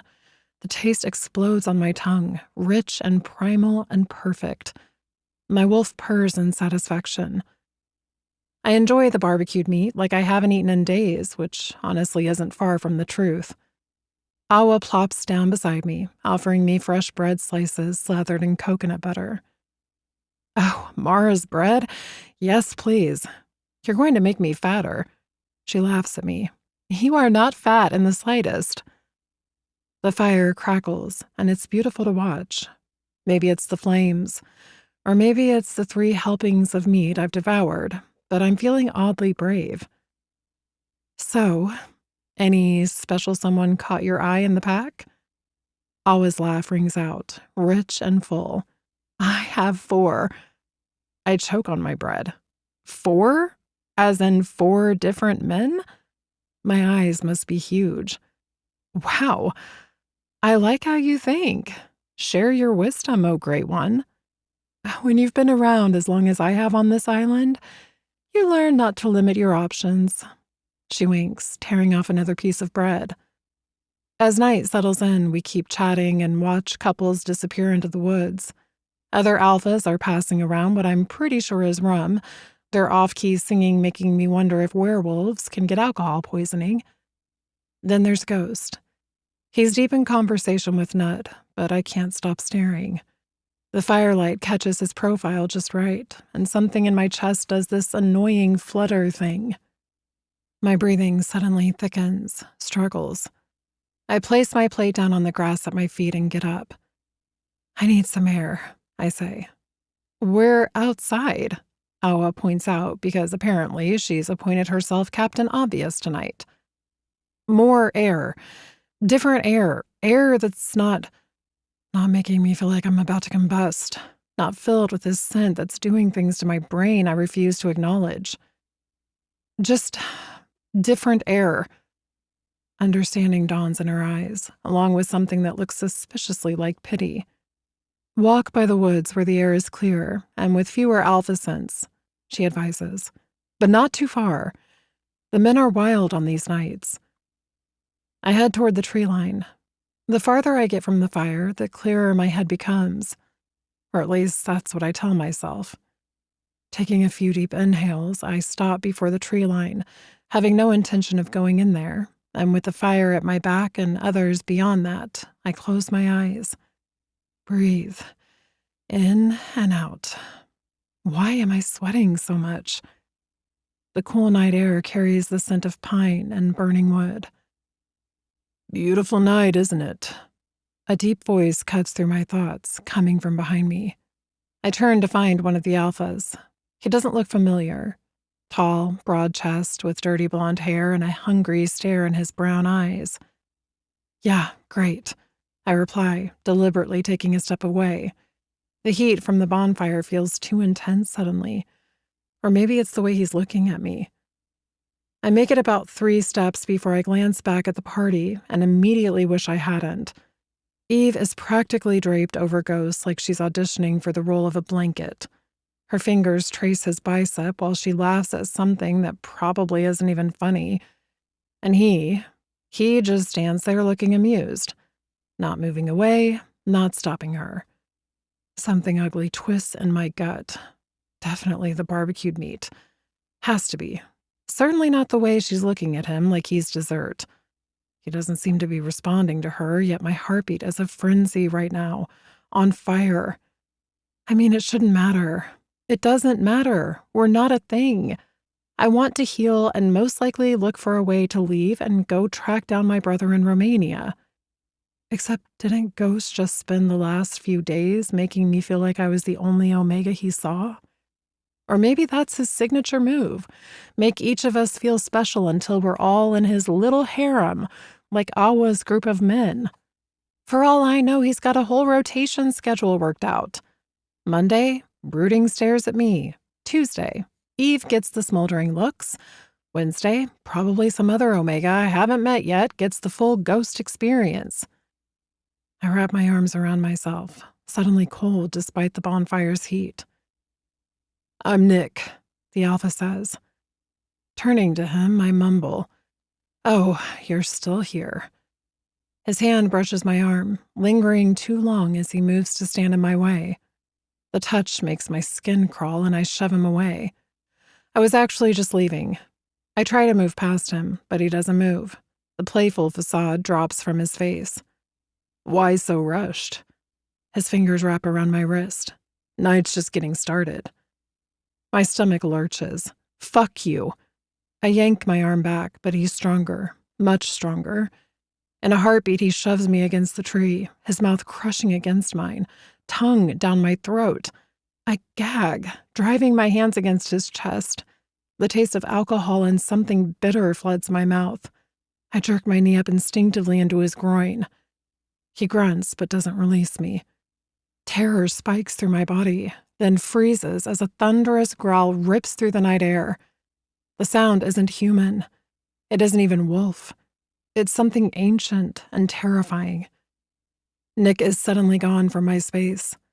Through blurred vision, I watch Ghost materialize from the shadows like a vengeful spirit, eyes blazing gold in the firelight, shoulders curled forward, chest puffed. The sound coming from his chest makes the hair on my arms stand up. Other alphas are gathering from the party, but my attention is on Ghost and Nick. Ghost is holding him off his feet by his throat. The man is gurgling, clawing at Ghost's grip. "You dare fucking touch what's mine," he roars. Okay, so I'm his, but then he lets Eve drape all over him? Awa's at my side in seconds, grabbing my arm. "We need to go, now." Her voice is urgent, scared. But I start to protest. "Trust me." She cuts in, already pulling me away. "You don't want to see what happens next. When alphas get jealous, it's ugly." She shakes her head, tugging harder. My feet finally move, and we're running, the sound of snarls and shouts fading behind us. My stomach churns as a horrible scream fills the night, one of pure torture or fear. My stomach turns. Part of me wants that creep to suffer and wants Ghost to make him pay for touching me. But another part feels sick knowing what's happening back there, knowing it's because of me. We sprint across the compound, past confused onlookers until we reach the safety of my room. Awa pushes me inside, her usually calm face tight with worry. "Lock the door," she orders. "Don't open it for anyone but Ghost or me." "Awa, what's going to happen back there?" She shakes her head. "Nothing that wasn't earned. But these things, they can get out of hand. The bloodlust spreads like a disease among alphas. Stay here." Then she's gone, leaving me alone with my racing thoughts. I pace the room, unable to sit still. My lips still feel bruised, and I scrub at them frantically with the back of my hand, trying to erase the memory of Nick's touch. Every sound makes me jump. Footsteps in the hall, voices outside, the creaking of the old building. I count my breaths, trying to calm down, but the adrenaline won't fade. Even staring out the window shows me nothing, as it overlooks at a different part of the yard. Suddenly, the door bursts open. I flinch hard, backing away until I hit the wall. Ghost fills the doorway, and my breath catches in my throat. He's transformed from the man I know into something else entirely. His black hair is wild, his chest growling with each breath. Blood spatters his white shirt and smears his knuckles. But it's his eyes that hold me. There's still that molten gold, pupils blown wide with rage and something else, something hungry. "Did he hurt you?" I quickly shake my head. He stalks into the room, his movements fluid and predatory. Power radiates from him in waves. My heart thunders against my ribs, not in fear exactly, but in recognition of something primal and ancient. Ghost, I whisper. A growl rumbles from deep in his chest. He stalks closer until I feel the heat rolling off his body. His hand comes up to brace against the wall beside my head, and I catch the scent of blood, pine, smoke, and perspiration. You're mine. The words seem to tear from him. Mine to protect, mine to defend. His other hand comes up to cup my face, surprisingly gentle despite the violence still thrumming through him. Anyone who touches you without your permission forfeits their right to breathe. I should be terrified, should be running from the barely contained violence in front of me.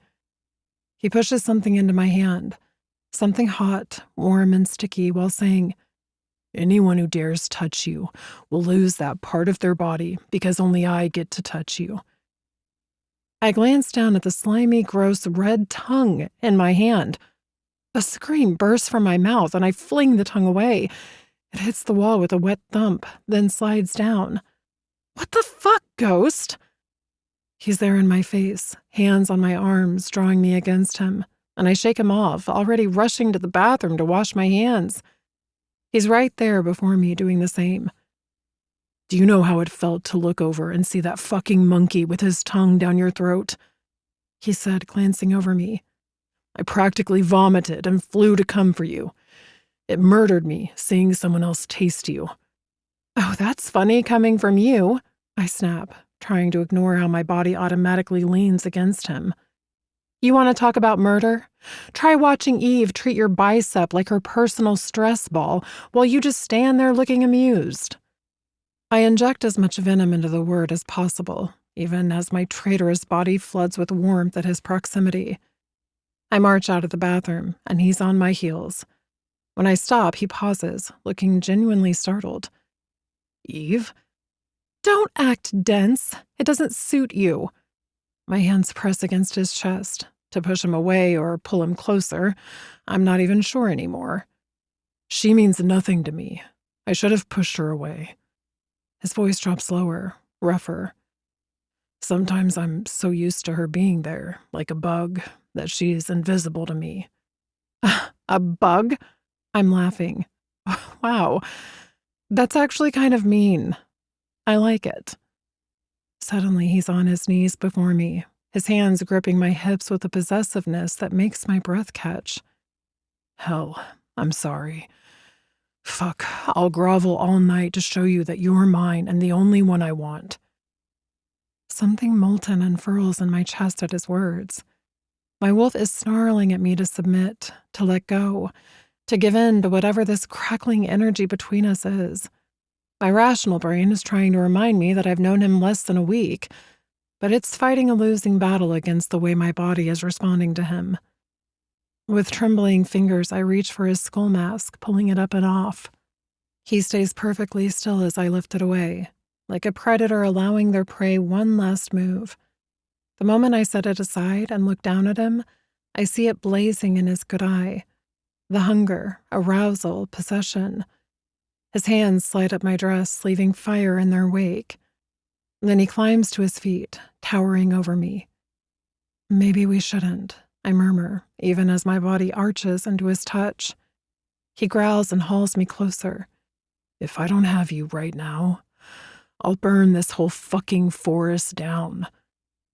The raw desire in his voice makes me shiver, but then his mouth finds that spot on my neck, and coherent thought becomes a distant memory. Ghost. My voice catches as his teeth graze my skin. Say it again, he demands against my throat. Say my name. Chapter 12. Hell. Ghost. I moan his name as his fingers trace my collarbone, his tongue on my neck, leaving me shivering with need. The hunger of his touch melts through me, leaving my knees close to buckling. Tell me what you're thinking. His tone is rough, strained with control as he pulls back to stare at me, his face so close that his breath flutters over my cheeks. I laugh shakily. Bold of you to assume I can think right now. Try. His thumb traces my lower lip, and my whole body shudders. I want to hear your voice. I'm thinking, I swallow hard, that this is probably a terrible idea, that this is going to end with me hurt, that I should run. But I don't want to. I force myself to hold his gaze. And that terrifies me more than you do. I've only ever been with one other man in my life. He makes a sound low in his throat, something like a growl. I wish I'd found you years ago, made you mine, so I was the only man you'd ever feel. It's time to start working on a time machine. I try to smile, but it fails as he continues to run his fingertips along the low neckline of my dress, leaving me breathless. You're trembling, he says. Really? I hadn't noticed. My voice shakes too. I'm a complete mess when he stares at me with that sinful look in his eyes when I'm in his hands. He steps closer, and I swear the temperature in the room spikes. Always with your sass, he murmurs, his breath hot against my ear. Even now. It's part of my charm. Despite my words, my nerves are in overdrive. His hands slide down my arms, leaving trails of fire in their wake. You're not in trouble here. No, I laugh, but it comes out breathy. Then why does it feel like I'm about to do something incredibly stupid? Because you think too much. He finds the hem of my dress. May I? No, my brain screams. Yes, my body answers. And I nod, not trusting my voice. The fabric whispers over my skin as he lifts it away, leaving me in just my underwear. The cool air hits my bare back, and I resist the urge to cover myself. Absolutely beautiful. His gaze inhales me as it travels down my body, pausing a bit too long on my breasts, his tongue slipping out, dragging across his lower lip. I've been dreaming of this moment, little flame. Jerked off dozens of times just thinking of claiming you. Dozens, you say? He chuckles while my nipples tighten as if in command to his reaction, and I catch the grin tugging at the corner of his mouth. He noticed, too. My heart's fluttering so hard now, and the fire between my thighs is a pool of desire. He moves in closer, leaning in, and his mouth grazes mine. I press against him, needing this, craving it. His kiss is possessive and dominant, just like him. Fingers tangle in my hair, tugging my head back as his mouth claims mine, and my hands are fisting his shirt. I gasp against him, never having been kissed this way before, tender yet so full of passion that it leaves me dizzy. His other hand grips my waist, drawing me firmly against him. I'm falling hard for him, so much so that I won't be able to escape. Maybe I don't want to. Maybe it's my turn to finally find something good for a change. His tongue presses into my mouth, tangling with mine, and I suck down on it, shuddering at how much I love the sensation of hearing him groan against me with pleasure. His cock is so fucking hard against me, only thin fabrics between us, and I feel him throbbing for me. He breaks the kiss, only to trail down to my neck once more, taking long licks and mock bites. Ghost, I breathe his name. Too late, he whispers against my skin, sending me trembling. I'm not stopping now. I want more. He lifts his gaze, then his body, smirking like the devil. My good little flame. That's the right answer. His mouth captures mine again, more demanding, more dominating, and I surrender to his darkness. With his hands on my shoulders, he pulls away, then turns me to face the wall, sweeping my hair over one shoulder. His lips find my neck, and the moan that escapes me is beyond needy, my thighs clenching tight. Then he goes still, his body tensing behind me. A low growl builds in his chest. Is everything all right? I ask, glancing over my shoulder at him, but he's got his gaze lowered on me, brow furrowed deeply. What are these scars on your back? My heart stops. Those marks are from my bastard husband. I try to turn, but Ghost's hands hold me firmly in place. His fingers trace the raised lines gently, but each touch brings back flashes of memories. The whistle of leather through the air, the crack of the belt. "This is for your own good, Hell." His voice thick with arousal as I tried to crawl away. The sharp bite of metal when the buckle caught my skin. "Hell." Ghost's voice pulled me back. "It's nothing," I say automatically. "Don't complain. Don't let it get back to Jarl. He'll make it worse next time." I hate that those thoughts still linger. "He did this to you." It's not a question.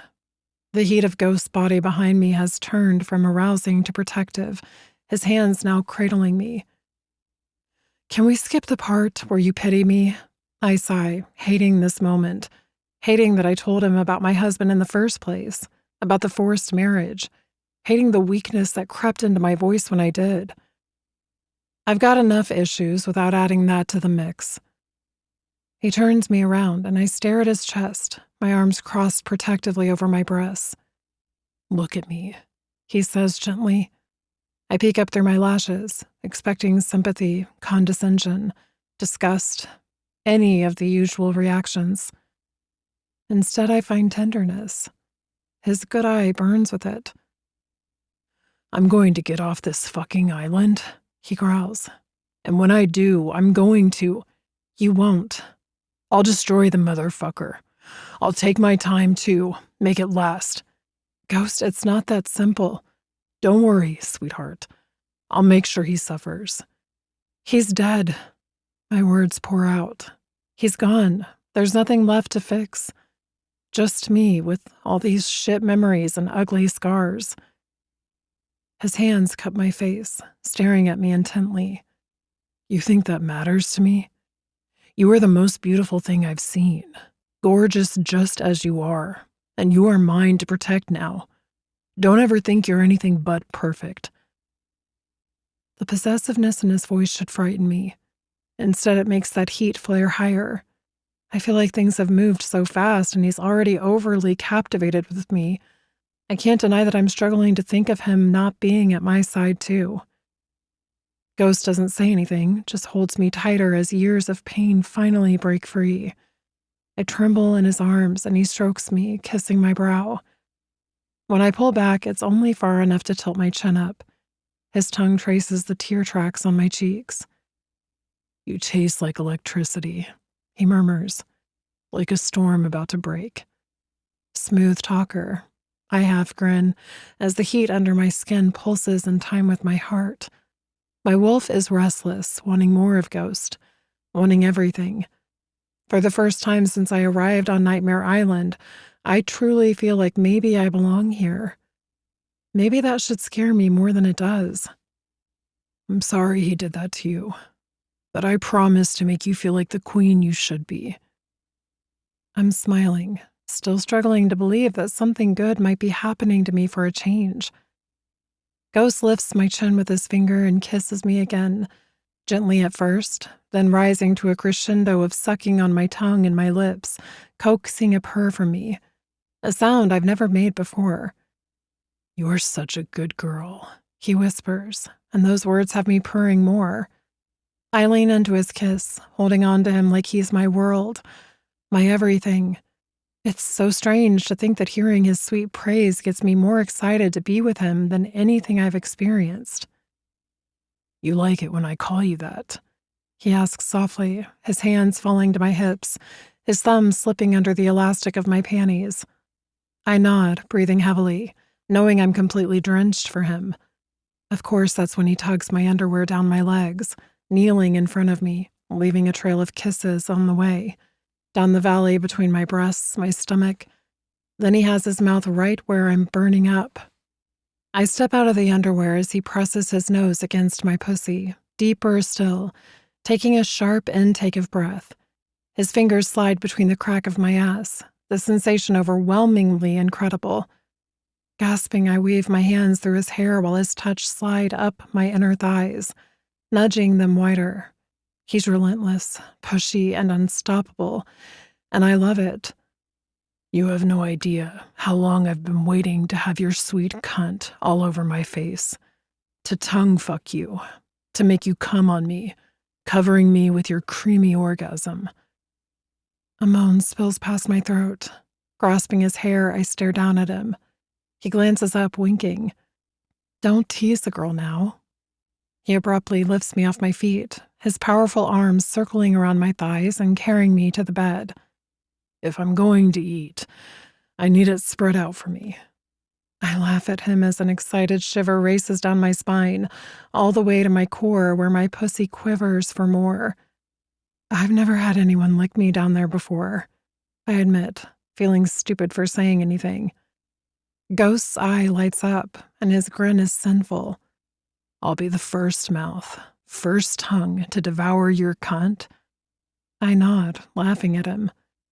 He moves even faster, and in seconds I'm lying flat on the bed, my ass on the edge of the mattress while he's spreading my legs. My face flushes. He doesn't even notice, as he has eyes only for my offering. He kneels in front of me beside the bed, preparing for his meal. Are you ready for me to take care of you? He drawls. I nod, holding my breath at how desperately I need him. It's as though I've been ready for him from the first moment I laid eyes on him. He leans in, and there's no pause. His tongue is on me, traveling between my lips, pushing deeper into my folds. My body arches, a loud purr in my throat. I never expected it to feel so amazing. He wastes no time licking me all over. I need more. My hips rock with the tightness building inside me while my alpha lowers his mouth to my entrance, or he goes wild, the tingles driving me crazy. I cry out as his thumb is on my clit, and he's rubbing me like a wild man. It's tingly and so sensitive that I'm wriggling beneath him. In moments, I'm fisting the blanket harder, riding his face and screaming from the orgasm tearing through me. He's licking me savagely now, my thighs trembling, my breath labored. My pussy is swollen and so unbelievably wet. I glance down at Ghost, who's pulling back, staring at me with a grin. His mouth and chin are glistening with my juices, yet his fingers never leave my pussy, one of them pushing into me like he can't let go. It feels incredible, and I'm floating. The prettiest cunt I've ever seen. So greedy, too, sucking down on my fingers. She wants every inch of me, doesn't she? Yes, I breathe, tilting my hips. It's yours. All of you is mine. He moves 2 fingers to my clit, rubbing it in a clockwise manner, slowly at first, then building. I may have just exploded all over his face, but the addiction is returning like a storm. The tempo of his strokes quickens, and I shudder all over, the slow build of pleasure inside me taking over. Would you like me to stop, sweetheart? Only if you want me to haunt your dreams forever. I answer between ragged breaths, coaxing a laugh out of him. He's on his feet. Good, because I'm about to fuck your brains out, little flame. Give you something you'll never forget. He unbuttons his pants and drops them, revealing that he's completely naked underneath. He steps out of them, and my sight is caught on his huge cock. I didn't know they grew that big. The tip reddish and glistening, a thick vein running down the shaft. I swallow hard at the pulsing length of pleasure that I desperately need inside of me. It's fucking big. Ghost grins as he reaches out and palms himself a few times, his eyes almost rolling back into his head. It's all yours, sweetheart. He leans forward and I scoot up onto the bed. When he kneels between my legs, his body covers mine, his hands on either side of me. You taste even more delicious than I expected. But now I need to be inside you. My balls are so fucking tight. Are you going to be a good girl for me? Yes, I gasp, struggling to form words when I'm floating, and all I can think about is being fucked. This is what I've missed my whole life. Someone to show me what it's like to be adored, a protector, a safe place, a real alpha. He leans in, his tongue dancing up my neck to my earlobe. Then he's kissing me, sucking on my tongue. My hands curl around the back of his neck, drawing him closer. The bulbous tip of his cock slides over my pussy, pushing into my entrance, and he's huge against me, but he's not going slow. He's shoving into me, and I'm moaning loudly. Fuck, sweetheart. You have a tight cunt. Now be a good girl for me and take a deep breath. I nod while my breaths are speeding. There's a pulsing from him, and I realize it's his huge vein pulsing as he pushes into me. This is where I want to be, cock deep in your little cunt, telling you how beautiful you are. My heart flutters at his words. Who would have thought you'd be such a sweet talker? He howls with laughter, then starts to fuck me. Like really fuck me. There's no build-up with Ghost, just him shoving into me hard and fast, and I scream from the sudden pain, but also from the pleasure that doesn't want him to stop. There's no pause, just his hips jerking violently, rattling me, making the room spin. I've dreamed of being with someone I can cling to, stare into his eyes, knowing that it's something we both want, and I'm living my fantasy. Such a good girl, taking all of me. Then he's kissing me. Is this what you've wanted? For me to fill your belly with my cum, to bring out your true omega? I don't know what he means by the last part, but I'm too consumed by him, my voice raspy from my cries, and I can't focus on anything but him claiming me. Don't stop. I need more. There's no sarcasm in my voice for a change, but more dirty arousal. He's building up, going faster, and I'm screaming now, my second climax crashing through me viciously, my thighs closing tight against his hips. Head back, I'm shuddering and rocking with Ghost as he unleashes a thunderous growl, and hot cum starts to spurt out inside of me. I feel the warmth, the sensation, along with his cock's knot expanding inside me. Such a good girl, he growls, his brow glistening. My heart's pounding, my thighs quivering, and I can't find my voice. My body seems to have come to the decision that I'm at his mercy, and now my brain is struggling to catch up. Ghost is grinning at me, very deep, purring, pumping into me. This is how it's meant to feel, he tells me, as though he's having a conversation with himself. Like we are one. Like I can't bear to take a breath if you're not with me. This. Fuck this. He unleashes a thunderous growl, then he kisses my neck, a rumble in his chest vibrating against me. Do you feel the connection? My stomach trembles. I'm sweating, and fuck, I sense my body changing, every inch of me burning up. Yes, what's happening? Every time he growls, my chest arches to be closer to him, and the vibrations all over me are centered around my core. You're starting to go into your heat, sweetheart, and I'm going to fuck you for as long as you need. Not you. Breed you.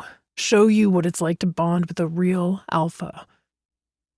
The hackles on my neck rise as his words terrify me. Wait, what? Has no one explained going into heat, Little Flame? Of course I know what it is, but I'm not... Suddenly I remember the strange feelings in my body recently. My reaction around Ghost, the burning up. No, it's too early. I'm not... He kisses my brow. You're ready. I promise you.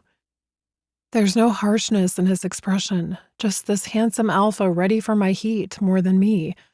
All Omegas experience heat, a time when their bodies prepare to match with their alpha, preparing for babies. Panic curls through me because my life is chaos, and it's as if I'm watching my future unfold in front of me from a distance. My womb suddenly cramps, then tightens as I stare up at Ghost. No, you're wrong. That's just your knot. He huffs with a grin, if you say so. Suddenly, he peels back his lips over his teeth, sharper than normal. He's taken on part of his wolf teeth. I'm not a fan of where this is going. Yet that masculine scent of sex is strong, smothering me. Another tug of fire deep in my gut. a sign of an omega following her true alpha's command. I know this, yet I fight it, meeting his gaze with steel in mine. There's only one way you're going to accept the change coming, he purrs, running his tongue over his top teeth, his canines gleaming dangerously sharp in the dim light. Ghost, don't think about it. My voice wavers. You're already mine, but now we need to seal it to lessen the pain of your oncoming heat. It doesn't have to happen now. My pulse hammers, and sweat trickles down the back of my neck. Maybe next week. Your schedule must be packed with other alpha things to do. I made you a promise that I will protect you, so you need to trust me now. I want to scream, to tear that self-assured smile off his face. The urge builds inside me like a storm about to break, until he leans in and his lips find my neck. The fight drains from me because I know he's right, but I fucking hate it. Am I ready to be locked to him for life? A moan escapes before I can stop it, my body betraying me as my nipples harden and my heart races. The call of the alpha is too strong to deny, and here I am clinging to him, completely losing control of myself. His teeth graze my skin. I don't want to do it against your will, but you must see that this is needed. I fucking hate this. And yet I'm going to say yes, as it seems I don't have a better choice. I relent, loathing that he's correct. Having seen it firsthand back in Denmark when girls went into heat, they experienced excruciating pain where nothing truly sated them like their fated mate. Fucking her, nodding her until her cycle of heat eased, and marking her as his. When his fangs finally pierce my flesh, the pain is sharp and clean. I cry out, my fingers digging into his shoulders. An addictive sensation flows through my veins like liquid, each heartbeat spreading the feeling through me until I'm convinced I'm floating. My eyes are shut, fluttering, my body shaking. Ghost scent surrounds me, and I crave him savagely. The bond snaps into place like a lock finding its key, and I shudder at the force that binds me to him. I cling to him and take deep inhales of his scent, unable to get enough. My fear is still there, though, simmering beneath the surface, but it's joined by something I've never felt before. An overwhelming new emotion of being truly wanted, truly chosen by someone. I'm not used to this sensation. Mine. Ghost growls against my neck, his tongue laving the bite mark. The word echoes through our bond, and I can't tell if I want to laugh or cry. The world starts to blur at the edges, overwhelming and powerful, and darkness is creeping in. The last thing I feel is Ghost's arm tightening around me. As consciousness slips away, one thought follows me into the darkness. I never stood a chance. Chapter 13. Hell. I wake to sunlight pouring into the bedroom, and for a moment I'm wrapped in a contentment so foreign, it takes me a moment to recognize it. Not the shallow kind of happiness I used to fake back home, but when I was younger and my brother Ragnar lived at home. No, this feels deeper, real. Then the word mate floats through my mind, and everything rushes back from last night. My fingers find their way to my neck, to the spot where Ghost's teeth broke skin. The mark thrums like a heartbeat under my touch. The heat that used to feel like it was strangling me now purrs through my veins like warm honey. Well, this is new. I turn onto my back and find that the other side of the bed is cold, ghostless, and I'm annoyed at how disappointed that makes me feel. Judging by the sunlight streaming through the windows, I've slept most of the morning. I roll onto his side of the bed, and his scent surrounds me. Pine needles, rain-soaked earth, wolf, and cocoa. His smell is filled with pheromones. Of his seed, something so distinctly him it makes my wolf practically dance under my skin. This is so not fair. I grumble, even as I bury my face in his pillow. My body feels as if it's been rewired to respond to him. My arousal lingers. I snuggle deeper into the blankets, creating a nest of warmth that smells like him, like us, like safety. And isn't that a joke? Me feeling safe. Yep, for the first time in too long. I curl in on myself, desperate to drown myself in his smell, all while slick pools between my thighs at the growing hunger for ghosts that sweeps through me. My gaze drifts shut, and I might have dozed off again because the next thing I know, my bladder is protesting with a heavy pressure. All right, all right. I untangle myself from my blanket cocoon. The moment I stand, I feel the delicious ache between my thighs that makes me bite my lower lip. Memories of Ghost's cock deep inside me, his huge knot stretching me. It all floods back, and I'm grinning like an idiot at how incredible it felt. His tongue, the orgasms, sending an excited shiver over me. Take that, Jarl, you incompetent ass. All those times he blamed me for his inability to knot, and it turns out that he was just lacking. I snicker to myself on the way to the shower, then yelp as cold water hits my skin. Hooten! Nothing like Arctic water to wake a girl up. I raid the wardrobe Awa keeps stocked, plus that woman. I pull on riding pants, an oversized white button-down, and a leather corset that makes me feel like a warrior princess. When I emerge from the bathroom, I spot a platter of muffins near the window. Hello, beautiful, I purr, snatching one up. The first bite hits me with an explosion of banana, rum, and coconut that has me moaning. Mara, you magnificent witch. I mumble around a mouthful of heaven. I grab a second one because I'm starving and these are amazing. Much like my mate. Fuck. I have a mate now. Speaking of Ghost, where is he? Down, girl, I tell my wolf firmly. We're not going to be one of those clingy omegas who can't function without their alpha. Even if he does smell like sex and sin and... Nope, stopping that line of thought right there. But my heat is definitely coming. I can feel it simmering under my skin, stronger than before, but not yet urgent. And already my panties are drenched just from thinking of Ghost. I walk out of the room to a quiet hallway. I'm surprised there are no guards today.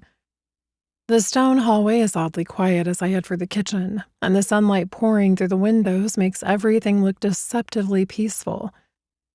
I pause at the balcony, drawn by movement near the tree line in the far distance. A figure darts into the woods, too quick for me to identify, and something about the movement makes my instincts heighten. Footsteps sound behind me, and I twist around to find Eve. She joins me at the railing, her silence heavy, her forehead furrowed, shoulders curled forward. She stares out at the woods, tension radiating off her in waves. Everything okay? I ask, though I shouldn't care. Yet the way she's holding herself, it's like she's bracing for impact. Somehow I know whatever she's about to say is going to shatter this brief moment of peace I found. She turns to me, but keeps glancing over her shoulder, as if expecting someone to materialize from the shadows in the hallway. She's wearing a simple cotton dress with an apron dusted with flour, probably from helping Mara in the kitchen.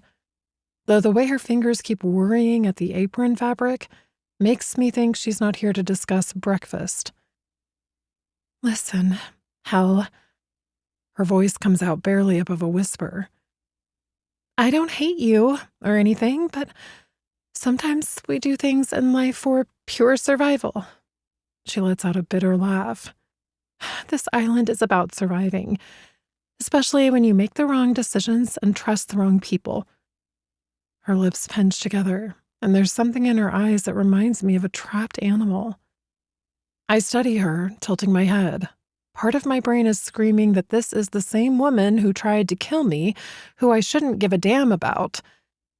And yet, is someone going to hurt you? She shrugs. Maybe. I don't know. She swallows hard. Anyway, I just wanted you to know that. She leans in closer. I'm not interested in Ghost. I can't help rolling my eyes and taking a step back. Oh, this again? Because I distinctly remember you last night. Shh. She grabs my arm with surprising strength, dragging me to the far corner of the balcony where the shadows are deeper. Her nails dig into my skin. You are so stupid sometimes, she hisses. Oh, thanks, I drawl, trying to pull my arm free. That really makes me want to listen to you, really winning me over with the charm here. Would you just... She makes a frustrated sound. Look, surviving here means making allies. And it's easy for you because you got ghosts from the get-go. Some of us have to work harder. I try to make out that I like him because I need his protection. The genuine fear in her voice has me pausing. I search her face, trying to make sense of her behavior. Protection from what? What's going on? A sound echoes down the hallway. Footsteps, maybe, or voices. Eve goes rigid, her face draining of color so fast I think she might faint. Just... She licks her lips, glancing toward the sound. Don't trust those closest to Ghost because nothing is as it seems. Nothing. The words tumble out in a rush, urgent and terrified. She turns to leave. Wait! I grab her arm. Where is Ghost now? But she's already pulling away, practically running down the corridor, her apron strings trailing behind her. The sound of her footsteps fades, leaving me alone with a growing sense of unease. Okay, that was fucking strange and disturbing. A chill races up my spine as her warning echoes in my head. Those closest to Ghost. My mind starts cataloging everyone. Awa, with her endless kindness. Mara and her muffins. Axel and Nut, who've been by his side for ages, it seems, but I don't really know them. Or anyone else he's close to. I'm still learning the ropes myself. Movement catches my eye, drawing my attention back to the woods. Two men emerge from the tree line, dressed in black like shadows. They pause at the edge of the clearing, scanning the land and remaining there. I twist around to hurry to the kitchen and not be alone, but I slam straight into a solid chest. I jerk backward, managing to create just enough space to glance up and find a familiar face. Axel. Before I can speak, his hand clamps over the back of my head while shoving a chemical-soaked rag against my mouth and nose. My blood turns cold as I react instantly, shoving against him. The sharp, sweet smell burns my nostrils as I thrash harder, my hands clawing at his arms, my legs kicking out. But he's like steel, pressing the rag harder against my face as he pulls me tight against his chest. Black spots dance at the edges of my vision, and my movements become sluggish and uncoordinated. My legs give out, and the last thing I feel is Axel's arm around my waist, stopping me from hitting the floor as darkness claims me. There's a bitterness coating my tongue that makes me want to gag. I snap open my eyes to find I'm no longer on the balcony. A yard surrounds me, and the rough bark of what I'm pretty sure is a tree digs into my spine. My shoulders ache from having my hands bound behind me. I blink to clear my blurry vision as my head pounds, and I make out what looks like a graveyard of trees, stumps scattered everywhere.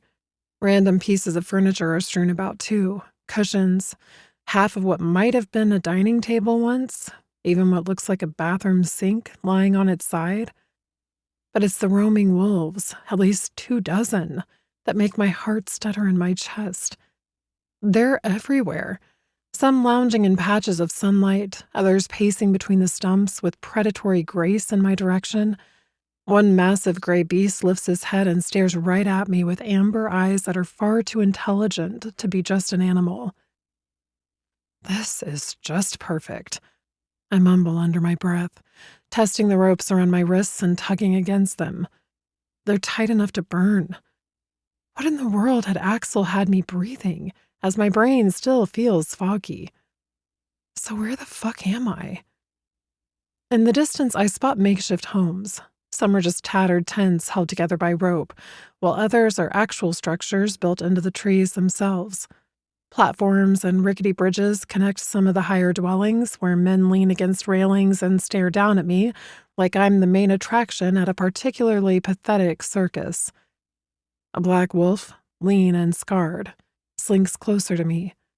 Its lips pull back to reveal yellowed fangs, and a growl rumbles from its chest that makes every hair on my body stand on end. Dread crawls at my legs, seeing there are lots of them, and I'm alone and tied up. My heart thunders against my ribs, and I'm trying my best not to freak out. The wolf suddenly lunges, snapping at my leg.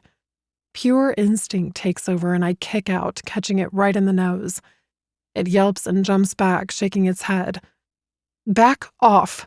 I shout, but my voice shakes too much. A few of the men in the trees laugh.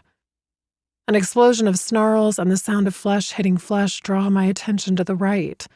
2 wolves are locked in a fierce battle, rolling across the dirt in a fury of teeth and claws. Blood sprays as one catches the other's shoulder, and the injured wolf's howl of pain sends chills down my spine. Other wolves gather around to watch, some wagging their tails as if this is their favorite entertainment. "Fuck," I whisper, trying to look anywhere else to find out how to escape and what the hell they want with me. I notice a man walking in my direction and my blood turns to ice in my veins. I recognize him instantly. It's the same fucking asshole who chased me when I first arrived on the island. He's wearing nothing but black pants that hang low on his hips, showing off a torso covered in scars. His dark blonde hair is wild. His gray eyes lock onto mine as he approaches, and that's when I clearly notice the mark on his chest.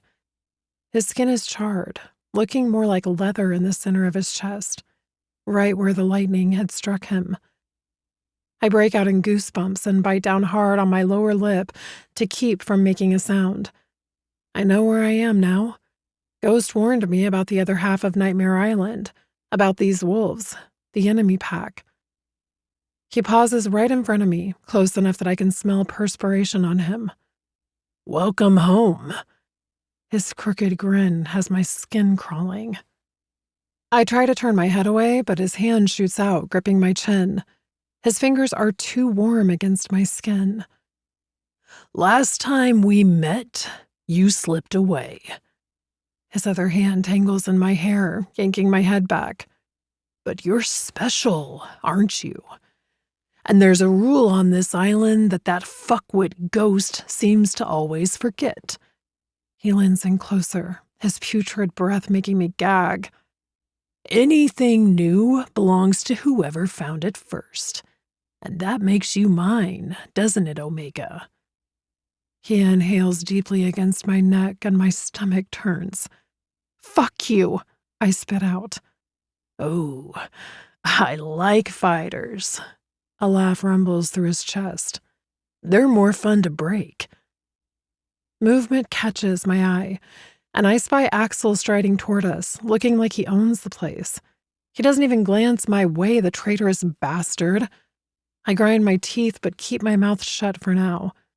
My mind races back to Eve's words, and suddenly her actions make a horrible kind of sense.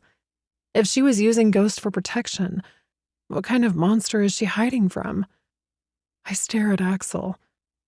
"Sten," he states, and finally I have a name to go with the nightmare in front of me. "Hell's yours. You got your side of the deal, now you agree to mine." Sten releases me and turns to face Axel. They take a few steps away from me as Sten cracks his neck, rolling his shoulders. Everything about him, from the way he moves, the calculated casualness, the barely contained violence, reminds me so much of my husband that I want to scream. He taps his fingers against his thigh in a rhythm that seems random, but isn't. I know that tick, that false tell of nervousness hiding his real intention. "Of course," he says, voice smooth. "A deal's a deal." In a split second, Sten's holding a blade, and his arm swings, burying it into Axel's throat. Blood sprays, and Axel's eyes go wide with shock. The wolves around us go wild, rushing around, howling, growling. Sten laughs, the sound grating on my skin. I don't fucking owe you or anyone anything, you fucking weasel. A gasp tears from my throat as Axel falls to his knees, hands clutching his neck. Sten lets out a sharp whistle, and wolves of all sizes and colors emerge from the shadows. Have at it, Sten calls out, grinning. I don't want any remains. I want to look away, but can't as the wolves descend. The sounds. Oh, gods, the sounds. Tearing flesh, cracking bones. Axel's gurgling screams cut short. My whole body trembles, and I feel the familiar electric tingle in the air as clouds begin gathering overhead, responding to my fear. But Sten's back. Don't touch me. His hand is back on my chin, squeezing, forcing me to look at him. I see you're calling your storm. His grin is all teeth, no humanity. So let's make this quick. And a scream rushes past my mouth as I watch him lift his blade. Fuck, fuck, fuck. Chapter 14. Hell. My life flashes before my eyes as Sten lifts the blade, Axel's blood still dripping from its edge. The metallic scent of it makes my stomach turn, or maybe that's just the fear I'm trying desperately to swallow down. The rough bark of the tree digs into my back, the ropes cutting into my wrists, and all I can think is how stupid I was to end up here. Please. The word escapes before I can stop it, small and pathetic. Don't. My breath hitches in my lungs as a memory crashes over me. Please, Jarl, I'm sorry. The marble floor is cold against my cheek, blood pooling in my mouth. I didn't mean to. His boot connects with my ribs. Fucking weak, he spits. Begging like a dog? Is that what you are, a dog? Another kick and I scream, clutching at my middle. Because dogs need to learn their place. That was the last time I ever begged. The last time I showed my belly to a predator. If he was going to beat me, then I'd fucking mouth off and tell him what I felt. Something that slowly morphed into sarcasm. Jarl loathed it, and why I did it more and more. I guess in the end, it's also why he decided to trade me in for a new Omega. Sten's laugh yanks me back to the present, and before I can brace myself, the blade flashes toward me. I scream, expecting death, but instead feel a sharp sting across my arm. Blood wells up from the cut, trickling down my skin. Then the sharpness of the pain digs into my arm. What the fuck? I wince. His hand cracks across my face, the force snapping my head to the side. Stars dance in my vision as he wipes his blade on my shirt, spreading Axel's blood across the fabric. Above us, thunder rolls across the sky like Thor clearing his throat. Where is Ghost? The thought comes desperately. This morning his scent had been everywhere, wrapped around me like a security blanket. I'd felt safe, protected, knowing he was close. I sensed it deep within me. Now I don't sense him at all. Does he know I'm gone? Does he sense it too? Such a powerful Omega. Sten runs the back of his knuckles across my cheek. We don't see many with such powers, do we? But none of that matters now because you're mine, and you're going to become my good little slave. I'd rather die. I spit at him, satisfaction blooming as it lands on his cheek. He wipes the spit away slowly. What I have in store for you is far worse than death, Omega. A fat raindrop hits my nose, and I glance up at the roiling clouds. More drops follow, pattering against leaves and dirt. Around us, the wolves close in, their muzzles still wet with Axel's blood. My stomach lurches at the memory of them tearing him apart, the sounds of flesh ripping and bones cracking. Ghost's coming for you, I state, but the words ring hollow, even in my own ears. How could he find me when I can't even sense him anymore? When I have no damn clue where I am on the island? Here's the thing. Sten starts, then pauses like he's savoring what comes next. How well do you think you know Ghost? I stare at him, trying for defiant, but probably just looking scared. I'm guessing not much then. He runs a finger down my cheek, and I try to bite it. He jerks back with a laugh. Did he tell you that he came to the island because he killed his father in cold blood? I clenched my teeth, remembering Ghost's words about his father's cruelty. We all have family members we want to murder. Good on him for doing it. But did he tell you that afterward, he was on such a savage rampage that he couldn't stop? Sten's voice drops lower. Murdered his mother and a neighboring whole family before he was taken down. The lunatic has something broken up here. He taps the side of his head. So how long before he goes feral on you? Or someone else close? He's a fucking time bomb. My stomach twists. Ghost's control issues, his anger. I can understand his father, but the others? His mother? I swallow hard, trying to push down the doubt creeping in. Yeah, you see it now. Last I looked, I manage. You're here for some horrendous crime too.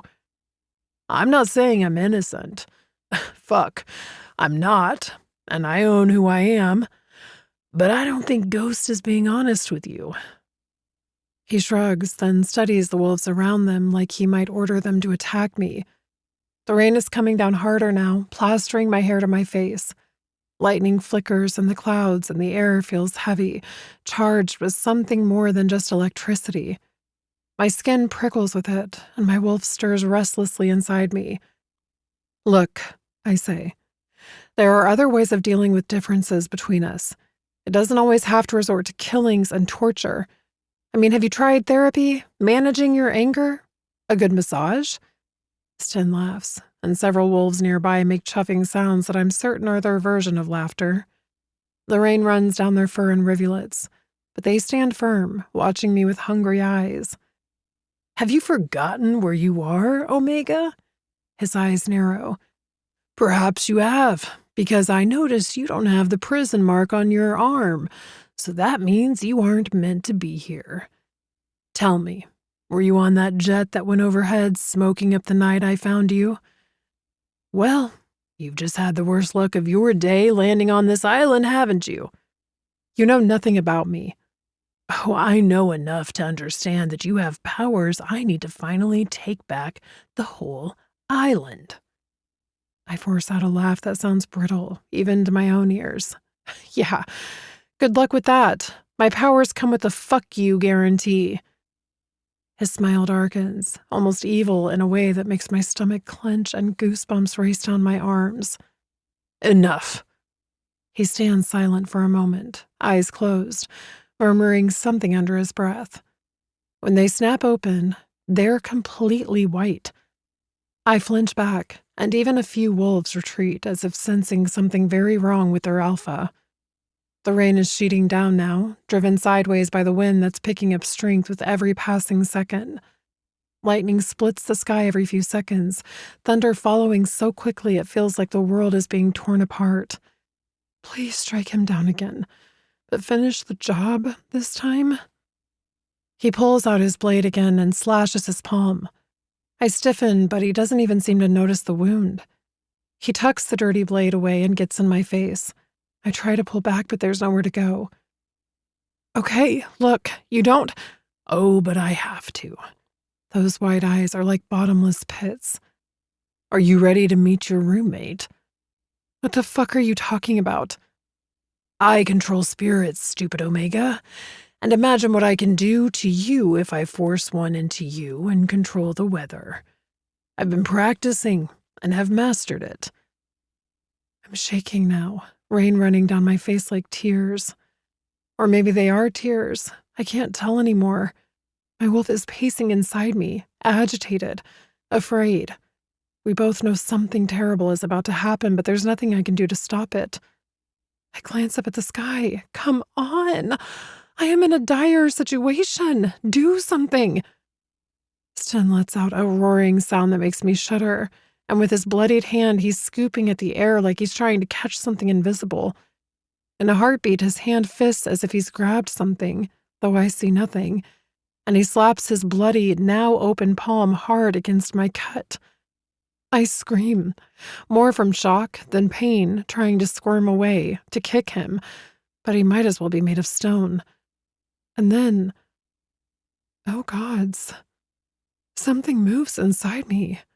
Not like a physical thing, but like when I'm falling asleep and suddenly feel like I've missed a step and I'm dropping, except the sensation is spreading through my whole body. It's cold, so cold, seeping through my veins like liquid. My wolf thrashes inside me, snarling, terrified of this foreign presence. Ice-cold fingers drag through my insides, touching places nothing should ever touch. I can feel it winding through me, probing, exploring, violating every part of my being. The violation of it makes me want to vomit, to claw my own skin off just to get it out. Get it out! I scream, thrashing against the ropes until I feel them cut into my wrists. Get it out! Get it out! Get it out! Sten just claps like a kid finally getting cake. Oh, you feel it? Good. Good. You know an interesting fact? On this island, there are always spirits around us. You just don't see them. But I do.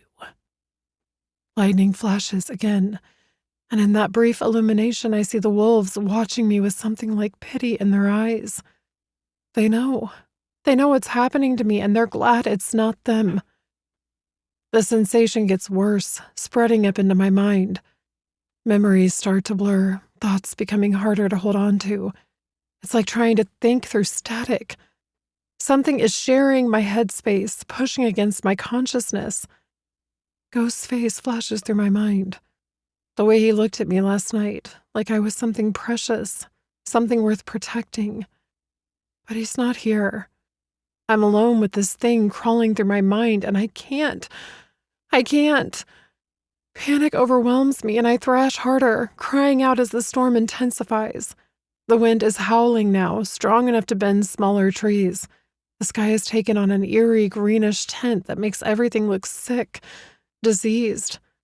Wolves dart around us, but Sten stands unmoved, watching me with those terrible wide eyes as I fight the battle in my own mind.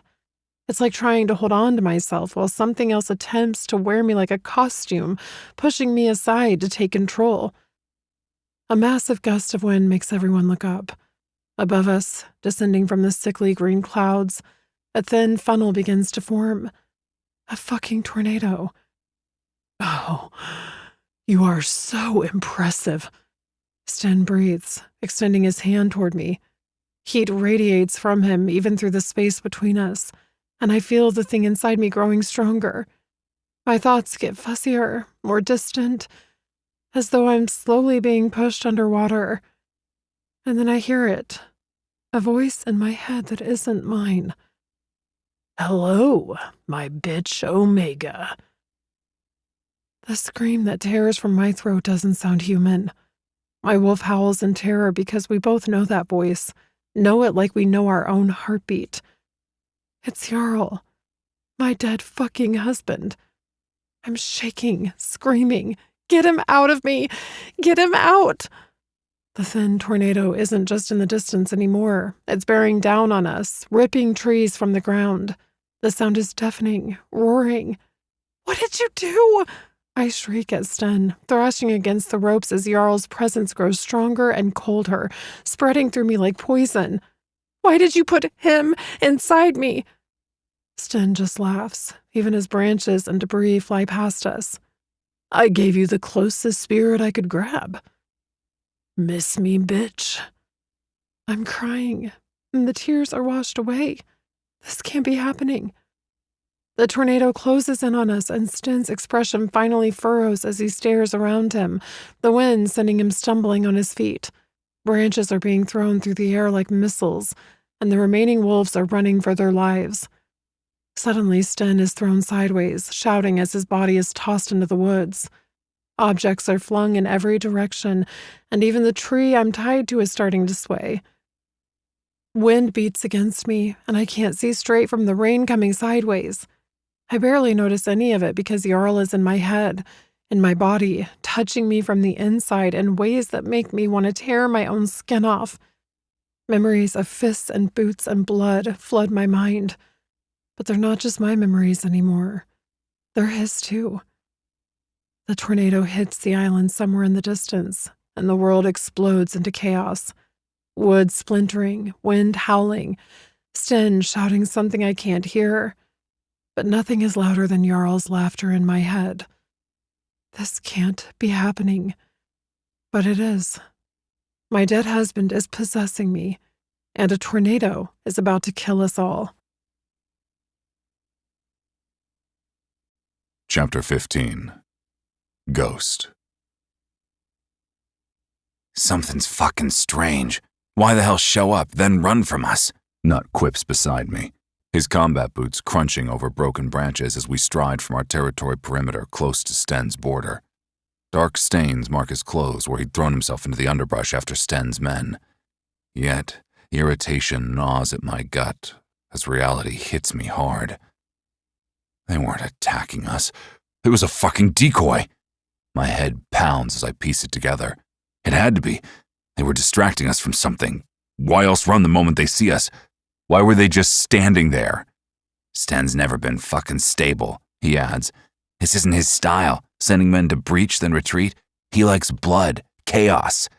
He spits on the ground, and I catch the metallic scent of blood. I exchange a dark glance with him.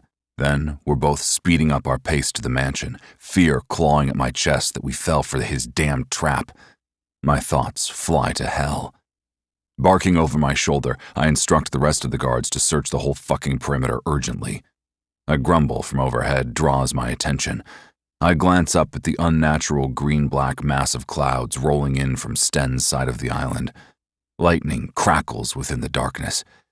I've never seen such a storm roll in so quickly, seeing as the morning was bright without a cloud in sight. What the fuck's up with the sky? Nut mutters. The truth is like a blade to my throat, and dreadful fear sinks through me, turning my blood to ice. Hell. She's in danger. It has to be her calling the storm. I have to go, I bark at Nut, already moving. Get all the men ready and head to Sten's. We're going to war today. At the mansion, I shoulder past guards and servants, taking the stairs 3 at a time. There's a hollow feeling in my chest, an emptiness that shouldn't exist. The mating bite I gave Hell last night created a bond between us, one that lets me sense her presence in the mansion. Instead, there's nothing but a void where she should be. An ache starts in my chest, and I run like a madman, praying I find her in my room and that I'm freaking out over nothing. I slam my bedroom door open so hard it cracks the frame, but the sheets where I left her sleeping are empty. Her scent lingers. The pillow still holds the impression of her head, and my wolf howls at the memory of how she looked there just hours ago. And where the fuck is Axel? I specifically ordered him to guard her. I rush out and find his room empty too, bed made. Something feels fucking wrong, and my head's spinning. Then I rush wildly through the mansion, not finding them, and no one's seen them. The storm, no sign of Hell or Axel, the attacks. They were a fucking distraction, I snarl, putting my fist through a wall in the corridor. Blood drips from my knuckles, but I barely feel it. I promised to protect her. Movement from my left catches my attention. I glance over to Eve, freezing at having spotted me. She's fidgeting with her flowered dress, her brown curls tucked behind her ears. Eve. My tone is a pure alpha command. I march over to her. She lifts her chin to me, a half smile on her lips. Ghost? Is everything all right? Have you seen Hell this morning? The question comes out as a growl. And where's Axel? I'm gonna wring his neck when I find him. She bites her lower lip, and my patience snaps like a wire. Through the windows behind her, I spy that the storm has turned the day to almost night. Trees bend, nearly doubling in the wind. What the fuck? Hell's in danger, I snarl, closing the distance between us. The scent of her fear is cloying, suffocating, and I can't wait. Fucking talk. I saw her, she whispers, tears welling up. Her hands twist in her dress, wrinkling the fabric. She was on the balcony alone, staring out, and she seemed fine. But But what? I grab her arm, beyond caring about gentleness. My claws have partially extended, pricking through her skin. You're hurting me. I'll hurt you a lot more if you're keeping anything from me. Another crack of thunder makes the windows rattle in their frames. She was alone when I left her, but I warned her to be careful. The tears spill over, rolling down her cheeks. Careful of what, Eve? I square my shoulders, and I'm barely holding on to a thread of patience. Axel betrayed me. And you. He promised to make me his mate once he took over your pack and territory. Then he turned on me and threatened to kill me if I told you. The words collide into me, knocking the air out of my lungs. What the fuck did you say? My wolf howls for blood, and I struggle to think through the rage. My second in command wants my position? After everything I entrusted and shared with him? Everything I did for him? A burning fire ignites in my chest, and with it comes a brutal fury. Looking back, I can see some of the clues. His convenient absences, his probing questions in meetings, the times he seemed to vanish from the mansion entirely. The way he'd ask about our defenses, our patrol schedules, all under the guise of being my second, my brother in everything but blood. The ones who'll stab you in the back are always the closest to you, boy. They know where to slide the knife. My grandfather once whispered those words to me before he passed, words that now sit heavily on my chest. Axel, who's been by my side for 3 years. Axel, who helped me survive my first weeks here when I was nothing but a half-starved prisoner dropped onto this hell of an island. Odin, I'd been blind. All of it, lies, all of it, preparation for this moment. Where the fuck is hell? I hiss through clenched teeth. A nod as she wipes her face. He took her to Sten. The growl that tears from my chest feels like it might split me in two. Running for the stairs, I shout back, Don't you fucking leave the mansion. When I'm back, you're gonna tell me everything, or I'll hunt you down until you're fucking dead. I burst out of the mansion at a dead sprint, my voice carrying to the guards over the howling wind. Get everyone together! Today, we paint this island with Sten's blood!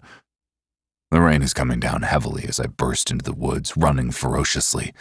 I'll destroy the whole fucking island to rescue her, starting with Sten. And Axel? I'll save him for last, make him watch as I destroy everything he thought he could steal from me. Then, I'll take my time showing him exactly what happens to traitors. The rain soaks through my clothes while the forest around me groans under the storm's assault. Hold on, hell. I'm coming. And may the gods help anyone who stands in my way. Chapter 16. Hell. The bark scrapes against my wrists as I finally break free, the rope snapping from frantically rubbing it against the tree. I stumble free, blood trickling down where the bond bit into my skin. Winds howl around me, rain pelting sideways, turning the world into streaks of gray. My hair whips around my face, stinging my eyes. I can't hear myself think. Sten stumbling back toward me, fighting the winds, his face a mess of blood streaming down from his temple. But he's still standing. Still fucking terrifying. He's bellowing something, but he's too far for me to hear, and I sure as hell am not waiting around. I shove against the blustering air and lunge toward the dense woods in the same direction where the storm is lighter, where Ghost's mansion lies. Yet the sickening pulse of energy inside me, the one belonging to my fucking dead husband, crawls under my skin like thousands of insects, making my stomach heave. You fucking bitch. You're going to pay. His voice slithers through my mind like oil on water. Remember how I used to make you pay, Omega? Shut up! I yell, running madly through the storm hammering into me, trying to get the tornado as far behind me as possible. Look at you run.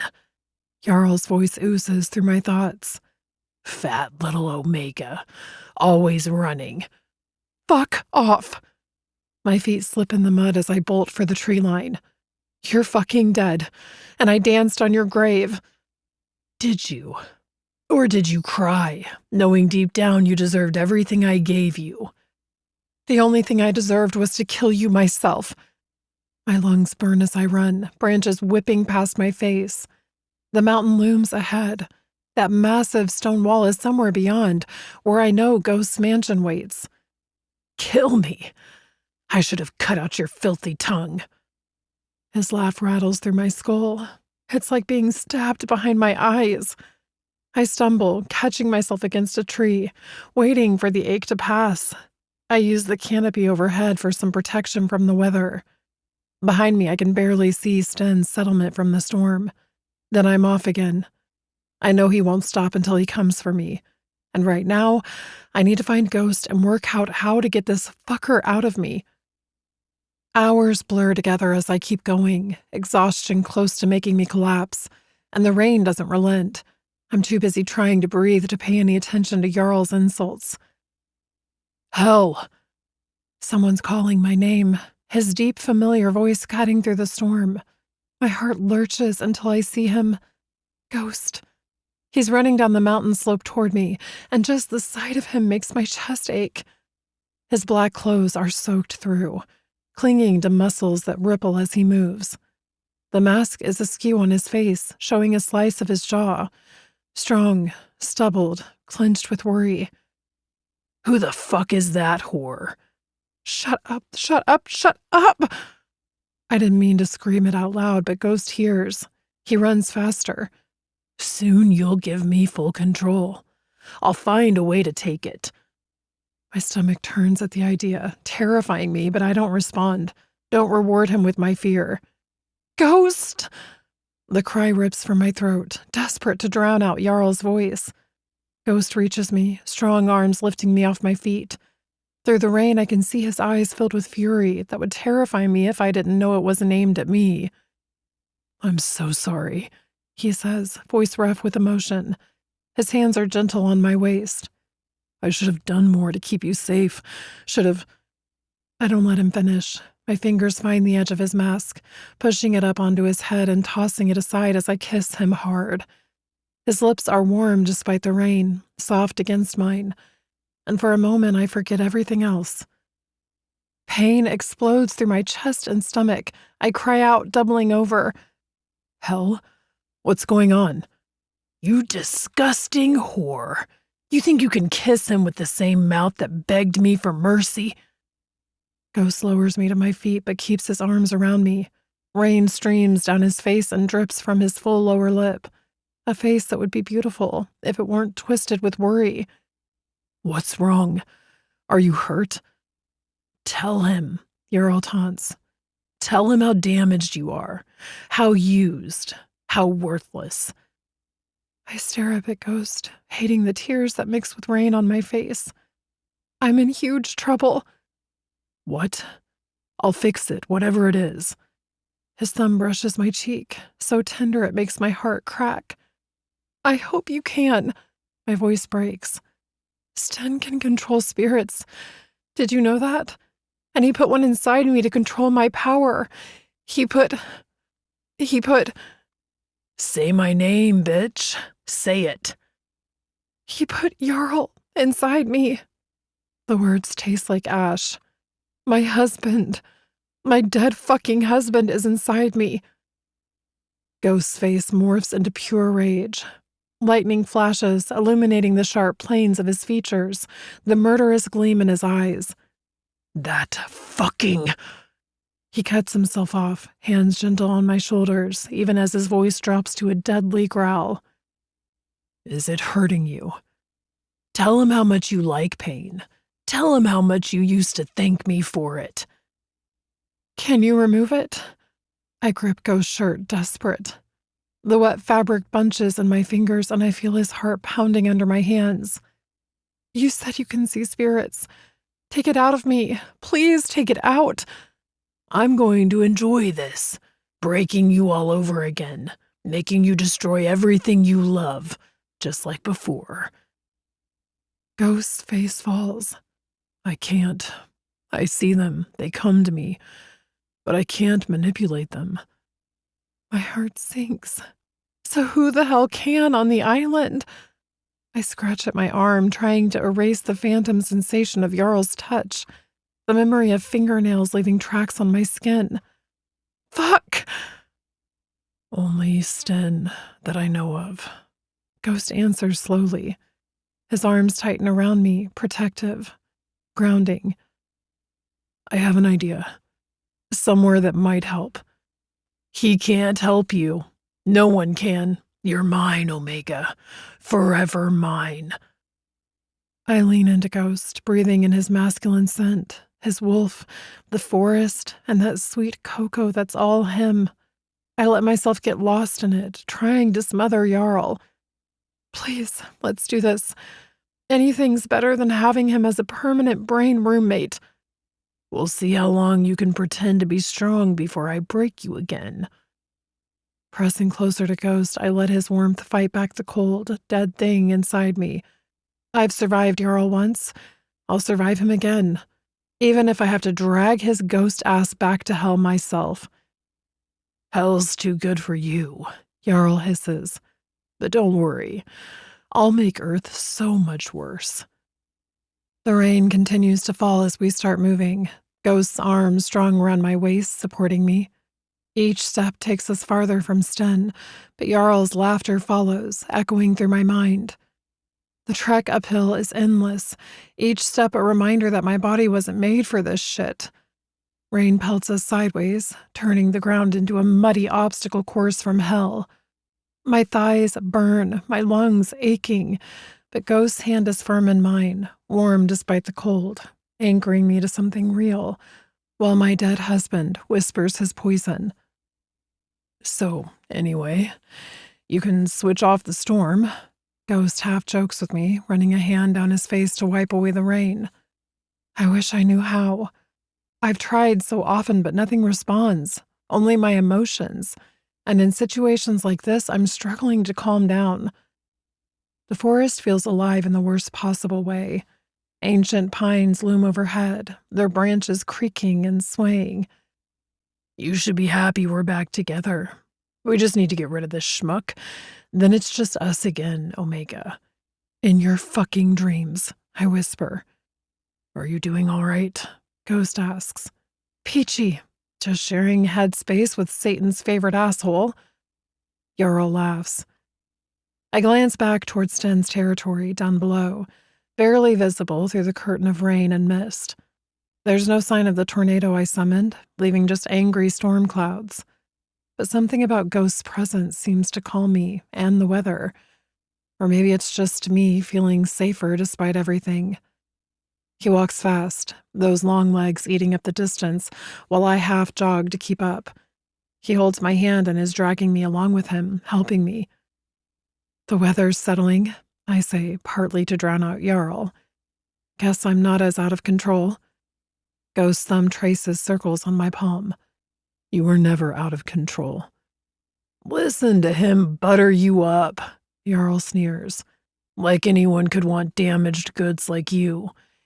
He's using you, stupid bitch, just like everyone else. The path in front of us winds higher, bordered by ferns that seem to glow an impossible green in the strange storm light. Moss covers everything, thick and soft. Ghost keeps me close, watching every time I flinch at Jarl's words. Talk to me, he says suddenly. What's he saying? I laugh, but it comes out bitter. Trust me, you don't want to know. You think you're so fucking clever. My face must show something because Ghost stops, turning to face me. Hey. His hand cups my cheek, thumb brushing away rain and tears. I'm going to get him out. I promise. Tell him about the closet, Jarl purrs. Tell him how you used to beg. How you promised to be good if I just let you out. The forest opens up ahead, Ghost says, clearly trying to distract me. There's a plateau where we can rest. We emerge onto a rock platform jutting out from the mountainside. The view would be spectacular if I could see more than 20 feet through the rain. Ghost guides me to a relatively dry spot under an overhanging boulder. Getting tired already, Jarl mocks. Always were weak. I dig my nails into my palms, focusing on the pain instead of his voice. Ghost notices and gently uncurls my fingers. You're bleeding, he says softly. Better than listening to him. I lean against the boulder, the cold stone grounding me. Distract me. Tell me how you ended up on Nightmare Island. Ghost's jaw tightens, but he nods. When I first arrived, Sten kept me prisoner. Months of beatings, starvation, mind games. Typical alpha bullshit, trying to break me down. He looks out into the rain. The worst part wasn't the pain. It was feeling helpless again, just like when I was back home. Sten told me things, I say carefully, about why you ended up here. Different from what you told me before. Ghost's brow furrows as he glances at me. Rain runs down his face, dripping from his jaw. I didn't tell you the truth earlier because I didn't want to show you the ugliness of my past. I didn't want to scare you away. But back home, his voice darkens. My father wasn't the only monster. Mother watched it all and never lifted a finger. Neighbors thought it was fine to lock me in cupboards for days, keep me quiet so no one would ask questions. He runs a hand through his wet hair, making it stand up wildly. I'm not justifying what I did, but there's only so many times you can be broken before something inside you snaps. His laugh is hollow. So yeah, I deserve to be here. Did things that can't be forgiven, but I can't say I regret them. I reach for him with my hand, fingers tracing the edge of a scar on his cheek. I don't judge you. Living with monsters, I swallow hard. It pushes you to limits you never thought you'd reach. Stop whining, bitch. You deserved everything I gave you. I used to lie awake, imagining all the ways I could kill my husband, I say, and for once Jarl goes quiet. Poison in his whiskey, push him down the stairs and make it look like he fell while drunk. Again. Ghost pulls me close, his lips finding mine. The kiss is deep, desperate, tasting of rain and something wild. His hands cut my face as though I'm something precious, not the broken thing Jarl always claimed I was. Fuck! Stop that! Jarl roars, and pain explodes behind my eyes like shattered glass. I cry out, pulling back. Fuck off, Jarl! I snarl out loud, clutching my head. Ghost catches me before I fall over, scooping me into his arms. I've got you, he murmurs, lifting me into his arms. His chest is solid against my cheek, heartbeat steady under my ear. Keep talking, I beg. Your voice, it helps drown him out. Tell me more about you and Sten. A challenge, Ghost continues, his breath warm against my hair as he carries me up the path. Sten had this fucking stupid rule about doing it over the Gravewater pool. Some ancient bullshit about proving worth. Come again? This island? His laugh rumbles through his chest. It used to belong to the Fae before wolves came and slaughtered them all. Left their magic behind, though.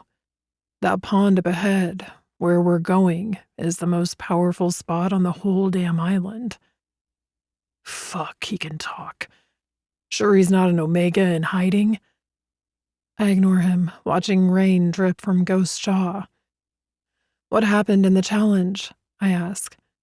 We both fell in during the fight. Killed each other right there in those waters. His arms tighten around me. That's how I got these. He jerks his chin toward his scarred eye. Before the spirits could take us completely, the pack dragged us out and revived us. But we came back different. Both seeing shit that should stay dead. The path grows steeper, rocks slick with moss and rain. Ghost navigates them like he's done this 1,000 times, never loosening his grip on me. You actually died, I murmur, the words feeling strange on my tongue. That's gotta fuck with your head. Don't remember much, just darkness, then waking up feeling wrong, like something got in my head while I was gone. He kisses my forehead. Think you can walk from here? Ground gets tricky in this area. For sure, I can manage, thanks. He sets me down but keeps an arm around my waist. Prefer you close, where I can't lose you.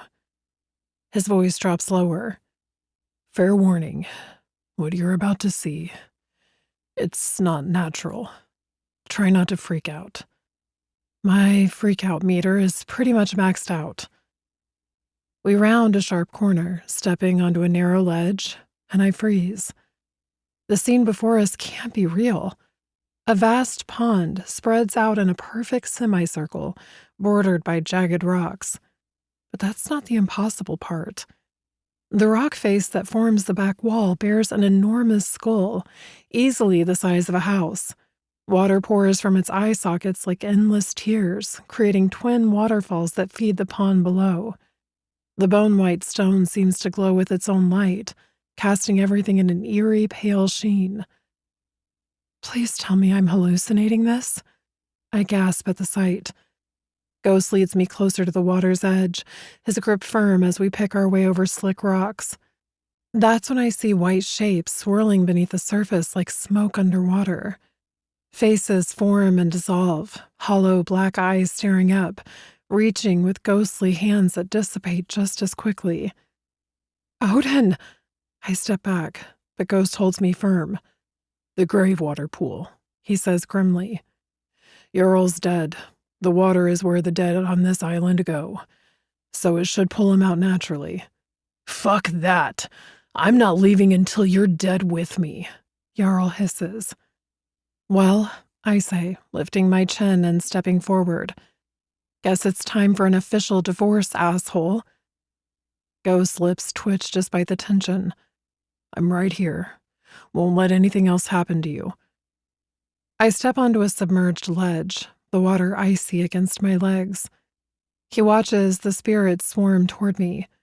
The deep freezing touch hits first, not normal cold water, but something that seeps straight into my bones. White tendrils wrap around my calves like silk scarves, but when I try to move, they hold firm. My heart beats against my ribs as they pull, and something's wrong. The cold spreads through my chest like frost, crawling at my throat.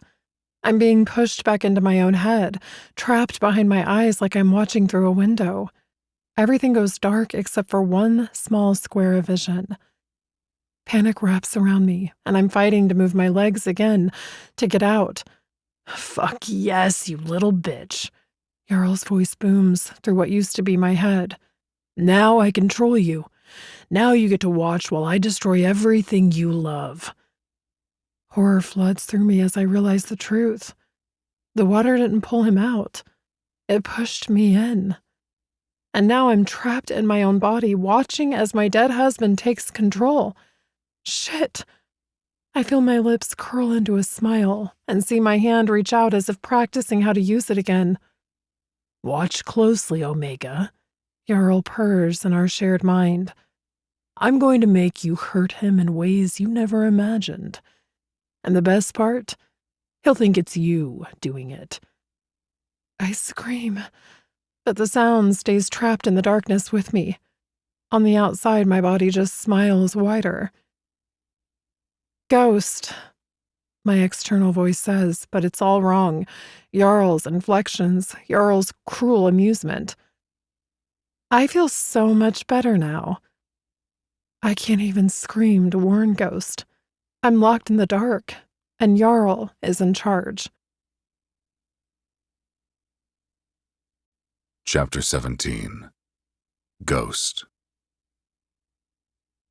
Just a little longer. Even as Hel sinks to her knees in the Gravewater Pool, the first convulsion rocks through her body. When she cries out my name, it takes everything I have not to lunge forward.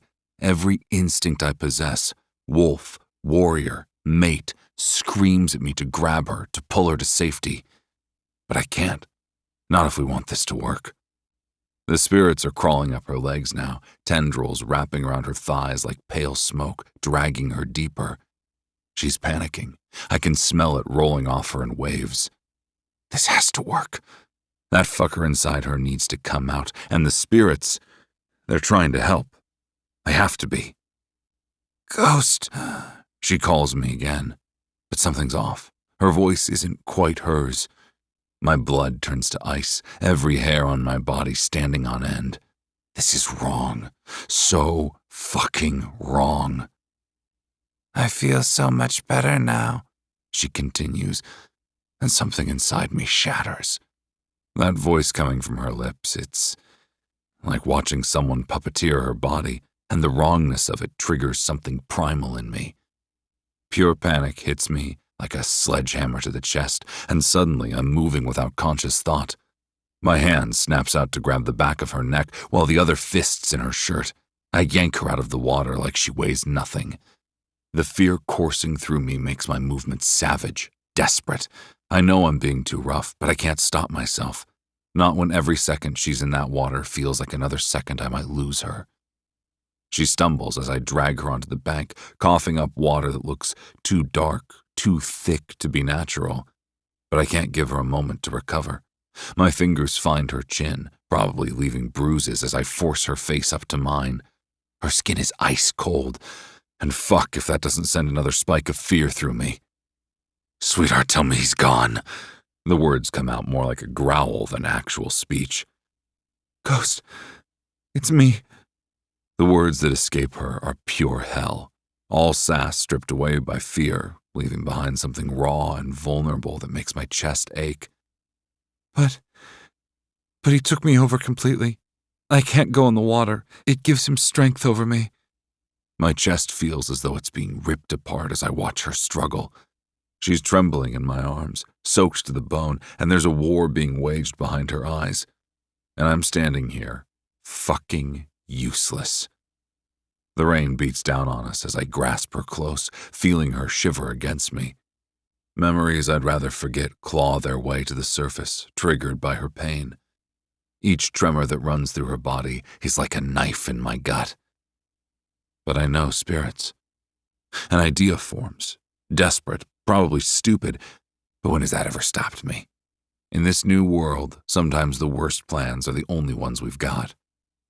I take her hand, skin cold against mine. Come to the water. She jerks back as if I've burned her, eyes wide with terror. No! Are you fucking insane? There's an edge of hysteria in her response that cuts me to the bone. Because I've got to tell you, she begins. Swimming with spirits once today was enough for my quota. Actually, it's enough for my lifetime. Maybe even in my next lifetime. Do you trust me, Hel? The words come out rougher than intended as I take a step into the water. The cold bites at my ankles, then my knees, and the spirits are already reaching for me. Memories flash. Drowning, dying, the cold taking me under, the feeling of life slipping away as water filled my lungs. I push them back, but my hands are shaking. Take my hand, I say. Ghost, get out of there! The fear in her voice nearly breaks me, but I stretch my arm toward her, trying to project my confidence. This can work. You use me as a conduit. The words tumble out fast. Every second in this water brings back memories of my death, of the darkness and cold. Maybe I'll be stronger with the spirits, so Jarl can come into me in the pool. Are you sure about this? She edges closer, shaking. And fuck if the trust in her eyes doesn't make me want to howl with both pride and fear. Because you look about as sure as I feel, which is somewhere between fuck no and hell no. And I've got to say, your track record with spirit water isn't exactly stellar. Yes, now hurry please, as I fucking hate this water. Every second I stand here is another second fighting the urge to run, to get away from the cold that once claimed my life. The moment her hand touches mine, it's like getting hit by lightning. Energy races up my arm, the spirits at my legs going absolutely ballistic, tearing at my flesh with ethereal claws. Then I feel him. her dead husband's spirit pouring into me like acid, filling every corner of my consciousness with his hatred. It's like having ice water injected directly into my veins. "Get away from my wife, you mongrel!" His voice echoes in my skull. "She's mine. She'll always be mine. You're nothing but an animal playing at being human." The disgust rises in my throat. Having another consciousness inside me is like being infected. It's worse than dying was. At least then I only had to deal with my own pain. But who gives a fuck when my idea worked? Hell's clear of the fucker, though the pain on her face when I let go of her hand nearly brings me to my knees. I turn toward the deeper water, ready to drag this bastard down with me, to end this once and for all, when a growl freezes me in place. The sound reverberates off the rock walls, and my heart sinks. On the ledge across the pond, Sten and his wolves emerge from the shadows, their eyes reflecting the dim light like burning coals. "Not fucking now!" The words escape through gritted teeth as they start moving into our space. Hunters who have done this 1,000 times before. I know their type. I am one of them. They're not here to talk. Hell's scanning for escape routes, and fuck, I can't leave her alone out here. Not for a second. Not with them.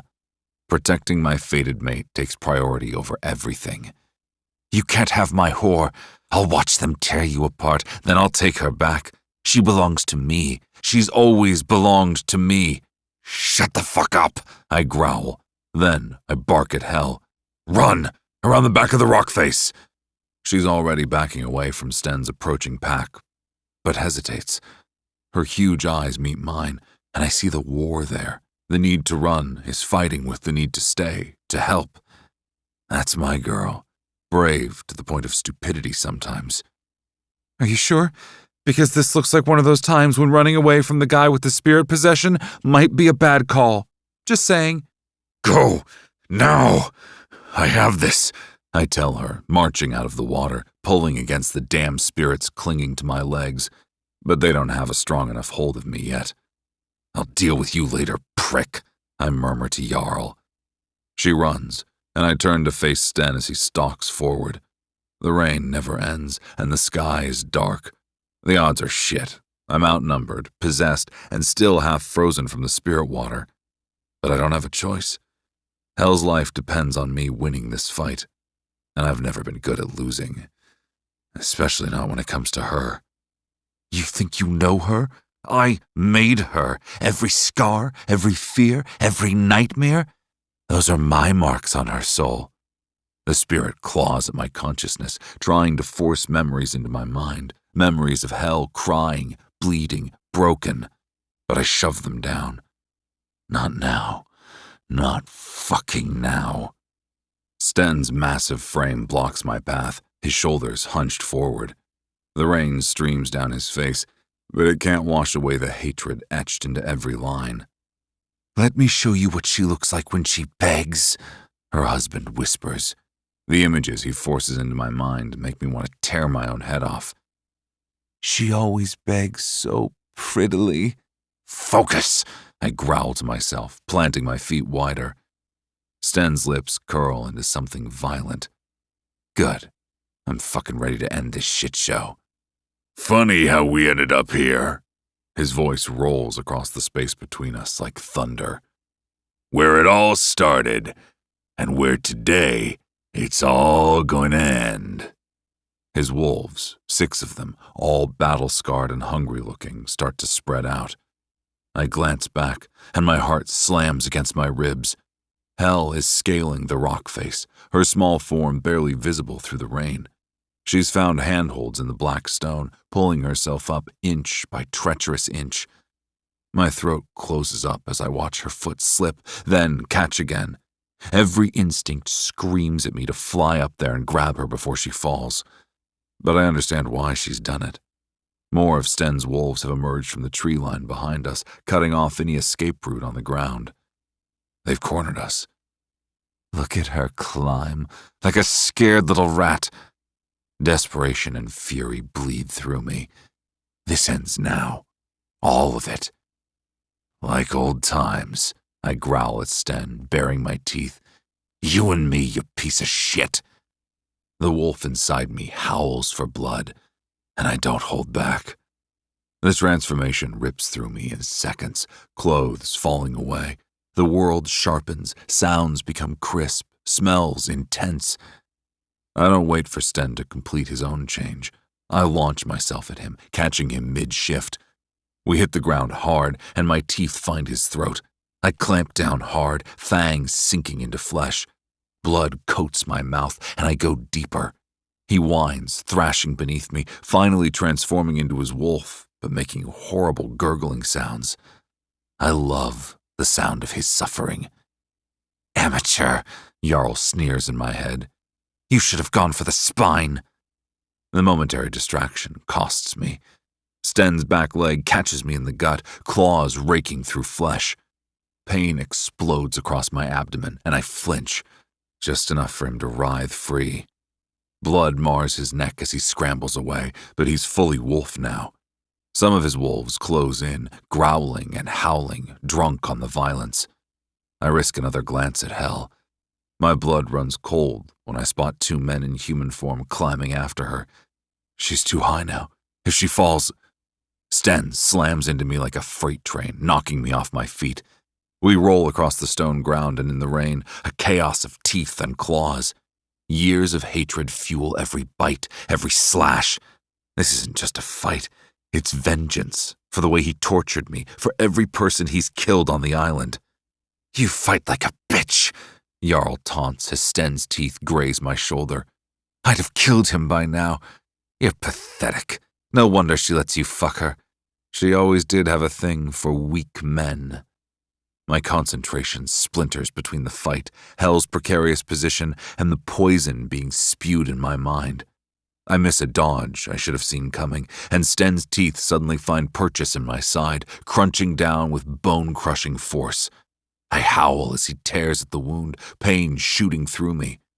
The husband's laughter echoes in my skull. You pussy! I could take him so easily. You'd be dead by now if I were fighting.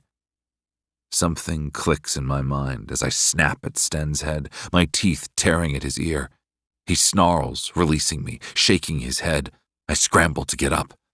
Fine, you fucker, I mumble back at him. Show me. You and me, let's fight. Winner gets Hel. Jarl goes quiet. That's what I thought, I snarl internally. How? Jarl's voice is suspicious, but interested. Hook, line, and sinker. You go into Sten's body and take over. Then the real fight begins. I'm going to fuck you up so good, he growls. Sten comes at me once more, and with every ounce of strength left in my battered body, I rush at him, head low, slamming Sten in the chest. The force throws him off me, and I scramble to his side before he can recover. Then I lunge forward with all my strength and crash into his side as he gains his composure. He's stumbling over the water's edge and hits the shallow pond with a splash that sends spirits scattering. Go, you fucker! I growl at Jarl. Show me what you're made of. I leap into the water, driving a paw against Sten, battling to get up over the slippery rocks underneath.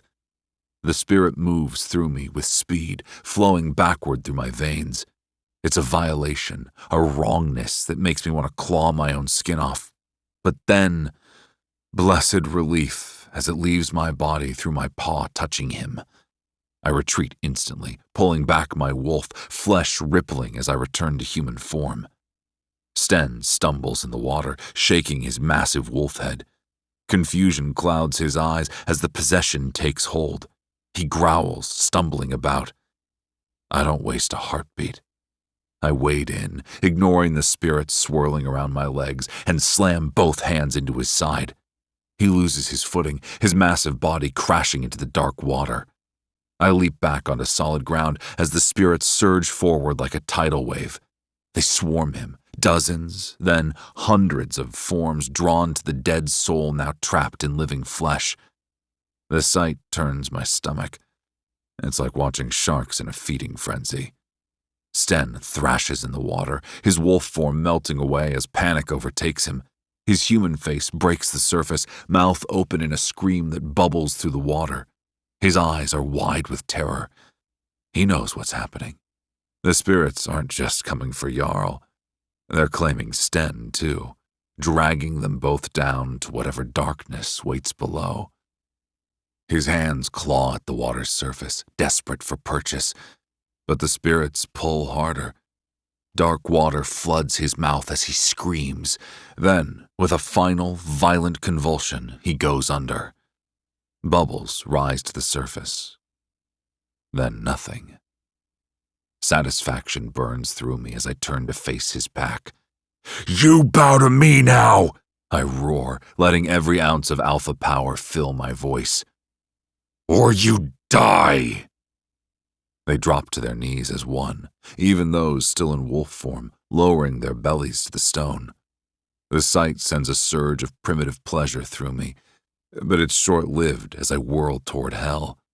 She's frozen halfway up the rock face, the men who were pursuing her having stopped to watch their leader's death. "Hell!" I call out, already rushing toward the wall.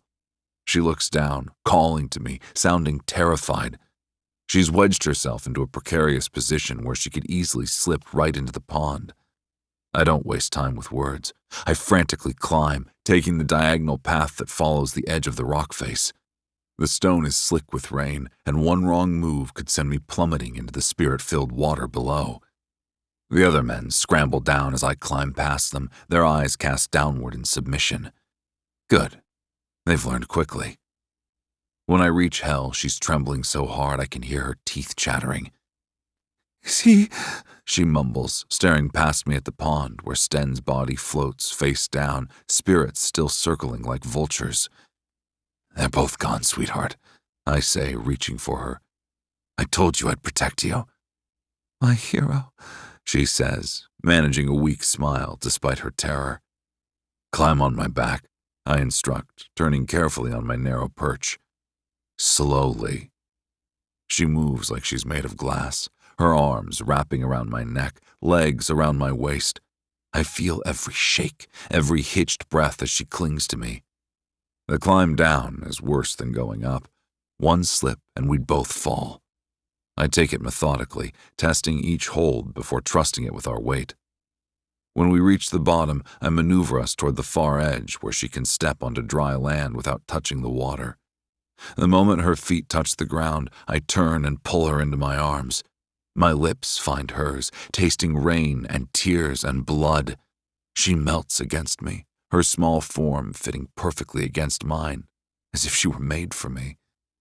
"You're mine forever now," I murmur against her hair. "Nothing will ever hurt you again." She's smiling. Covered in scratches and cuts, tears in her eyes, she whispers, "I've had enough of danger. I want a boring life now." I chuckle. The sound of approaching voices makes me tense, but when I turn, it's Nut arriving with more of my men. He surveys the scene, the kneeling wolves, the floating body, the blood-stained ground, and grins. "Well, you had to take all the glory for yourself, didn't you?" Nut lifts his hand, grasping my mask. "And I found this discarded. Figured you'd want it back." I bark out a laugh, keeping Hell tucked against my side. "We need to collect all the alphas on the island. No rogues. Everyone falls under our line now. And we teach them our ways. Then, I'll update you on everything." Nut nods at the assembled wolves. "You got it, boss." Then his expression turns serious. "Just thought you should know. Seems Axel betrayed us to Sten. I found his body." "Good," I growl, even if my stomach turns for the years I trusted him and lost who I thought had been a friend. But I push those thoughts down. He saved me the trouble of killing him myself. Nut nods and begins barking orders at our new recruits. I turn back to Hell. She looks up at me, those fierce blue eyes that first caught my attention now soft with something that makes my heart stutter. "You know," she says, trailing a finger down my chest, "for a big bad wolf, You're actually kind of sweet. Don't worry, though. Your secret's safe with me. I pull her closer, inhaling her delicious scent, bathing in her warmth and the simple fact that she's alive and safe in my arms. Everything I've done, everything I've become, it was all for this. For her. Better keep it that way, I wink, and she smiles so beautifully. I never imagined finding someone to give my heart to. But it's happening. The rain starts to ease, and somewhere in the distance thunder rumbles. But here, at this moment, with hell in my arms and our enemies defeated, I finally feel at peace for the first time. Chapter 18. Hell. 4 weeks later. It's been 4 weeks since Sten died in the Gravewater pool up on the mountain, and when Ghost took over as alpha of the entire island. Now every shifter bows to him, and I still can't wrap my head around it. The man I'm falling for. Okay, who am I kidding? The man I've already fallen for, but was too stubborn to admit it, holds absolute power over this place, yet somehow hasn't let it go to his head. Though the hungry way he looks at me sometimes makes me wonder if all that power finds other outlets. Are you ready? His voice comes from the doorway, and my heart is suddenly racing.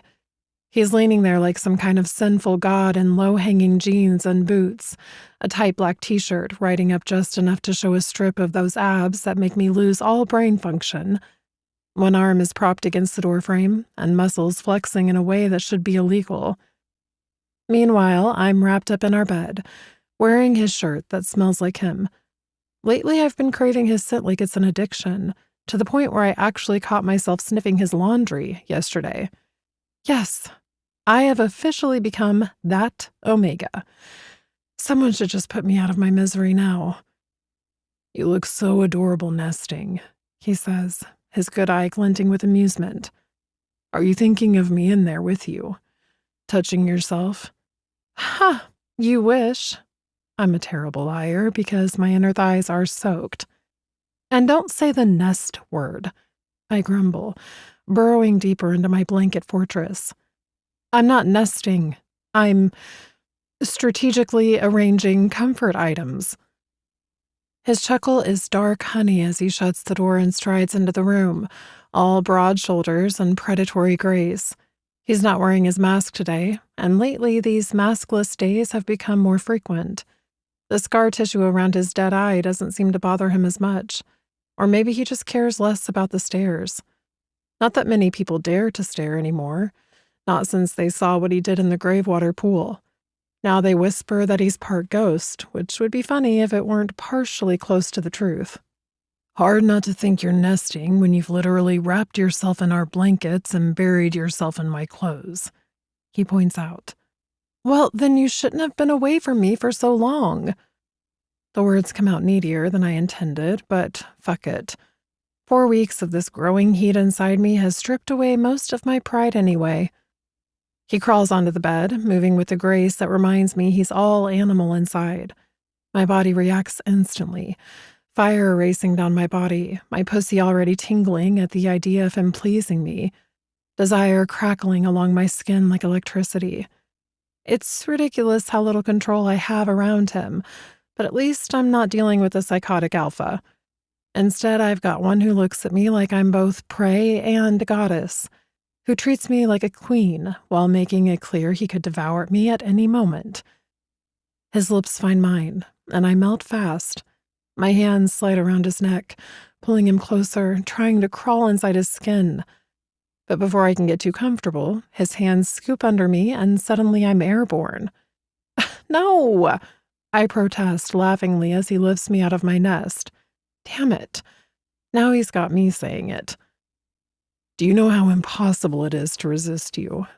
His tone is rough, hungry. Your scent is driving me insane. It's like you were crafted specifically to torment me, and you haven't even hit full heat yet. I glare at him for bringing that up again. I prefer ignorance. Can we not discuss my impending hormone apocalypse? My little flame, he growls, and the possessiveness in his voice makes my toes curl. You can sass all you want, but we both know it's coming. I can smell it on you, can see it in the way you're surrounding yourself with my scent. You're getting ready to be claimed, to be bred. I am not. I start to argue, but he cuts me off with a kiss that melts my bones. Come on, he says, unwrapping me from my blanket cocoon. I have something to show you. It's urgent. I blink up at him, trying to focus through the haze of desire. He grips my chin, tilting my face up, and licks my bottom lip in a way that makes me whimper. You're mine, he purrs against my mouth. Every inch, every breath, every storm you create. And soon, everyone will know it. His smile is all predator. Now get dressed before I change my mind and keep you in this bed all day. I scramble for clothes, very aware of his burning gaze on my skin. The way he watches me dress is almost as intimate as watching me undress, like he's memorizing every movement, every inch of skin before it's covered. I can't wait to see you pregnant, he murmurs darkly, making me freeze with my shirt half on. To watch your belly swell with our child, your breasts grow heavy with milk. I'm going to worship every new curve, fuck you every moment I get, taste your milk. The raw hunger in his voice makes me shiver. Getting a little ahead of ourselves, aren't we? He stalks toward me, backing me against the wall. Am I?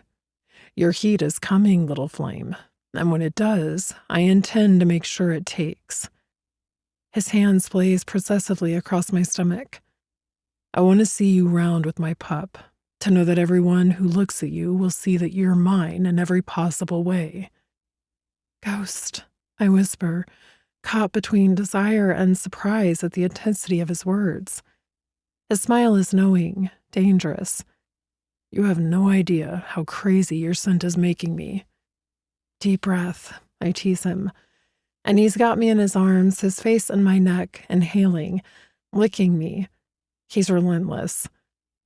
What I'm going to show you will change a few things, and will ensure that none of those alphas out there can reach you when you're in full heat. I smooth down my clothes, trying to regain some composure. Okay, then let's do this. Anything to get him to calm down. For a moment there, I wasn't sure we were going to leave the room today. Not that I would have minded. Ghost takes my hand, leading me out of the room, his fingers intertwined with mine, warm and calloused. This room is too small for both of us. Are you moving me out of your bedroom? I tease, watching his face. Without the mask, I can see every micro-expression, the way his good eye darkens at my words. Now that you're the big alpha, you need your space. He drags me close, so fast I stumble against his chest. His arm locks around my waist like an iron band. The opposite, little flame. I can't get enough of you. I need to keep you all for myself. His lips brush my ear. But we need change. Just like the pack has evolved, with new huts and better facilities, we need more too. I'm curious to see what you have for us then. His lips curl at the corners, that dangerous smile that makes my knees weak. We stroll down the corridor, his hand still claiming mine. He leads me toward the 4th floor, a mysterious level I've only recently discovered exists on one side of the mansion, watching Ghost and others disappear up there the last few weeks, while I've been firmly prohibited from exploring. Until now, apparently. At the base of the steps, he pauses. Wait here for 2 seconds and I'll come get you. His excitement is adorable, though I'd never tell him that. Don't go anywhere. Because there are so many other places I could go on this island, I quip. He growls playfully, nipping at my lower lip before darting up the stairs. Moments later, Eve strolls past, bowing her head respectfully. The gesture toward me still throws me off. The world really has gone mad. How are you feeling? She asks, smiling. Any changes, cravings, mood swings? I groan. Why is everyone so obsessed with my heat lately? The pack's acting like they're taking bets on when I'll pop out a pup. Eve laughs, the sound lighter than I remember from when I first arrived. You know that's what happens during heat, right? Especially a mating heat with a powerful alpha. I am choosing ignorance, I have, because thinking about being a mother really terrifies me. You're not alone, she answers softly, smiling freely. More than I've seen since the whole debacle with Axel's betrayal. I've forgiven her for her part in almost getting me killed. Fear makes people do desperate things. But forgiveness doesn't mean forgetting. I know exactly who I'm dealing with. She heads off with a skip in her step, but I'm not fooled. We're still on Nightmare Island, still surrounded by dangerous alphas who'd rip out throats. But at least I have the most dangerous one of all on my side. Ghost returns, taking my hand and pressing his lips to my knuckles. Are you ready? Always, my dangerous ghost. His answering smile makes my heart skip. He leads me up the stairs, and I can't help but wonder what he's been plotting these past weeks. Whatever it is, that gleam in his eye tells me my life is about to change again. Then again, that's what I signed up for when I let myself fall for the alpha of Nightmare Island. Boring was never in the cards. Ghost guides me up the final steps, and my heart pounds with anticipation. We reach a wooden door carved with intricate wolf designs. He opens the door and I step inside. Then my world stops. The room is enormous, easily 3 times the size of our current bedroom. But it's not the size that steals my breath. It's the massive 4-post bed that dominates one wall, the dark wood carved with running wolves. The posts spiral upward, tree-like, their branches reaching toward a ceiling that takes my breath away. It's painted with constellations, so realistic I feel like I could fall up into that star-filled sky. Ghost, I whisper, but he squeezes my hand, urging me to look more. The walls are covered in painted murals, scenes from the island. Wolves race along the shoreline, their forms caught mid-stride. The mountains rise majestically, and... Is that us? I point to 2 wolves, one white, one black, standing on the cliff where we first met. Awa painted them, he says proudly. She has many hidden talents. A walk-in wardrobe is through one door, already filled with clothes. An ancient couch, reupholstered in rich fabric, sits near towering bookshelves that reach almost to the ceiling. Are those? I move closer to the shelves, running my fingers along leather spines. Books. Dozens of them. Hundreds, maybe. Most are old, all precious on an island where I had no idea books existed. I had them brought in from the old library and wreckage, Ghost explains. Around the bed, blankets in perfect disarray, surrounding bowls on a nearby table overflowing with island fruits, fresh baked bread, and so many more baked goodies. The scents make my mouth water. Coconut cakes, honey bread, even those little pastries Mara makes that I love so much. You did this for me? My voice cracks, tears welling up. All of this?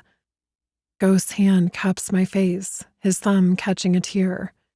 Everything I do is for you, little flame. His voice drops lower, darker. Your heat's coming. I can smell it getting stronger every day. I want you to have somewhere that's just ours, where I can lock that door and take my time with you. The tears won't stop now, and I blame my out-of-control hormones. He lifts me into his arms, licking the tears away with gentle swipes of his tongue. Don't cry, little flame. These are happy tears, I choke out. No one's ever... I never had anyone do something just for me. This shows me you truly care for me. That I love you, he finishes. I love you so fucking hard, hell. More than I thought possible. More than is probably safe. Now I'm really crying, cupping his scarred face in my hands as I kiss him. I love you so much. Even if you are a dramatic, possessive alpha who probably traumatized half the pack getting this room ready. He grins against my lips. Only half. I'm losing my touch. Then his expression softens. I have something else to show you. He sets me down, leading me to billowing white curtains that stir in the breeze. Beyond them, a massive balcony stretches out, overlooking the entire island. The beach curves down below, the ocean endless. There's seating in a lounge, and I already love it out here. Oh, I breathe, moving to the railing. From up here, the island almost looks peaceful, almost looks like home. He hugs me from behind, his chest solid and warm against my back. This is just the start, he murmurs into my hair. We may be on Nightmare Island, but we're making it ours, creating something new from all this darkness. His arms tighten. And we'll find a way for you to see your brother, I swear it. I just need to figure out how to deal with my mark. He touches the brand on his inner arm that keeps him bound to the island. I lean back against him, still crying, when something cold hits my nose. We both look up as white flakes drift down from the sky, getting heavier by the second. What is it? Ghost asks as we both reach out to catch the falling pieces that melt instantly on our skin. Snow? I laugh in disbelief. I'm making it snow on a tropical island. His deep chuckle rumbles against my back. Looks like we've discovered another trigger for your powers, little flame. Happy crying equals snow. Should I be worried about blizzards during sex? I laugh and elbow him, but we're both staring at the snow that falls harder, dusting the balcony in white. That's when it hits. A deep ache in my stomach that steals my breath, liquid heat flooding between my thighs. My laugh turns to a gasp as desire slams into me with the force of a tidal wave. Every nerve ending comes alive, my skin suddenly too tight for my body. Ghost goes still behind me, his grip tightening until it's almost painful. I smell you, he growls, his voice pure alpha. Your heat's starting. The words rumble through me. Ghost, I whimper, turning in his arms. I know exactly what you need. He sweeps me into his arms. Time to bless our new bed, little flame. I'm going to make you forget there was ever anyone before me. He carries me toward our bed, snow still falling outside, and the moment is perfect. In Ghost's arms is the only place I want to be. And as his lips meet mine, I realize something. Home isn't a place. It's a feeling. It's this. His arms around me, his heart beating against mine, and the knowledge that no matter what comes next, we'll face it together. Even if it means making it snow in paradise. Bonus Scene 1. Hell goes into heat. Ghost. I'd almost forgotten how you taste, sweetheart. I purr against her dripping wet pussy. My little flame is on her back, legs spread, just how I love her, panting for breath. You went down on me yesterday, and you forgot? She cranks her head up to glance at me before collapsing back onto the bed, her body writhing. Laughing, I lean in to lap at her juicy lips. She's so swollen, her clit engorged. Her heady scent intoxicates me, her taste faint but sweet, and it's going straight to my dick. It throbs hard while I gently nudge her legs wider, and then, with my fingers, press open her lips, stretching her entrance, giving me a perfect view of that gorgeous little hole I'm going to enjoy. Slipping my tongue into her, she cries out, bucking her hips, and she's so beautifully sensitive to every touch. Please. Her voice hitches as another wave hits her. I swear, you're enjoying watching me suffer. Maybe a little. You're fucking breathtaking like this, all spread, desperate and needy for me. My fingers ghost along her bikini line, drawing a long whimper. But don't worry, little flame. I'll take good care of you. She arches up again, pupils blown wide. And stop being such a damn tease. Do I have to spell it out? I need cock. Yours. I bark with laughter, adoring her directness. but my own control is fraying from watching her. And where do you want my cock? She bares her teeth at me. Ghost! Her tongue darts out, wetting kiss-swollen lips. Okay, fine. I have a better idea. She tries to push herself up on shaky arms. I grin. Oh? Get on the bed. Let me... Her demand ends in a cry as her body betrays her, trembling so hard she collapses back into the pillows. That's not how this works, little flame. My voice drops lower, rougher. Your heat is calling for me to take charge, to rut you, to claim you. She manages to shoot me a glare, despite being barely able to string two thoughts together. Then why are you taking your time? Because I'm not rushing to knot you. Not yet.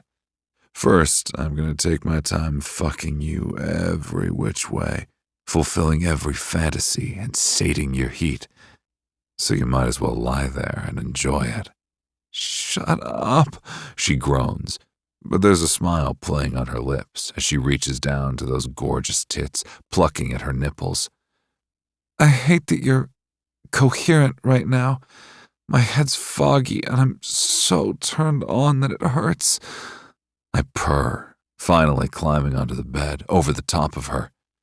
I promise to tame those fires, and begging always helps. My mouth closes around a tight nipple, sucking down on it, flicking it with my tongue. She's writhing beneath me, wrapping her legs around my hips.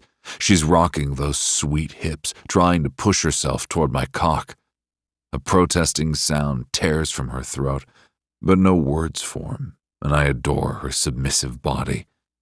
Her body is burning up, her scent heavier, and she's so wet that I know she's more than ready.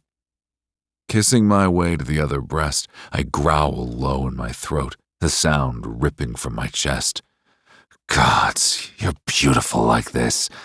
I relish each shiver. Please, Ghost. Please, what? I drag my teeth lightly across her skin. Use your words. Fuck me, she purrs, her thighs around me quivering. My dick hardens, desperate to be inside her. So I pull back, her hands chasing after me, and I catch one, kissing her fingers. Get on your belly for me, I command, and there's no hesitation as she rolls over, then lifts that stunning round ass into the air.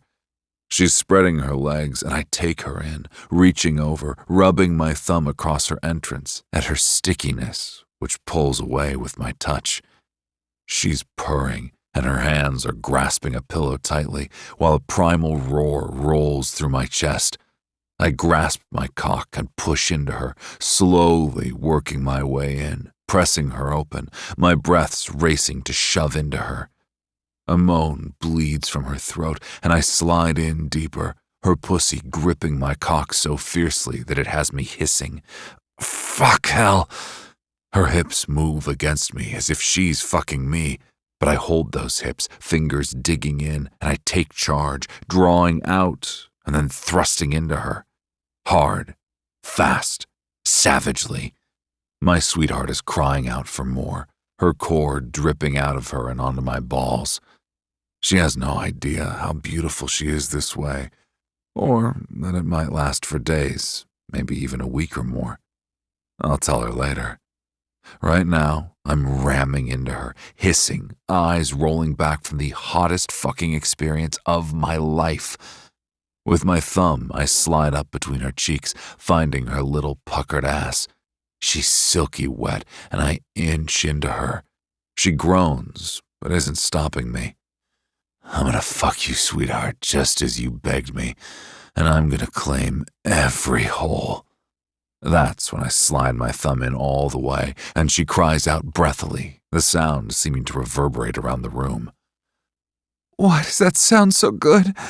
Because you're so fucking horny for me. She's half laughing, half moaning. Please, please, don't you dare stop. I don't plan to. And I smile to myself, because I'm the luckiest son of a bitch in this fucked up world, and I'll never get enough of hell. She's got her spell on me, and I'll give myself willingly to her. But right now, my focus is clear. Fuck her. Love her. Breed her. Because I'm ready. Because I'm ready to start my own family. Bonus Scene 2. What's in the basement? Hell. 2 weeks after Ghost took over Nightmare Island. Are you sure?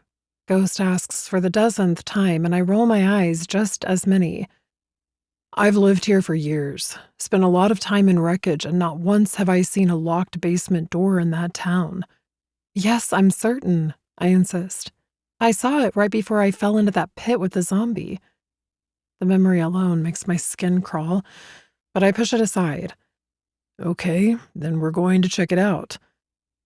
We're strolling through the woods behind the mansion, along a path that looks completely different now that it's sunny and wolf-free. The memories of that terrifying night I ran through here alone still linger, but I can laugh about them now. It's wild how things turned out. With me now living on Nightmare Island with my fated mate after he killed Sten, the place feels so much more peaceful without that crazy bastard around. Though seeing the wolf shifters from Sten's old pack trying to integrate with Ghosts is like watching a perpetual fighting match. Ghost insists it's normal behavior for them, but I have my doubts. Ghost's thumb strokes the back of my hand as we walk, and I catch him studying me with that intense stare of his. So why are you so curious about this basement? I shoot him an incredulous look. Are you kidding me? It's a mysterious locked basement in a ghost town. You're telling me you're not dying to know what's inside? Have you heard of Pandora's box? His voice is serious, but I hear the amusement behind his words. I chuckle and bump into him on purpose, loving how solid he feels against me. Aw, is the big bad alpha scared of a little basement? I'm appropriately cautious of anything that's managed to stay locked up this long. He growls playfully, tugging me closer. Someone has to look after you. I love the way his eyes darken behind his mask. The ruins of wreckage emerge through the trees, looking even more decrepit in the daylight.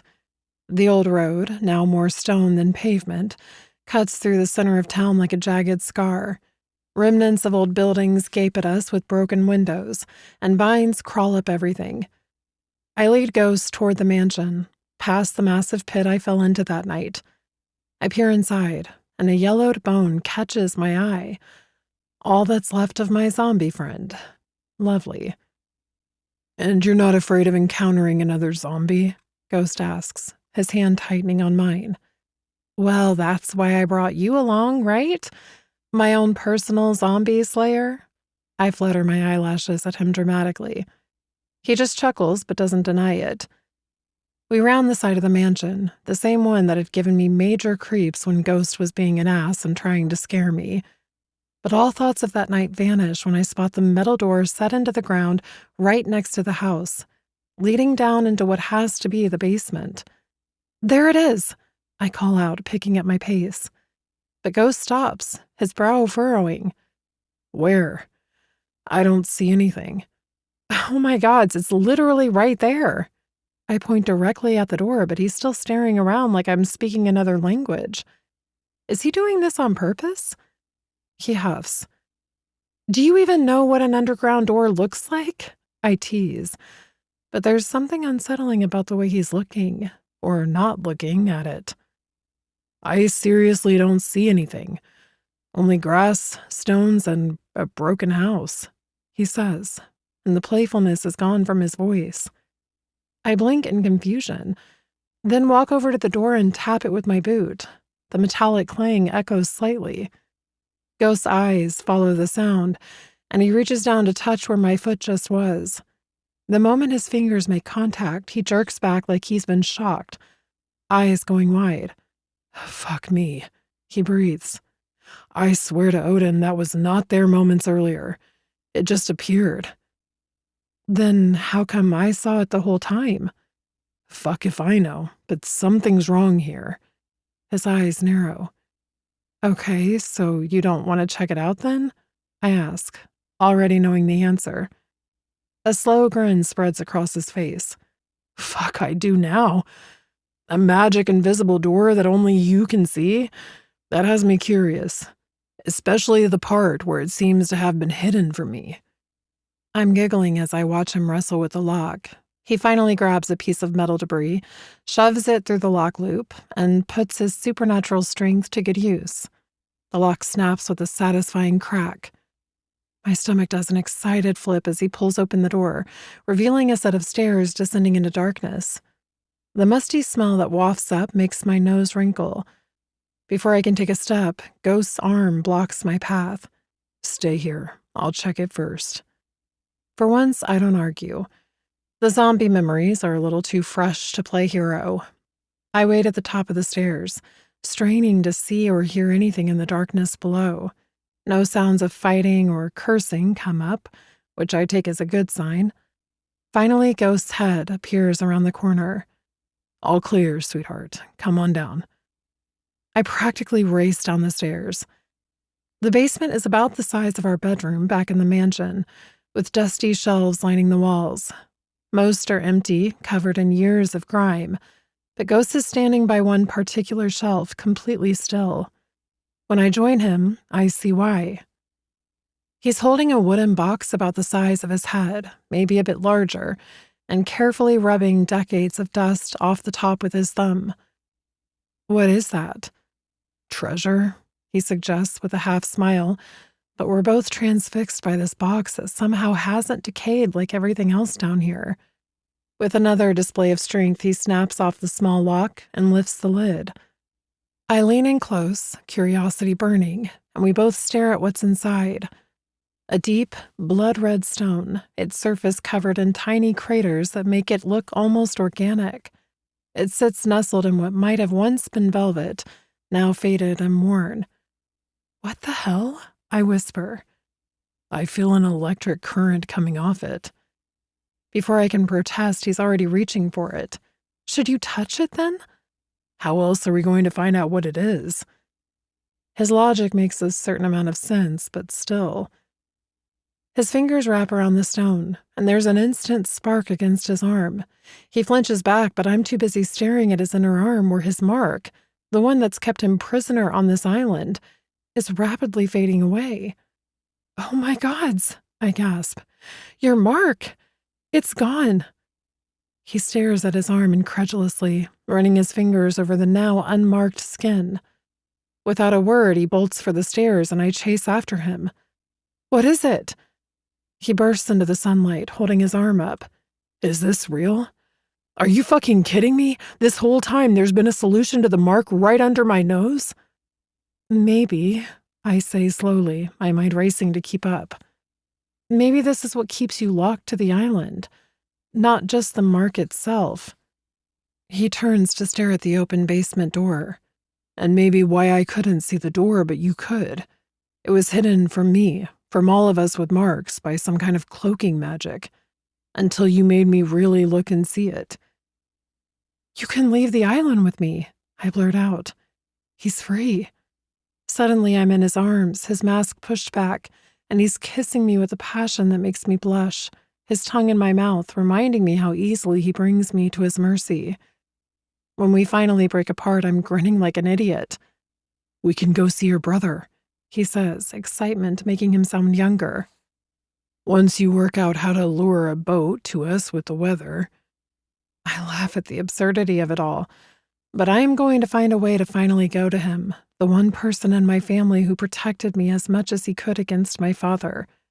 I'm dying to see my brother Ragnar, I murmur. You'd get along well with him. His grin widens, and he pulls me close again, pressing a kiss to my forehead.